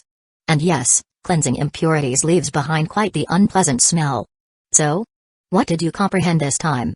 Mikoto asked curiously. Minato and Kushina also looked at him eagerly. Seeing their expressions, Kaito chuckled. This time, I created a much stronger version of the life force jutsu. I've named it the Eternal Life Jutsu. Its effects are 10 times greater in every aspect, essentially a full upgrade. But, naturally, the difficulty to use it is also at least 10 times higher.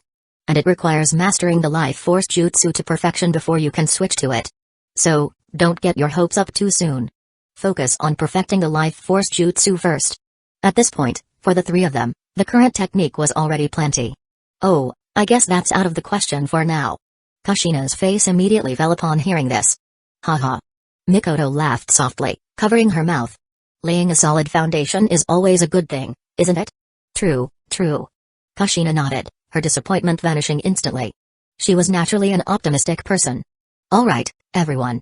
Back to training. I'll get to it as well. Kaito clapped his hands and moved to the side. He created several shadow clones, assigning them to practice ninjutsu and chakra control, while his main body focused on developing his rumble fruit abilities. Over the past 10 days of training, he had already brought his rumble fruit abilities to a proficient level. The progress wasn't exactly fast, but this was mainly because his physical endurance and stamina limited the amount of time he could train daily. Once his physique improved further, he'd be able to train longer each day, and his mastery of techniques would progress faster. But this wasn't something he could rush. Improving one's physique required a step-by-step approach. Still, thanks to the life force jutsu, his physical development was already 10 times faster than others his age. Of course, compared to others in the One Piece world. As for the shinobi world? Forget it. Most of them were glass cannons with low durability. Now, with the upgraded life force jutsu, he estimated his physical improvement speed would increase by another tenfold. Man, having cheat-like powers is just awesome. The thought made Kaito inwardly delighted. Suddenly, he received a notification from his communication space. Dividing a portion of his focus, he checked the message. It was from little Kuro, the ninja hawk. Kaito took out the note from Kuro and read it.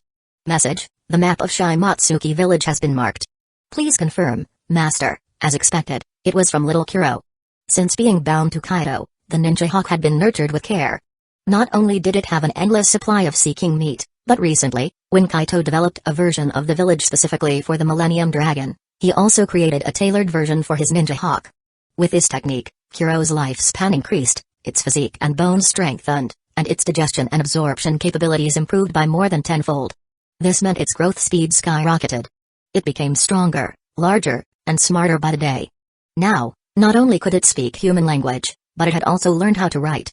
Of course, that was thanks to Kaito transmitting vast amounts of text and knowledge directly into its mind. Without that, even with its growing intelligence, it wouldn't have learned so quickly. By the way, The Millennium Dragon had also been freed by Kaido and was temporarily residing on Skypiea. It spent its days practicing the Life Force Jutsu to extend its lifespan.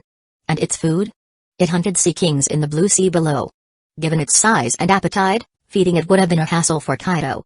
For now, its strength was far from its peak. Otherwise, Kaido might have sent it to explore maps as well. In its prime, the dragon's speed was leagues ahead of the Ninja Hawks. Chapter 71, Becoming Kaoshiru's Disciples. What's up? Did someone message you? Mikoto, who had just finished a round of training and was about to take a break, noticed Kaido acting a bit differently. She walked over, curious. Kushina and Minato, also taking a momentary pause, turned their attention to him. Nothing big. It's just that Kuro lit up the Shimatsuki village map. In a few days, we can head over there to learn this world's swordsmanship. So, what do you all think? Are we all going? Kaido waved the note in his hand with a grin.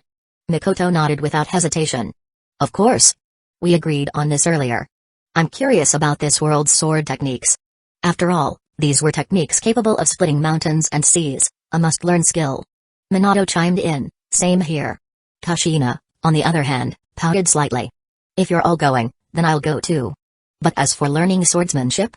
I'll decide later. She wasn't particularly interested in swordsmanship herself, but she wouldn't mind tagging along for the fun of it. It was basically a vacation in her eyes. In that case, let's head back and inform my mom. She can take us there, it'll save us a lot of trouble. Kaido decided without further delay. Sure, they could go on their own. But a group of unfamiliar kids suddenly showing up and asking to learn swordsmanship? That would definitely raise some eyebrows.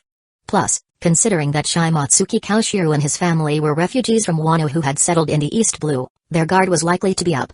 It would be more convincing if an adult accompanied them. Minato and the others agreed without a second thought. With that settled, they used teleportation to return to Kaido's home in the shinobi world. Fortunately, Naori Uchiha was at home. Huh? Why are you all back so suddenly? And together, no less. Did something happen? Naori Uchiha, busy going through some paperwork, paused her pen when she saw the group of four appear before her. Kaito nodded firmly. Kuro just sent word that the Shimatsuki village map is lit up, so we're hoping you can't take us there to formally learn swordsmanship. Are you available right now? Of course. It's just some paperwork, I can handle it with a shadow clone. Naori Uchiha nodded and immediately created a shadow clone to deal with the files. She gestured to the group, alright, let's get going. The sooner we finish this, the sooner I can get back. With that, she led the way and teleported them to the edge of the island of the Shimatsuki village. Swish, swish, swish. Kaido and the others followed, appearing at her side moments later. Let's go scout things out first. Naori said, taking charge. After that, we should buy a house here as a base. You'll probably need to train here for several years, at least. Mikoto and the others nodded obediently, trusting her guidance completely. Soon, the group arrived at the village on the island. Their unfamiliar, striking appearances immediately drew attention. After some inquiries, Naori Uchiha successfully purchased a 300-square-meter courtyard from the village chief. Once that was settled, she brought Kaido and the others to Wishin Dojo, where they finally met the owner, Kaoshiru. Kaoshiru welcomed them into the living room and had tea prepared. You're Kaoshiru, correct? I'd like these children I brought to study under you and learn swordsmanship. What do you think? After taking a sip of tea, Naori Uchiha got straight to the point. Normally, I wouldn't refuse kids who want to learn, but whether they can become my disciples depends on their progress and character. I hope you can understand. Kaoshiru smiled politely, his tone neither overly humble nor arrogant. He clearly didn't know enough about Kaido and the others to make such a commitment right away. However, their attire made him somewhat suspicious of their origins. That's fair enough. Naori replied with a nod. Let them start as students first, or you can test them if you'd like. Though, I must admit, they don't have any foundational training yet. Becoming a disciple was a serious matter, and Kaoshiru's cautious approach was reasonable. That works. Let's start with the basics of swordsmanship. Kaoshiru agreed, before turning to Naori with a curious expression. But I must ask, why would someone as strong as you bring children to a humble dojo like mine in an obscure village? Though your physique seems average, I can sense an overwhelming danger from you. You're clearly no ordinary person. Years of swordsmanship training had sharpened his intuition, and he trusted it completely. Oh? Naori raised an eyebrow, amused. You're very sharp. Most people wouldn't pick up on that just from my physique. As for your question, let's just say I know your background and your skills. I trust your ability to teach. Besides, These kids are very interested in swordsmanship, so here we are. Well. Kushina suddenly raised her hand awkwardly, interrupting. I'm actually not that into swordsmanship, and I don't plan on learning. I'm just here to tag along with Kaido and the others. Hey. Kaoshiru. Naori. Naori shot a glare at Kushina before turning back to Kaoshiru. Anyway, that's the gist of it. As a renowned swordsman, your teaching abilities are certainly up to the task. I see. Kaoshiru sighed softly, his expression complicated. From your clothing and demeanor, I'd guess you're from Wano, or at least deeply connected to it. Can you tell me how things are back in Wano now? No, you've misunderstood. Naori chuckled and shook her head. Our attire might make it seem that way, but we're actually from the Hidden Leaf village in Hidden Island, not Wano. We have no ties to Wano. I see. Kaoshiru was momentarily stunned. His instincts told him Naori wasn't lying. You're not from Wano? That's surprising. Sorry for the misunderstanding, it's just that your clothing looks so much like what we wear in Wano. Kaoshiru apologized, then asked with some curiosity, but Hidden Leaf village? I've never heard of that. Does it have something to do with ninjas? Something like that. Naori replied with a nod. The Hidden Leaf village is an isolated ninja settlement, so we rarely venture out. But I do know a bit about Wano. She then recounted what she knew about Wano's current state. When Kaoshiru heard about Oden's death at Kaido's hands and the suffering of Wano's people under Orochi and Kaido's rule, his face darkened. He closed his eyes, silent for a long moment, before opening them again and apologizing. Sorry, I let my emotions get the better of me. That news really upset me. It's understandable. Naori said calmly. I'd be furious too. Oden's foolishness was beyond comprehension. Even Naori had been dumbfounded when she first learned about it. That such a person became a hero of Wano was really difficult to understand. This is practically an insult to the word hero. Thank you for telling me all this.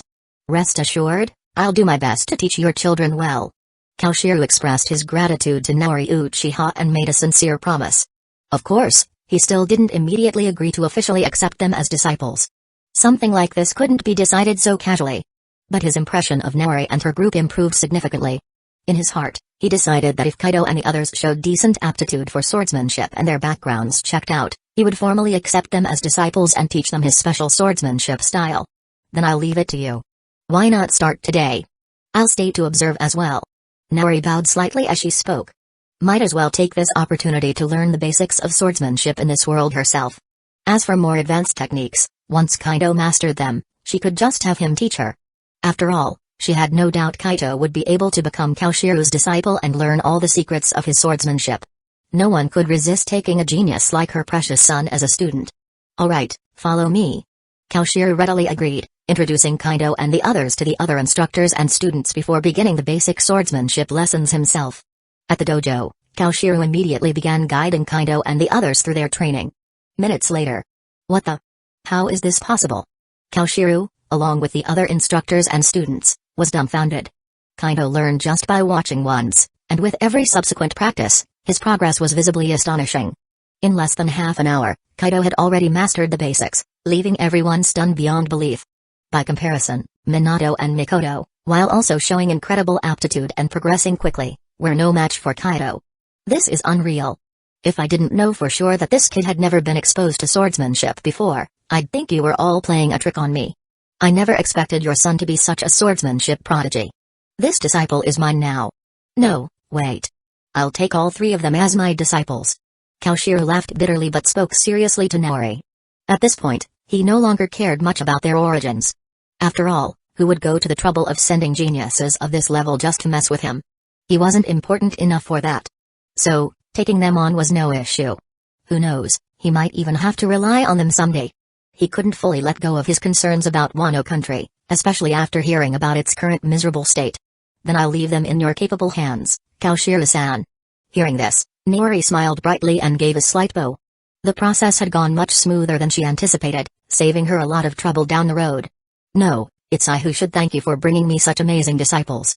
Kaoshiru shook his head with a smile and returned a bow. Talented disciples were rare, genius level ones, even more so. Soon, Kaido, Minato, and Mikoto formally bowed to Kaoshiru and officially became his disciples. Under Kaoshiru's guidance, they began their swordsmanship training, shifting their daily practice from Sky Island to Shimatsuki Village. Their training schedule now included several extra hours of swordsmanship every day. Even though Kushina didn't plan to learn swordsmanship, she tagged along. After all, she didn't want to stay on Sky Island or Drum Island alone. You must be Kuina, right? Hello there. I'm Uzumaki Kushina, but you can just call me Kushina-ne.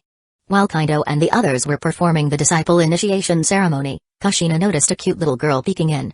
The girl looked like a porcelain doll, and Kushina's eyes lit up as she crouched down and pinched the girl's cheeks. Kushina-ne. Kuina found this older sister figure very approachable and politely greeted her. Hearing this, Kushina happily patted Kuina's head. Oh, so polite. So adorable. This scene didn't escape Kaoshiro's notice. Seeing it, he smiled knowingly. Having talented, similarly aged senior disciples could only be a good thing for Kuina. With such geniuses supporting her in the future, she'd have a better chance of success and safety. Once Kaido and the others finished their ceremony, Naori didn't linger. She had a brief conversation with Kaoshiro, leaving behind several £100 of gold as a disciple gift and to cover food and medicinal bath expenses. Then, she returned to the house they'd bought. Good grief. This is way too much money. Even if I serve seeking meat at every meal and provide top-tier medicinal baths daily, I couldn't use up all this gold. Kaoshiro looked at the massive amount of gold Naori left without giving him a chance to refuse and could only laugh bitterly. Kaido, once today's lessons are over, take this gold back. I really can't accept it. As your teacher, it's my duty to provide for your food and baths. You don't need to pay me. Kaoshiro tried to reason with Kaido. Ah, sensei, just take it. Kaido waved it off casually. Our family is loaded, and we just scored a huge haul recently. We're not short on money. We are rich. Kaido felt happy saying those words. Sensei, your place isn't exactly wealthy, and the three of us eat like monsters. So please, just keep it. Otherwise, we'd feel bad freeloading here. Oh, by the way, about the medicinal baths, I'm a pretty decent doctor myself, and I can mix baths that suit us perfectly. So you don't even need to worry about that. I'll handle it every day myself. Lately, all the medicinal baths had been prepared by Kaido. With his current medical skills, he could outclass 99.9% of doctors across 2 worlds. Huh? You're a doctor too? Kaoshiro was shocked. Judging by Kaido's confidence, his medical skills were clearly no joke. Otherwise, Naori wouldn't let him handle the baths for all 3 of them. Yep. I've been studying under Dr. Kira on Drum Island recently, and I've been making solid progress. I'll also continue learning from her every day. Kaido nodded, not bothering to hide their ability to teleport. After all, with Kaoshiro's observation haki, it wouldn't take long for him to notice if they used the ability frequently. Rather than risking a trust issue later, Kaido decided to be upfront about it. Besides, Kaoshiro was trustworthy. Teleportation abilities weren't unheard of in the One Piece world. Drum Island? Dr. Kira. Drum Island is in the first half of the Grand Line, right? That's really far. How do you get there every day? Kaoshiro was completely baffled. Because we have teleportation powers.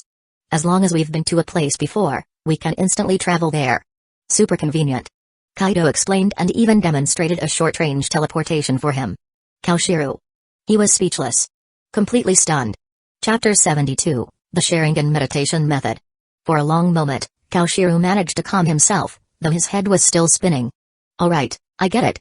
But listen, Kaido, you guys need to be careful about showing this teleportation ability to outsiders. Kaoshiro said, rubbing his temples. Even if you have to reveal it, make sure it's only when you're strong enough to protect yourselves, got it? Spatial-type devil fruits are incredibly rare. If people find out, there's no telling what kind of trouble might come your way. Some people out there don't play fair. Understood. We'll be careful, sensei. Kaido and the others nodded in unison, smiling at Kaoshiro with gratitude. The fact that Kaoshiro cared enough to warn them showed he had a genuinely good character. This was also a subtle test. If Kaoshiro had been deceitful, Kaido could have used the teleportation ability to leave any time. After all, he had already set up an automatic emergency teleportation feature for everyone in the group. If anyone faced life-threatening danger, they would be instantly transported to the safety of the space-time portal. Over the next few weeks, Kaido and the others adjusted their training schedule. Every morning, they trained swordsmanship with Kaoshiro. At the same time, they used shadow clones to study other subjects, accelerating their progress exponentially. Kushina and the others showed rapid improvement, but Kaido was on another level entirely. In just 3 days, Kaido had mastered the basics of swordsmanship. In half a month, he reached the intermediate stage. 2 months later, he achieved advanced mastery, shocking everyone around him. During this time, Kaido's Uchiha meditation method also broke through to its ultimate limit, becoming his third limit-breaking skill. This breakthrough led to the creation of the Sharingan meditation method, a technique exponentially stronger than the original. The Sharingan meditation method boosted mental strength and refined the spirit with incredible efficiency. It even enhanced the sea of consciousness, taking both its capacity and quality to new heights. While practicing this new meditation method, Kaido finally awakened his Sharingan. Though it currently only had a single Tomoe, Kaido's ability to suppress its power meant his ocular strength was already comparable to a two-Tomoe Sharingan. Kaido planned to continue expanding his Sharingan's potential this way, aiming to prepare for the Mangekyō Sharingan, or perhaps even the Eternal Mangekyō Sharingan, without taking shortcuts. Through the use of the upgraded Life Force Jutsu, Eternal Life Jutsu, and Primal Chakra refinement, Kaido worked on purifying and enhancing his Uchiha bloodline. Combined with the Sharingan meditation method, he hoped to unlock its full potential. His goal was ambitious, to skip the flawed Mangekyō stage entirely and awaken the Eternal Mangekyō Sharingan directly.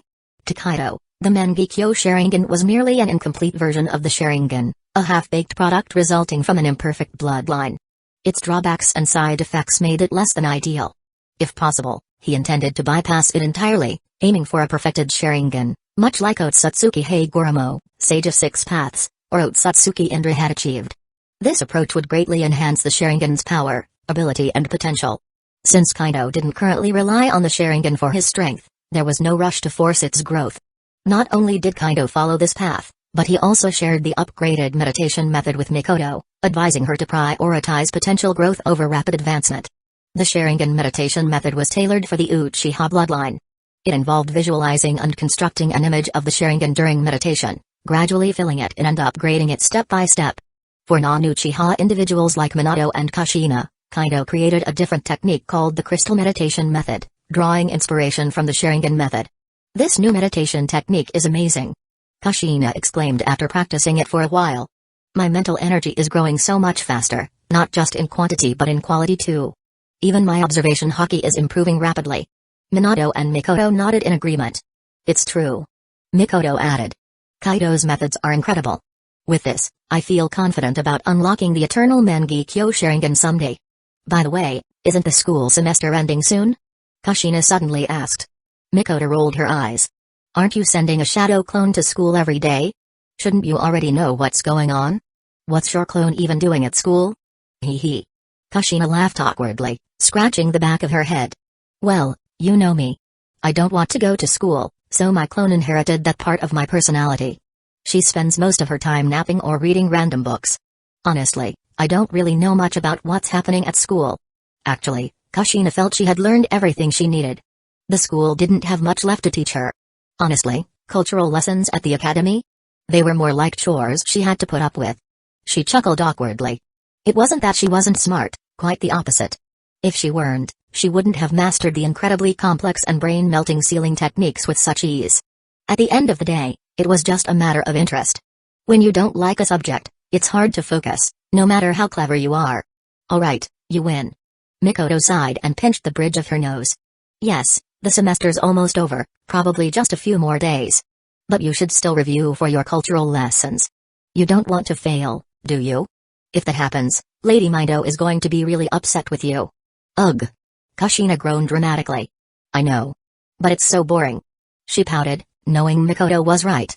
Mido would not go easy on her if her grades dropped. Unlike Kushina, Mikoto never had an issue with studying, regardless of the subject. She excelled in every class, even those as boring as the Will of Fire. Sure, she played along on the surface, but her true feelings about such lessons were a different matter altogether. It wasn't just Mikoto either, most of the other kids in the clan had similar feelings about these ideological courses. Over the past few months, every Uchiha had been required to attend and pass these lessons as part of the clan-wide reformation. Failing didn't just mean losing academic credit, it also meant deductions in merit points and withheld promotions. This intense focus on ideological training had made Uchiha members' outlooks much more well-balanced. Many of their previously arrogant tendencies were being tempered, though it was still a work in progress. Honestly, if we could all just practice the Sharingan meditation method, that would solve most of these issues. Mikoto thought.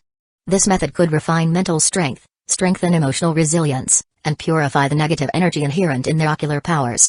It was designed to harmonize the chaotic nature of the Sharingan. This insight came to light thanks to an observation from Kaido's mother. She had realized that, compared to other Uchiha, Her ocular power was far more stable and devoid of malice.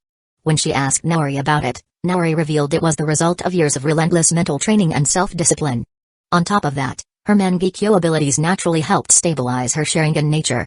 Inspired by this, Kaido developed a new meditation technique, incorporating these stabilizing principles directly into the practice. Kaido even used his control over the dimensional gate to enhance the process. This effort culminated in the creation of the Sharingan meditation method, which effectively purified mental and ocular energy, neutralizing negative influences. Too bad. Mikoto thought with a tinge of regret. Kaido is still too young. The clan doesn't fully trust him yet, so there's no way he can share such a powerful technique with everyone. Even her grandfather and mother hadn't been granted access to it. Still, Mikoto understood and supported this decision. The clan's leadership was prioritizing Kaido's safety and the long-term future of the Uchiha. Sharing this technique too widely, especially outside the clan, would draw unnecessary attention and create unpredictable dangers. The last thing they needed was for enemies to learn about such a powerful method. Ugh, just a few more days? And now I have to study for exams? This is so annoying. Kushina whined again. Can't I just graduate early? Mikoto couldn't help but laugh. You're dreaming. That's never going to happen. Even if Kaido agreed, Lady Mido definitely wouldn't. You're still too young, Kushina. Early graduation means you'd be assigned missions right away, and that's way too dangerous.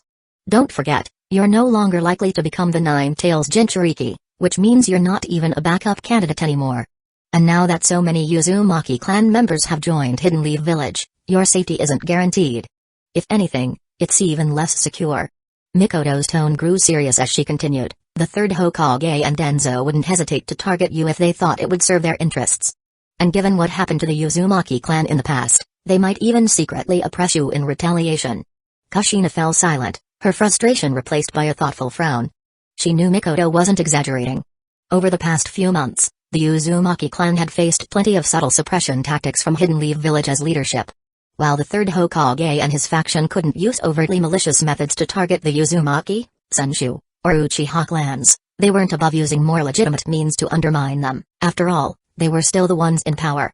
The pressure wasn't enough to provoke open rebellion, but it was constant and frustrating. Kushina knew she wasn't the only one tired of this situation. Several of the more hot-headed Uchiha had even considered taking drastic measures to deal with the Hokage's faction, though they wisely decided it wasn't the right time. Okay, fine. I get it. Kushina grumbled, crossing her arms. I'll drop the early graduation idea. For now. Mikoto chuckled. Good. That's more like it. Focus on doing well in your exams first. You don't want Lady Mido coming after you, do you? Chapter 73, Planning for the Next Vacation. Alright. Kushina's face immediately fell as she leaned against the tree with a pout, feeling like life had lost its color. But suddenly, a great idea struck her, and she sat up straight, eyes sparkling. Wait a minute. I've already awakened Observation Haki and Kagura's mind's eye. Why don't I just use them to cheat on the written exams? That way, I'll definitely pass those annoying cultural classes. Hee, I'm a genius. In an instant, she'd solved her biggest headache. Now she could finally enjoy her vacation properly. Mikoto, overhearing this, was speechless for a moment. But she had to admit, it wasn't a bad idea. Honestly, those cultural lessons weren't going to help Kushina get stronger anyway, so Mikoto decided to just let her do as she pleased. By the way, Kaido, got any plans for this vacation? How about we explore the East Blue? Kushina excitedly suggested to Kaido, who was practicing his swordsmanship nearby. Little Kuro's been running maps these past few months, and a lot of the East Blue has already been scouted. We could take some time to tour and sightsee. Staying in the same spot training all the time was getting boring for her. Life should have some excitement, especially for a kid like her. Kaido paused mid-swing, sighed, and said, Alright, where do you want to go? Honestly, we can travel to other islands anytime, even when it's not vacation. Of course, as long as the places weren't too dangerous. He had been planning to visit places like Kokoyashi Village and Windmill, Fasha Village anyway.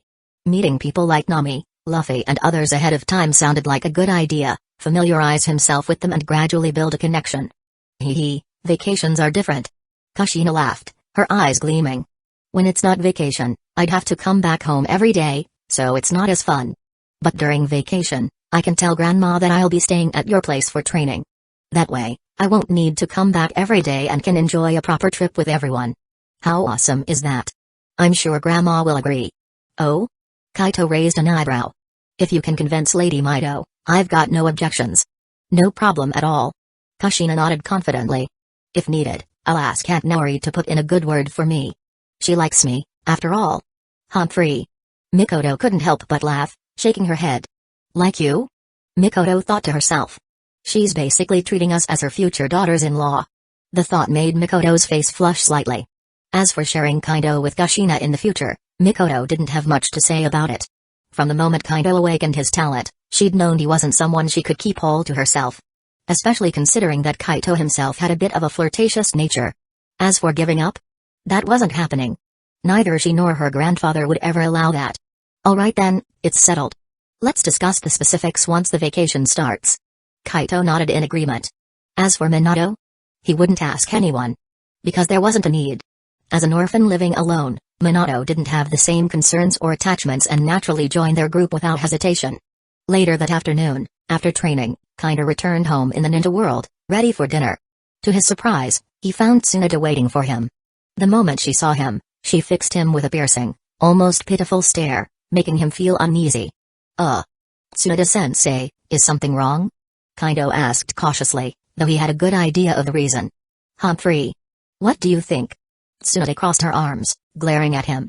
You said you'd follow me as my apprentice, learn from me, and even teach me some of your medical techniques. But look at you now. It's been months, and you barely show up. You've even sent a shadow clone to study sealing techniques under Grandma Mido, but you've completely ignored me. Is my medical ninjutsu not worth your time? Or do you just not respect me as a teacher? Tsunade's anger wasn't baseless. The main trigger, however, was her earlier gathering with Jiraiya and Orochimaru. Over drinks, the topic of her taking on a disciple came up. Jiraiya, ever the instigator, had teased that he hadn't even seen her disciple yet. Could it be that your student is so terrible that you're too embarrassed to show him off? He was just joking. But Tsunade, being Tsunade, couldn't let that slide. She had sent Jiraiya flying straight to the hospital with a single punch.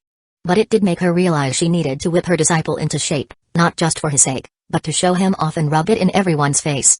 Ahaha. Kaito scratched his head awkwardly. Truthfully, he'd been so busy with his studies and training that he had genuinely forgotten about Tsunade. He quickly tried to make amends. Don't be mad, don't be mad. I've just been busy lately, but I'll make time for you starting from now. I'll send a shadow clone to train under you every day, and we'll also exchange ideas on medical ninjutsu. How does that sound? Honestly, he was genuinely interested in Tsunade's medical ninjutsu and chakra control techniques. It wouldn't hurt to pick them up sooner rather than later. Another shadow clone? Can't you come in person? Tsunade frowned, clearly not satisfied. She felt dismissed. Guess when I'm the one asking for it, it's not worth much. She muttered to herself to let Kaido hear her. Kaido let out a sigh, shaking his head helplessly. I swear, I don't have time. If you ask my mom or Kushina, they'll tell you I've been super busy these days. He explained. Every single day's packed tight with training. Oh? Tsunade raised an eyebrow, her sharp eyes scanning him up and down. I've noticed Kushina's been keeping busy, but you. I didn't really pay attention until now. But haven't you changed a lot recently? In just a few months, you've grown over 10 centimeters taller, haven't you? You're nearly 1.4 meters now. And you're only 6.5 years old. What, have you been eating fertilizer or something? How'd you grow this much in such a short time? The first time she met Kaido, he'd been a sickly kid, thin, weak, and much shorter than kids his age. Yet, in just a few months, he looked completely different, healthy, strong, and taller than average for his age. Something about it felt unnatural. Hey, just normal training and eating well. Kaido replied with an awkward laugh. Maybe I'm just getting good nutrition lately. Healthy diet, healthy growth, right? What could he do? The meat from Sea Kings was ridiculously nutritious. It wasn't just helping him grow taller, it was practically supercharging his physical development. Add in the effects of practicing his body strengthening techniques, and the results were extreme. Honestly, this was him holding back, otherwise, he might already be 1.6 or even 1.8 meters tall. Yeah, right. Tsunade rolled her eyes. If you don't want to explain, just say so. I'm not blind, you know. It's not just you, Kushina's grown taller too these past months. Not as much as you, but she's put on 5 or 6 centimeters. But listen, I'm not here to dig into the Uchiha clan's secrets. It's just, your vitality and physical development seem a little over the top, don't you think? Oh? Kaito was genuinely surprised. Wait, you actually noticed? I thought I hid it pretty well. Tsunade was the first person to call out the abnormal vitality and strength of his body.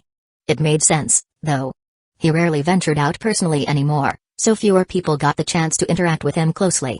Even then, most high-level ninjas wouldn't have been able to detect anything strange if he didn't actively let it slip. Not even someone as sharp as the third Hokage could see through his carefully maintained facade. Hey! Tsunade smirked, crossing her arms. You think I'm that easy to fool? Don't forget who I am, Tsunade, Hidden Leaf Village's #1 medical ninja. Honestly, your disguise was impressive. You almost had me fooled. But just now, you'd clearly just finished training. You hadn't fully suppressed your life energy or presence, and I caught it. That's all it took. And for someone like me, that's super easy. I gotta say, that's impressive. Kaito admitted. Most people wouldn't notice even if they saw the same thing. You're sharp, no doubt about it. Not surprising, coming from Hidden Leaf Village's best medical ninja. He gave her a thumbs up. Even though he always kept his life energy and vitality hidden as a passive habit, she'd managed to detect it during the brief moment after his training session. That level of perception wasn't something just anyone could achieve, it took an incredible amount of experience and skill. Humphrey. Tsunade puffed her chest proudly, lifting her chin. Well, since you know how awesome I am, why don't you take our training seriously? Fine, whatever. Shadow clones it is. But don't forget, tomorrow, I want one of those clones at Hidden Leaf Village Hospital. I've got free time right now, no missions lined up. So, you better make it count. With that, she stood, ready to leave. Before heading out, she stopped by the kitchen to greet Kaito's mom, Naori Uchiha. Once Tsunade was gone, Kaito walked over to the kitchen doorway, peeked in, and noticed something. Mom, you deliberately used regular ingredients for dinner, didn't you? Naori smiled knowingly. Of course. With Tsunade's sharp senses, serving her seeking meat would have been a dead giveaway. She's already able to figure out so much from just a hint of your leaked energy. If she caught wind of seeking meat, she'd definitely link it to the nutrient pills you've been making. Yeah, that's true. Kaito nodded, giving his mom a thumbs up. Good call. You should keep spending more time with her. Naori said thoughtfully. Boosting her favorability is important too. After all, she's a top-tier talent. Her combat and medical skills are both incredible. If you can win her over, she'd be a huge asset for our clan. Not to mention, having her help with pharmaceuticals would be invaluable. Naori reminded him that Tsunade was just as important as Uzumaki Mido, whose favorability rating he'd already pushed close to 80%. Once both Tsunade and Mido were fully aligned with their goals, the Uchiha and Senju plans could move forward to the next stage. Chapter 74, Who's the teacher, and who's the student? Kaito nodded confidently, I'll handle it. Getting on Tsunade-sensei's good side shouldn't take too much effort. Give it a month, at most. He already had several medical books that would undoubtedly pique Tsunade's interest. With those, he was certain he could draw her in. After all, her favorability towards him was already at 67 points. Clearly, taking Kaito as her student had boosted her impression of him considerably. Just moments ago, agreeing to send a shadow clone to learn from her earned him an additional 5 points. Previously, it had been at 62, it was obvious, Tsunade wasn't a hard person to deal with. Speaking of progress, apart from Uzumaki Mido, Kira's favorability had also been steadily rising, almost reaching the point of binding. Even Kaoshiru's favorability had climbed to 72 points during this time. You couldn't blame Kaoshiru for being so easy to sway. Kaito's monstrous talent had completely captivated him, making him more invested in the boy. And when Kaito showed respect and humility despite his abilities, Kaoshiru's goodwill just skyrocketed. As long as you're confident. Naori Uchiha said with satisfaction, nodding at Kaito. By the way, how's the pharmaceutical factory coming along? When can we start producing the medicines? Recently, the demand for these medicines among both the clans and civilian ninjas in Hidden Leaf Village has been increasing exponentially. They've gotten used to our nutritional pills and now find the standard ration pills unbearable. After all, the difference was so obvious. One pill could swiftly replenish nutrition, restore stamina, enhance vitality, and even strengthen the body. The other drained potential, tasted terrible, and left much to be desired. Anyone would know which to choose. Body-strengthening potions, restorative elixirs, detoxification serums, all of them are selling like crazy. Naori continued. Even people from other villages are starting to reach out to us, hoping to secure long-term orders for nutritional pills and body-strengthening potions. The ones most interested were from Hidden Cloud's village. They had even considered sending spies to infiltrate the Uchiha clan and steal the formulas. Too bad for them, none of their spies even made it past the clan's perimeter. The Uchiha compound was no longer the vulnerable place it used to be. For those with ill intentions, it was nothing short of a lion's den. Oh? Other villages are interested now too? Kaito raised an eyebrow. Selling to Hidden Lee village is fine, but as for other villages? Not a chance. We'll wait until we've unified the shinobi world, when they're all our subordinates or citizens, then we'll consider it. Right now, selling to them would be outright aiding the enemy. We're not that stupid. Besides, he added, I doubt the third Hokage would approve of it either. If the Hokage didn't agree, the Uchiha couldn't very well push for it. Otherwise, all it would take was for the third to slap a traitor label on them, and the clan would become everyone's target. The reputation they had painstakingly worked to restore could crumble overnight, worse than before. Other ninja clans wouldn't hesitate to side with the third Hokage, ganging up on the Uchiha to demand the medicine formulas. Don't think it's impossible. For the sake of profit, anything was possible. Right now, the Uchiha's relationships with the other clans were far from stable. I figured as much. Naori said, smiling knowingly. She appreciated Kaido's clear-headedness. That's why I already turned them down. The third even came to confront me after hearing about it, probably hoping to cause trouble. But when he realized I'd already refused, you should have seen the look on his face, so disappointed. Naori smirked. She would never give the third Hokage any opportunity to exploit. Play dirty? The third Hokage was still too green for her. Good. Kaido said with a grin, looking down on the third. Sarutobi Hiruzen is so predictable. All he does is flex his authority internally while bowing to outsiders. Always focusing on infighting. No wonder Hidden Lee village is on a downward spiral. Honestly, Tobirama must have been blind back then. If the second Hokage knew about everything Sarutobi Hiruzen and his generation had done over the years, especially the state of the Senju, he'd probably regret everything. Sarutobi Hiruzen hid his true nature too well. Naori remarked with a light chuckle. And to be fair, Tobirama didn't fully understand the dangers of over-compartmentalizing power. Yeah. Kaido agreed, nodding before changing the subject. As for the pharmaceutical factory, the construction is complete. The machines are installed, and the test runs are done. We've even recruited plenty of workers, thanks to Kira's help. Once the raw materials arrive, production will begin. That should happen in 3 days.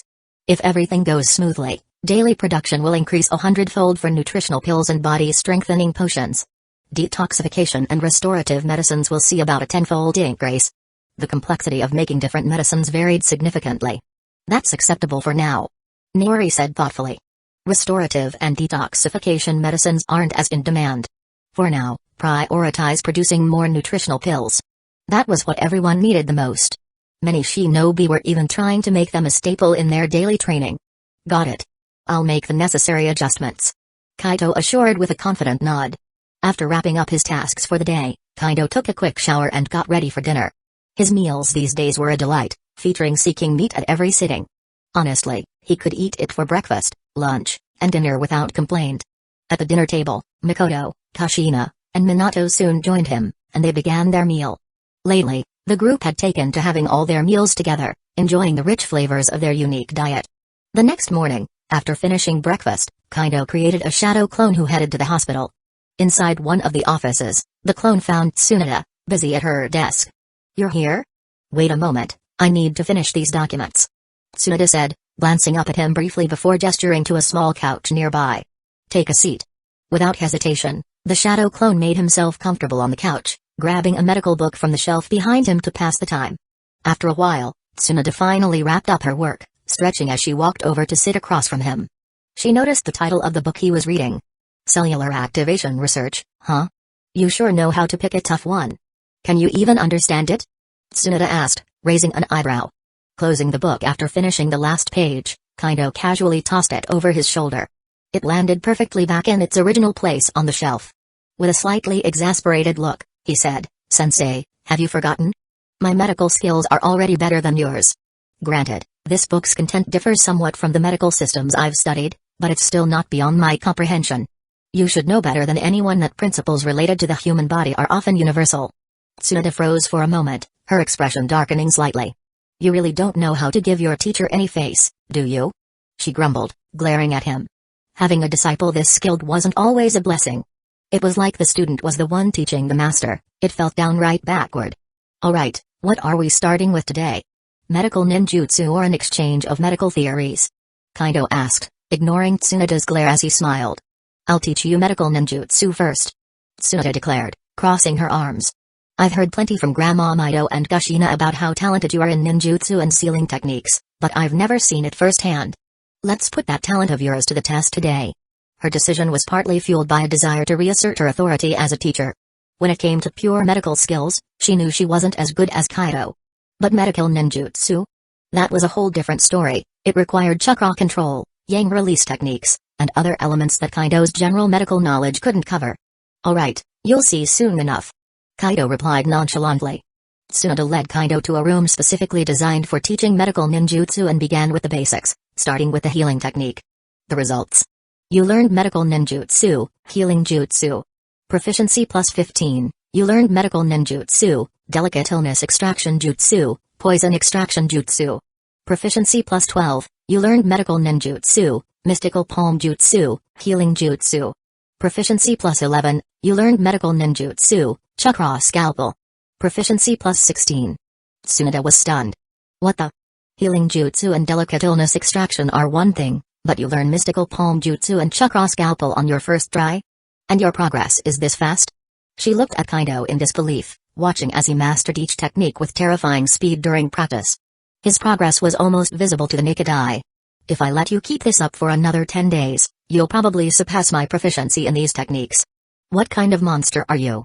Kaido paused, dismissing his chakra scalpel, and shot Tsunade an amused look.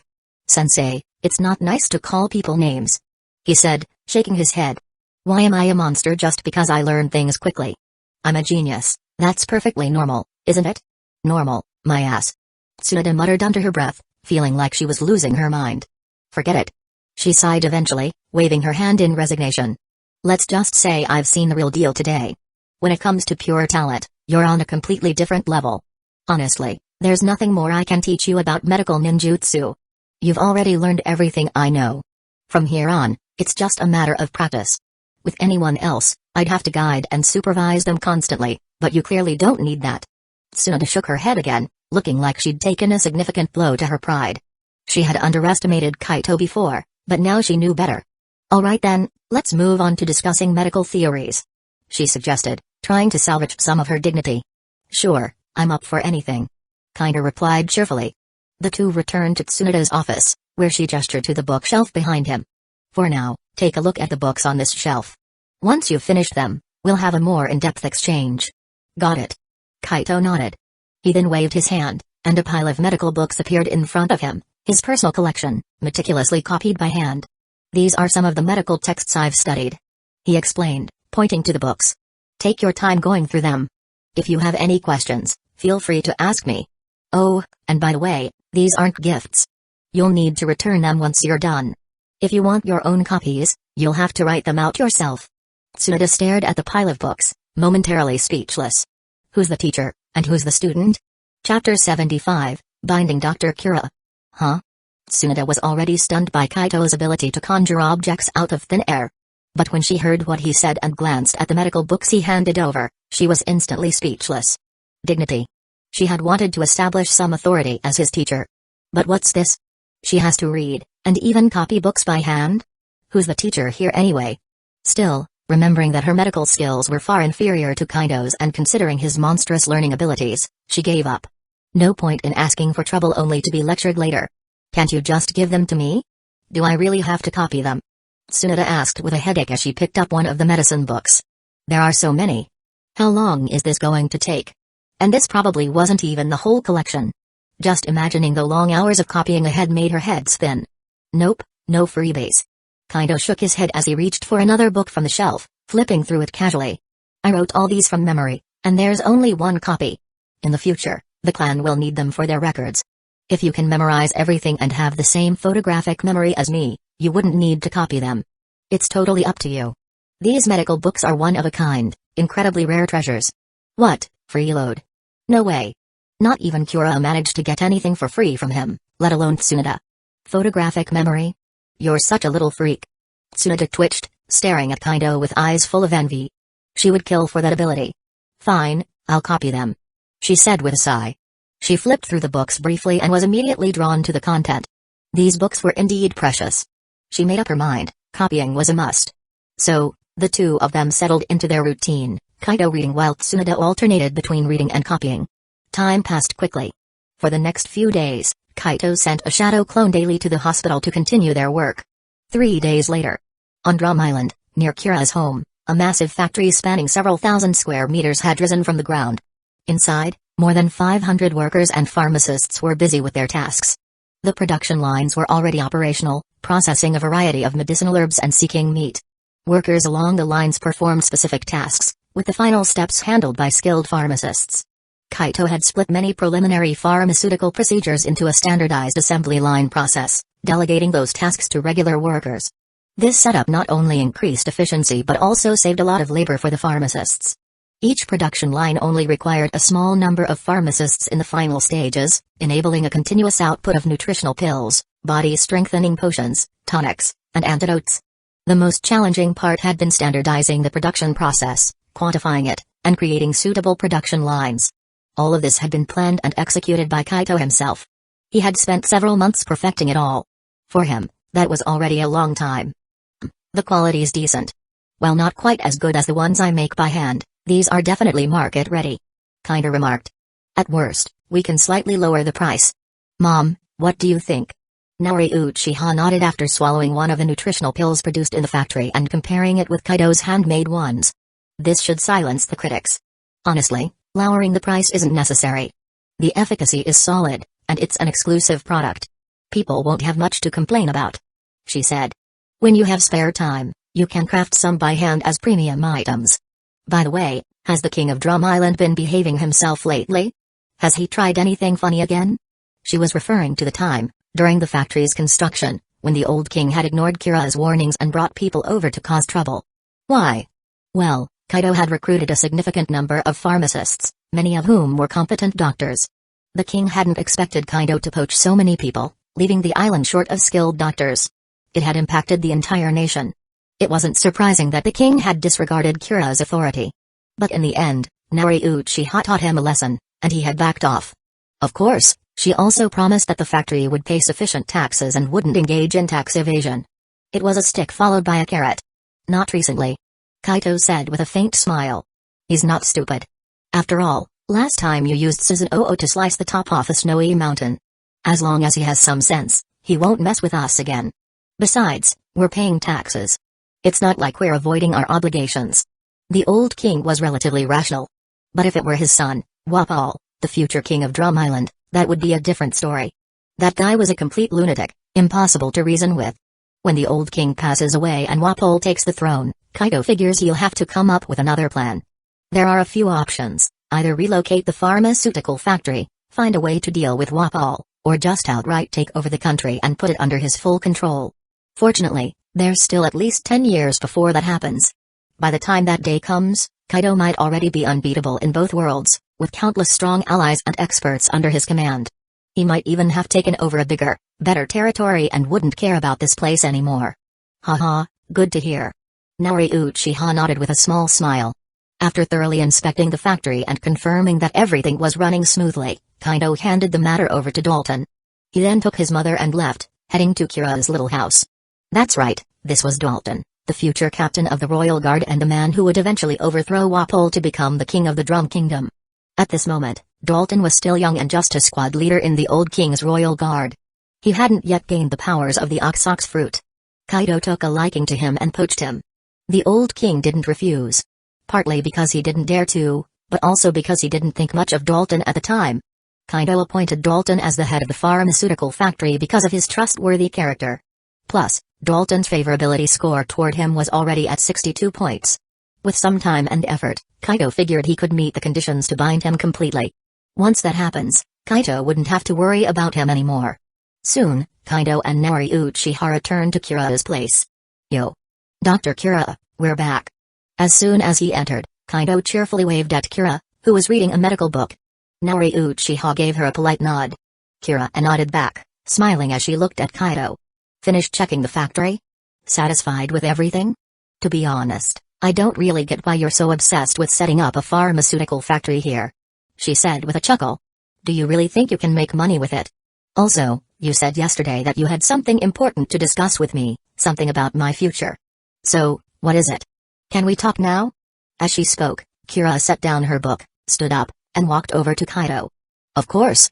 Kaido glanced at her and smiled. He had already noticed that her favorability score toward him had reached 81 points, another point higher than before. You've always been curious about where we come from and our secrets, haven't you? Kaito said. Sign a contract with me, and you'll know the truth. Plus, you'll gain access to the methods like my life force jutsu, including its advanced levels. Oh? Kira raised an eyebrow, clearly intrigued. What's the price I'd have to pay? She wasn't naive enough to think such a deal would come without strings attached. Even though she had a good relationship with Kaido, she knew he wasn't someone who would give something for nothing. Of course, there's a price. Kaito admitted directly. After signing the contract, you'll be bound to me to some extent. You won't be able to do anything that harms my interests or puts me in danger. Other than that, there's nothing else. And the benefits? They're not just the two things I mentioned earlier, there are even greater advantages. But I can't tell you what those are until you've signed the contract. It's top-level classified information. So, are you willing to take the gamble? Haha. Kaito had always been straightforward about these things. He didn't hide anything from potential contractors. Is that so? Kira rubbed her chin thoughtfully for a moment before looking up. It seems this contract isn't as simple as it sounds. But, having spent this much time with you, I trust your character, kid. So, I'll take the gamble. My gut tells me this is the biggest opportunity of my life, and I don't want to miss it. So, when do we start? What's the process? Over the past few months, Kira had learned a lot about Kaido's knowledge of traditional medicine. But she still hadn't found a surefire way to break through the limitations of life itself. While she believed she might find a solution on her own someday, she felt her chances were better with Kaido, not to mention, just the life force jutsu alone seemed like a method capable of transcending life's natural limits. Even without seeing the complete technique or knowing its full content, Kira wasn't blind. She had observed the physical changes in Kaido and his companions after they practiced it. This technique could extend life and cleanse the body. A wise choice. Kaito smiled slightly and conjured a mysterious rune from the center of his forehead. He held it out toward Kira. Touch this mark, and then agree to the contract in your mind. That's all there is to it. Oh? Kira stared at the rune in front of her, visibly surprised and curious. This isn't something you see every day. Without hesitation, she touched the rune with her hand. The next moment, a voice echoed in her mind, asking if she agreed to form a contract with Kaido. I agree. Kira silently confirmed in her thoughts. Immediately, the rune dissolved into a stream of light and entered her body through her hand.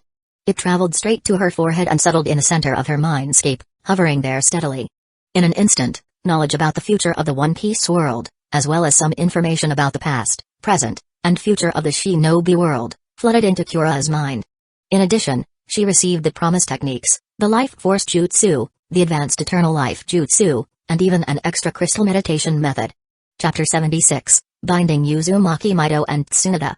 After a long time, Kira finally managed to process all the information. She opened her eyes, looking shocked yet intrigued as she gazed at Kaido and Nari Uchiha. With a mixture of emotions, she exclaimed, so that's how it is. I can't believe you're really from another world. My earlier suspicions turned out to be true. This is such a massive surprise. Oh? Kaido raised his eyebrows slightly, a hint of admiration in his tone. As expected of you to have figured it out beforehand. Impressive. Welcome to our little family. From now on, let's look out for each other. Adding another ally was always a reason to celebrate. Haha. That's my line. I'll be counting on you all from now on. Kira laughed heartily, feeling genuinely happy about her decision. This choice, binding herself to Kaido, was something she didn't regret at all. In fact, she felt incredibly fortunate. Not just because she now had the opportunity to explore another world, but because the life force jutsu and eternal life jutsu she received far exceeded her expectations. Especially the eternal life jutsu. It was truly a divine skill capable of breaking life's limitations, elevating one's vitality, talent, and even pushing them into realms of the extraordinary. Without this binding, she would have never obtained such treasures. Even the life force jutsu was incredibly valuable to her. With these skills, she felt that elevating her vitality and extending her lifespan would be a breeze. She just needed to master the life force jutsu, and once perfected, she could transition to the eternal life jutsu. Given her talent and strength, she believed this wouldn't take too long. If she had to rely on her own efforts, even with Kaido's knowledge of traditional medicine, she couldn't guarantee finding a way to extend her lifespan on her own.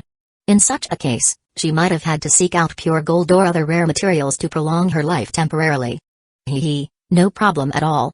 Kaido chuckled and then asked, we're planning to head back to the shinobi world today. Interested in seeing it?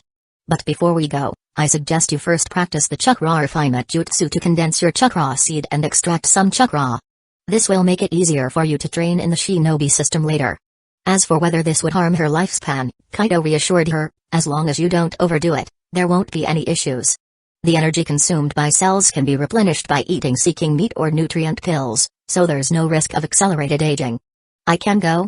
Then I won't hold back. Give me a moment to try this chakra thing. Kira's face lit up with excitement. She was incredibly curious about another world and definitely wanted to see it. Without wasting any time, she found a spot, sat down cross-legged, and began practicing the chakra refinement jutsu. Let's train for a bit as well. Kaito said to Nari Uchiha. It wasn't a quick process to master the basics of the chakra refinement jutsu or to condense one's chakra seed. Alright, the clan doesn't have any urgent matters this morning. Nari nodded in agreement. The two headed to the training room to begin their session. Over an hour later, haha. I did it. Kaido, kid, I succeeded. This is chakra. What an interesting energy. Kira suddenly opened her eyes and exclaimed with excitement. Her talent and comprehension were indeed extraordinary. She managed to condense a chakra seed in such a short amount of time. Congratulations. Hearing the commotion, Kaido and Nari Uchiha came out of the training room. A quick scan confirmed the chakra within Kira's body. It wasn't much, but it was a solid start. With her vitality and strength, once she mastered the technique and connected every cell, her chakra reserves would undoubtedly grow significantly. When are we leaving? Kira asked happily. Right now. Ready? Ready. In an instant, Kaido teleported them from the living room to his home in the shinobi world. We actually crossed worlds. The architectural style here looks a lot like Wano country in the pirate world. Kira muttered as she observed her surroundings. It does look similar, but it's a completely different world. Kaido explained. Let me show you around the Uchiha clan's territory first.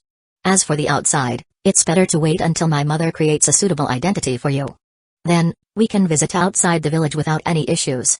As a powerful and disciplined organization, the village was strict about monitoring outsiders. If someone suddenly appeared, it would definitely attract the attention of the third Hokage and others. To avoid unnecessary trouble, even Kira's clothes needed to be changed to fit in. So much hassle? Your organization must be something else. Kira remarked. Activating her observation haki, she scanned the entire Hidden Leaf village, quickly piecing together information. I see. So this is a ninja village, with so many ninjas around. No wonder. Also, it seems like the Uchiha clan's reputation here isn't great. You're even distrusted and resented by the Hokage? Both Kaido and Nari's faces turned grim at her words. What kind of things are you overhearing? Kaito sighed. Haha. Kira laughed, nothing much. Just that Hiruzen Sarutobi and some guy with a horse face were arguing about the Uchiha clan's growing influence in the Hokage's office. Both Kaido and Nari couldn't help but scowl. As expected, those two troublemakers were at it again. Nothing we can do about it. Kaido shrugged. I've only awakened my abilities a few months ago. What you're seeing now is already an improvement. It was worse a few months ago. But things will keep getting better from here on out. Given time, they would grow stronger and change the situation. I have no doubt about that. Kira smiled. With access to two worlds' resources and your terrifying talent, there's no reason why you can't lead your clan to the top of both worlds. I look forward to seeing that day. You will. Kaido promised with a smile. By the way, would you like to join our clan as a medical advisor? This will make it easier for my mother to register your identity. It'll also give you access to the ninja hospital to study and exchange knowledge. Though learning directly might not be possible. The village is quite xenophobic, especially since you're associated with the Uchiha clan. But that's fine. I'm studying this world's medical techniques myself. I can copy their medical books for you. In the meantime, you can help treat injured or sick clan members. What do you think? It wasn't always safe for Uchiha members to visit the ninja hospital, given the third Hokage's hostility. Medical books from this world? Count me in. Kira's eyes sparkled with excitement, immediately agreeing. She wasn't about to pass up such a great opportunity. Helping the Uchiha clan was no problem at all. Since she had formed a contract with Kaido, it was only fair to contribute in return. She couldn't just take benefits without giving anything back, or she might lose future opportunities, or worse, have her contract revoked and her memories erased. This wasn't what Kira wanted to see. Alright. Let's go. I'll show you around the clan grounds first. Kaito nodded and immediately took Kira on a tour of the Uchiha clan's territory. After showing her around, he brought her back. Naori Uchiha then escorted Kira out of village through a teleportation jutsu and made proper arrangements for her. Once that was done, Naori returned alone. Kaito was a bit surprised. Mom, did Kira leave for the pirate world? No, not yet. Naori shook her head. For now, I've placed her in a street outside the village. I bought her a house there, along with a storefront, and helped her set up a clinic. Over the next 10 days or so, she'll need to run the clinic and treat some patients to establish herself. Once her identity is clean and she's built some reputation, we can bring her back to the village openly and appoint her as the Uchiha clan's medical advisor. Otherwise, her sudden appearance wouldn't hold up under the third Hokage's scrutiny. Even so, I'll need to arrange for some more things elsewhere to fully complete her identity. Otherwise, there's still a risk of exposure. While it wasn't a huge issue if Kira's identity raised questions, neither Naori Uchiha nor Kaito wanted anyone digging too deep into her background. It could lead to unnecessary trouble. Alright. You've thought of everything, as always. Kaito nodded with understanding and sighed. If only we had more power and could control Hidden Leaf Village. Then we wouldn't have to go through all this hassle. Hey. Seeing Kaito's furrowed brows, Naori couldn't help but chuckle. She patted his head and said, that's why you need to keep working on improving your strength. I'll also work on strengthening myself while developing the clan. For now, make sure you spend more time at the clan's preschool and the student tutoring sessions. Teach the younger ones and earn their trust. Once they admire you, we can invest more resources in training them. As for dealing with adults and elders, that would have to wait until Kaito was older and stronger. After all, kids were much easier to influence. Given Kaito's talent, strength, and intellect, winning them over shouldn't be a problem. Got it. Kaito didn't refuse. I've been too busy recovering my body, but now that my chakra reserves, vitality, and mental strength are improving, I can create more shadow clones to handle this. I'll assign one clone to teach classes and win hearts. There was no need for him to go personally, he didn't have that much free time. Alright. Just don't overwork yourself. Naori reminded him. Over the next few days, Uzumaki Mido and Tsunoda's favorability toward Kaito reached the required threshold. He immediately formed contracts with both of them. Neither of them refused. While he wasn't surprised about Mido's favorability, Tsunoda's quick turnaround did catch him off guard. It seemed that she had been thoroughly impressed by Kaito's medical skills and intellect. For someone like Tsunoda, who excelled in her field, being completely outclassed naturally led to admiration, if not outright reverence. I didn't expect this to be the truth. And another world, huh? No wonder you can bring out resources that restore vitality and fix congenital deficiencies. But that's not all, is it? You're much more impressive than I imagined. Primal chakra refinement, crystal meditation, life force jutsus, did you really create all of these on your own? No wonder Kushina has improved so much lately.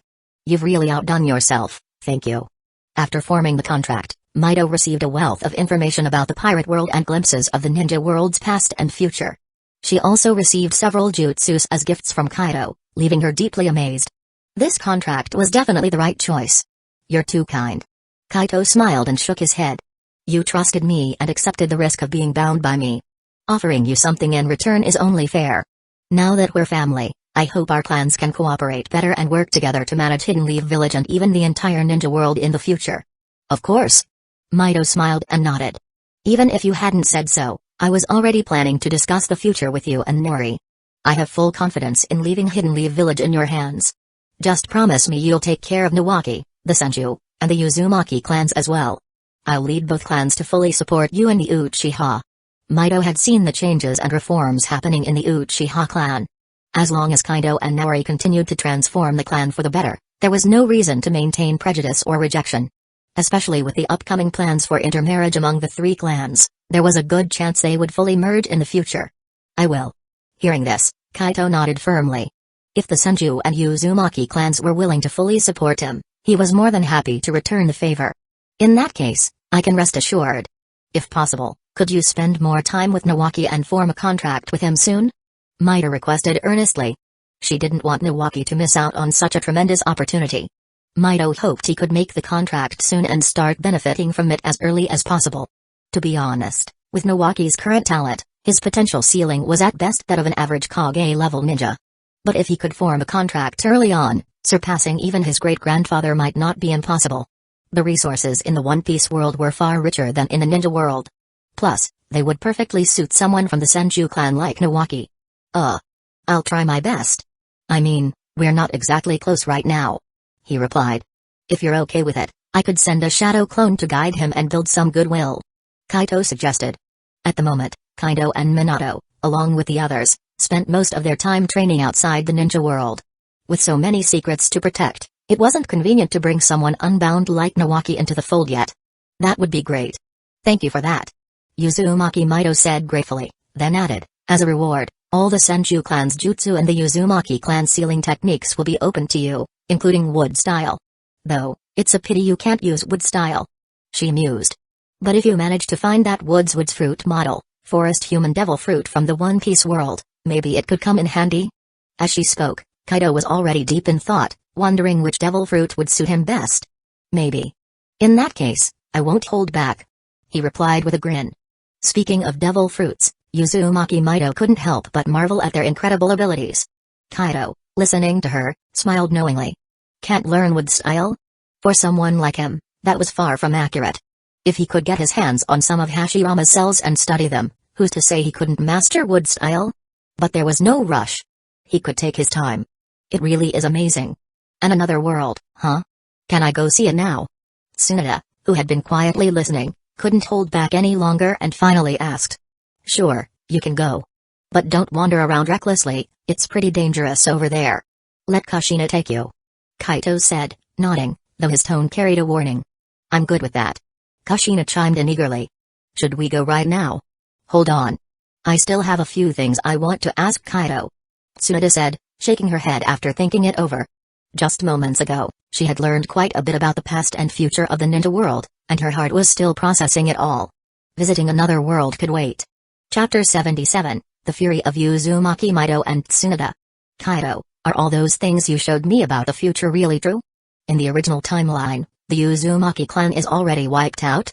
The Senju clan will completely vanish? Nawaki will die in a conspiracy? I'll develop hemophobia, fear of blood?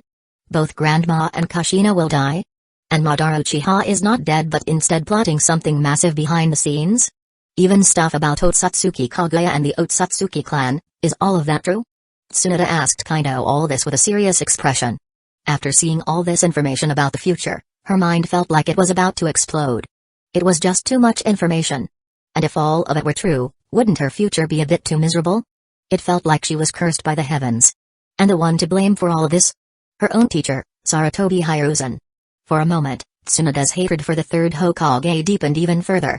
That's what I want to know too. Uzumaki Mido, sitting nearby, also stared at Kaido with a stern expression. Will the future really get that bad? Will Hidden Leaf Village truly be ruined by those monkeys? She felt like she might have grossly underestimated the depths of Sarutobi Hiruzen and his group's depravity. Those bastards should have died a long time ago. It's all true. Kaito nodded firmly. You both already know this in your hearts, don't you? Of course, the future is already changing because of me. I've awakened my powers and have begun altering destiny. I've already changed my and my mother's fate, altered things for the Uchiha, Kushina, and even parts of your destiny, Lady Mido. As long as it hasn't happened yet, we have a chance to change this terrible fate. But if things develop normally, all of this will come to pass.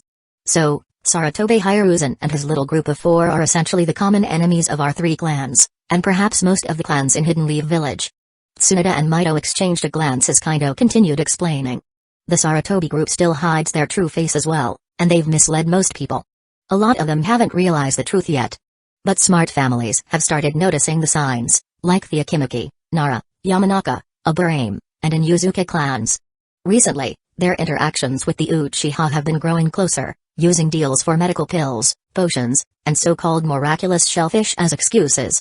But their real intention is obvious. Damn them. I've really underestimated their ambition and cruelty. Mido muttered coldly. It seems we'll need to adjust our plans and start drawing more families to our side. Once we're ready, we'll take them down and deal with them for good. Uzumaki Mido's face darkened as she spoke. Honestly, with her current power combined with the Uchiha clan, it was entirely possible to take out Hiruzen's group right now. But doing so without a legitimate reason, one that could convince most of the village, would be unwise. If they acted rashly, they'd only create panic and push people to side with Hiruzen. Worse, destabilizing Hidden Leaf Village would invite the other 4 major villages to take advantage of the chaos. So, We can't rush this. We need the right timing and methods. Mito concluded. She turned to look at Kaido, and the two of them spoke in unison, the second shinobi war. They exchanged a knowing glance before bursting into laughter. Seems we're on the same page. Kaito said with a grin. Exactly. Mito nodded, her tone firm. Since those monkeys used the war last time to secure their position and secretly weaken the Senju, we'll turn the tables on them this time. We'll plan carefully and use the war to tarnish Hiruzen's reputation, turning him into the greatest villain in Hidden Leaf Village and the Land of Fire. At the same time, we'll deplete the core strength of the Sarutobi and their allied clans. Finally, we'll bring them down completely. That said, there's a lot to consider here. We'll need to discuss this thoroughly. I'll have to call your mother over for this. Sure. I'll talk to her when I get back, or we can use the communication space to strategize together. Kaido agreed. For now, his role as an advisor was enough. The execution would be handled by his mother and Mito. After all, Kaido was still focused on training and growing stronger. Let's start with the communication space for now. Mito suggested, smirking. But don't think you can slack off. You're a key part of this plan, got it? She couldn't help but laugh as she warned him, knowing Kaido's true nature. He might seem diligent with his training, but deep down, he was a bit lazy. If not for his insecurity about his strength, he wouldn't be working so hard. Once he could protect himself, he'd aim for a better life. Alright, I'll try my best. Kaido just nodded. Kaido. Tsunade suddenly spoke up. About the future you told me, what's the deal with that guy, Dan Kaido? Something feels really off about him. Oh? Kaido raised an eyebrow, smirking. Teacher, your reflexes are sharp. There is something off about him. That guy's actually a root operative. Hearing this, Tsunade's eyes narrowed. So, he deliberately got close to me to win me over? Was that on Danzo's orders? Was Danzo trying to ruin me, give me hemophobia, and disqualify me from competing for Hokage? Looking at the situation, the logic suddenly became clear in Tsunade's mind. Maybe. Kaido replied ambiguously. I can't say for sure. I only saw fragments of the original future. But a lot of times, what you see isn't necessarily the absolute truth. It's possible that, at first, Dan Kaido was following Danzo's orders with every intention of carrying them out. But midway, he might have been swayed by your charm, lost his resolve, and betrayed Danzo. Then Danzo, seeing the opportunity, killed him off and used that to crush you, leaving you scarred with hemophobia. Things in life aren't always black and white. Otherwise, how would you explain why, in the original timeline, you took Shizune, Dan Kaido's niece, under your wing and taught her so carefully? Kaido felt that his guess was closer to the truth. Not everyone en route was inherently evil.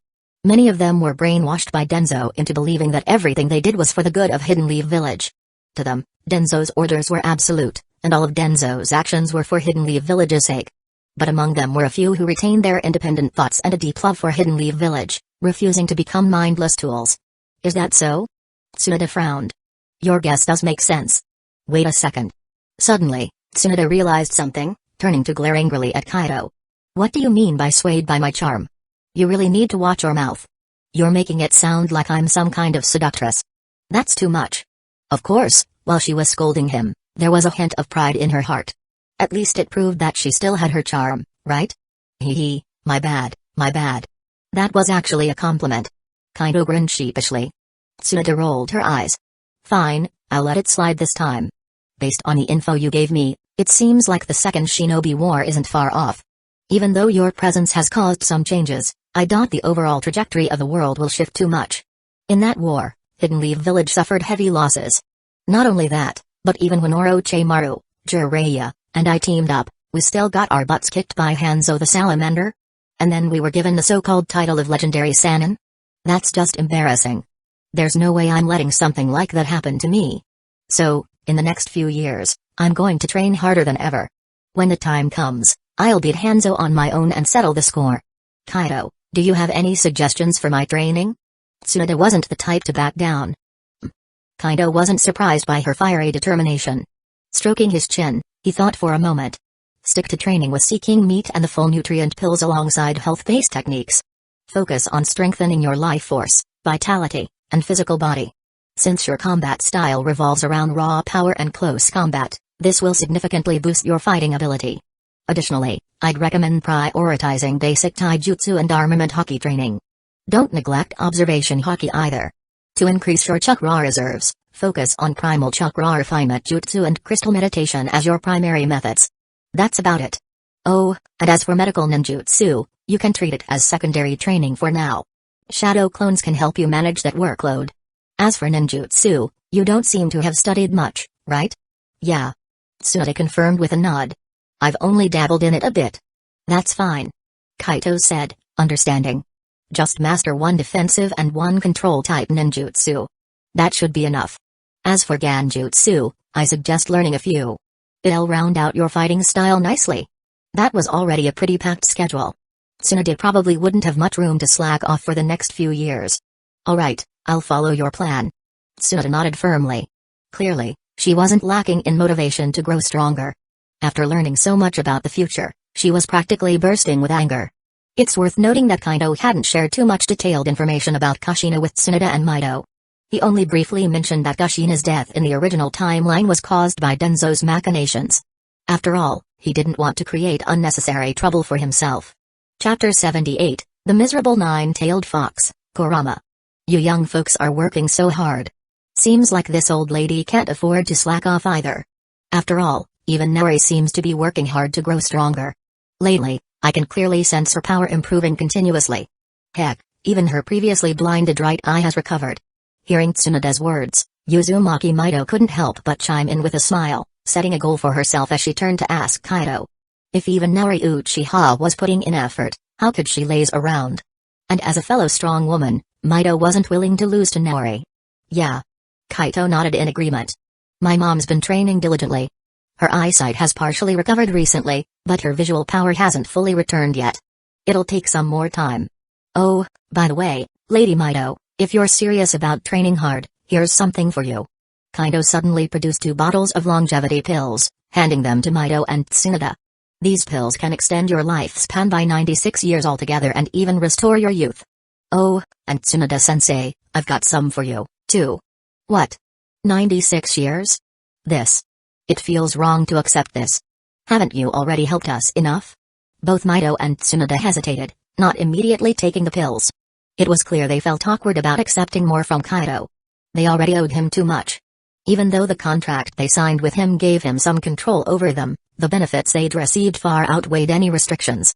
The sheer scale of those benefits was almost overwhelming. At the same time, they were utterly stunned that Kaito had managed to create longevity pills that could extend life by so much. The kid was like a walking treasure chest, constantly surprising them. If word about these pills got out, the entire ninja world would go insane. This was top secret information that couldn't leak, no matter what. Don't worry about it. Kaito grinned. Since you've both formed a contract with me, we're family now. Consider it an internal benefit. Not just you, everyone under contract, like Kushina, Mikoto, and even Minato, will get these. So go ahead and take them without hesitation. I need you all to live longer and stay around. After all, each of you is one of my chosen workers. How could he let them live short lives? That'd be such a waste. He worked hard to build goodwill, after all. Huh? Everyone under contract gets them. Even Kushina? But she's just a kid. Mito and Tsunade were surprised and couldn't help but chuckle wryly at the thought. A child barely a few years old starting with life extension pills, what a bizarre idea. Hey. Grandma, Tsunade, why can't I take them? It's not my fault I'm young. And besides, these pills will improve my vitality and life force. They'll massively boost my chakra reserves and chakra training. Kushina pouted and argued back. Well, even though the pill's chakra training benefits were more of a bonus side effect.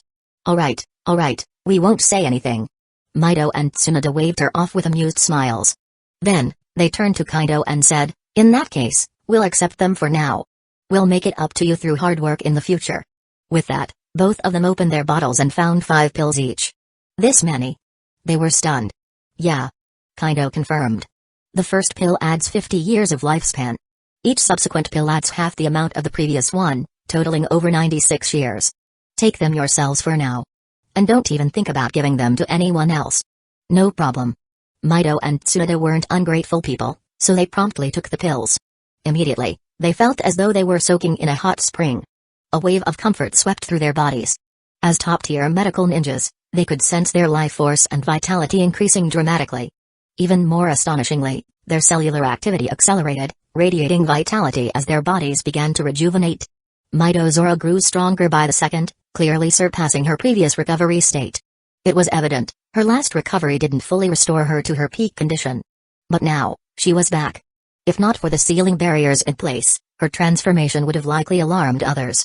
Visibly, Mido appeared at least 20 years younger. She no longer needed to rely on her yin seal to maintain a youthful form. She could naturally stay as vibrant as a 20-year-old. Her entire being exuded energy, and the traces of old age were entirely gone. This feeling. It's been so long. Mido clenched her fists and stretched her body, a bright smile on her face.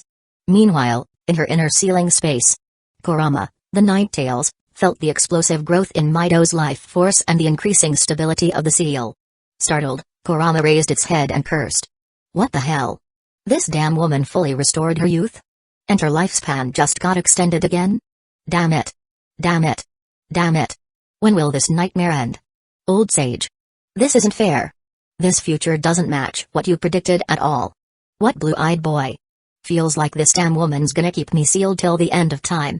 Damn it, just kill me. Not that it had a lifespan limit itself, but still. This seemingly endless imprisonment was driving Kurama insane. It felt utterly stifling. Damn Uzumaki Mido. Damn Madara Uchiha. And damn Senju Hashirama. You're all cursed. Kurama ranted and cursed furiously in the sealed space, venting its frustration.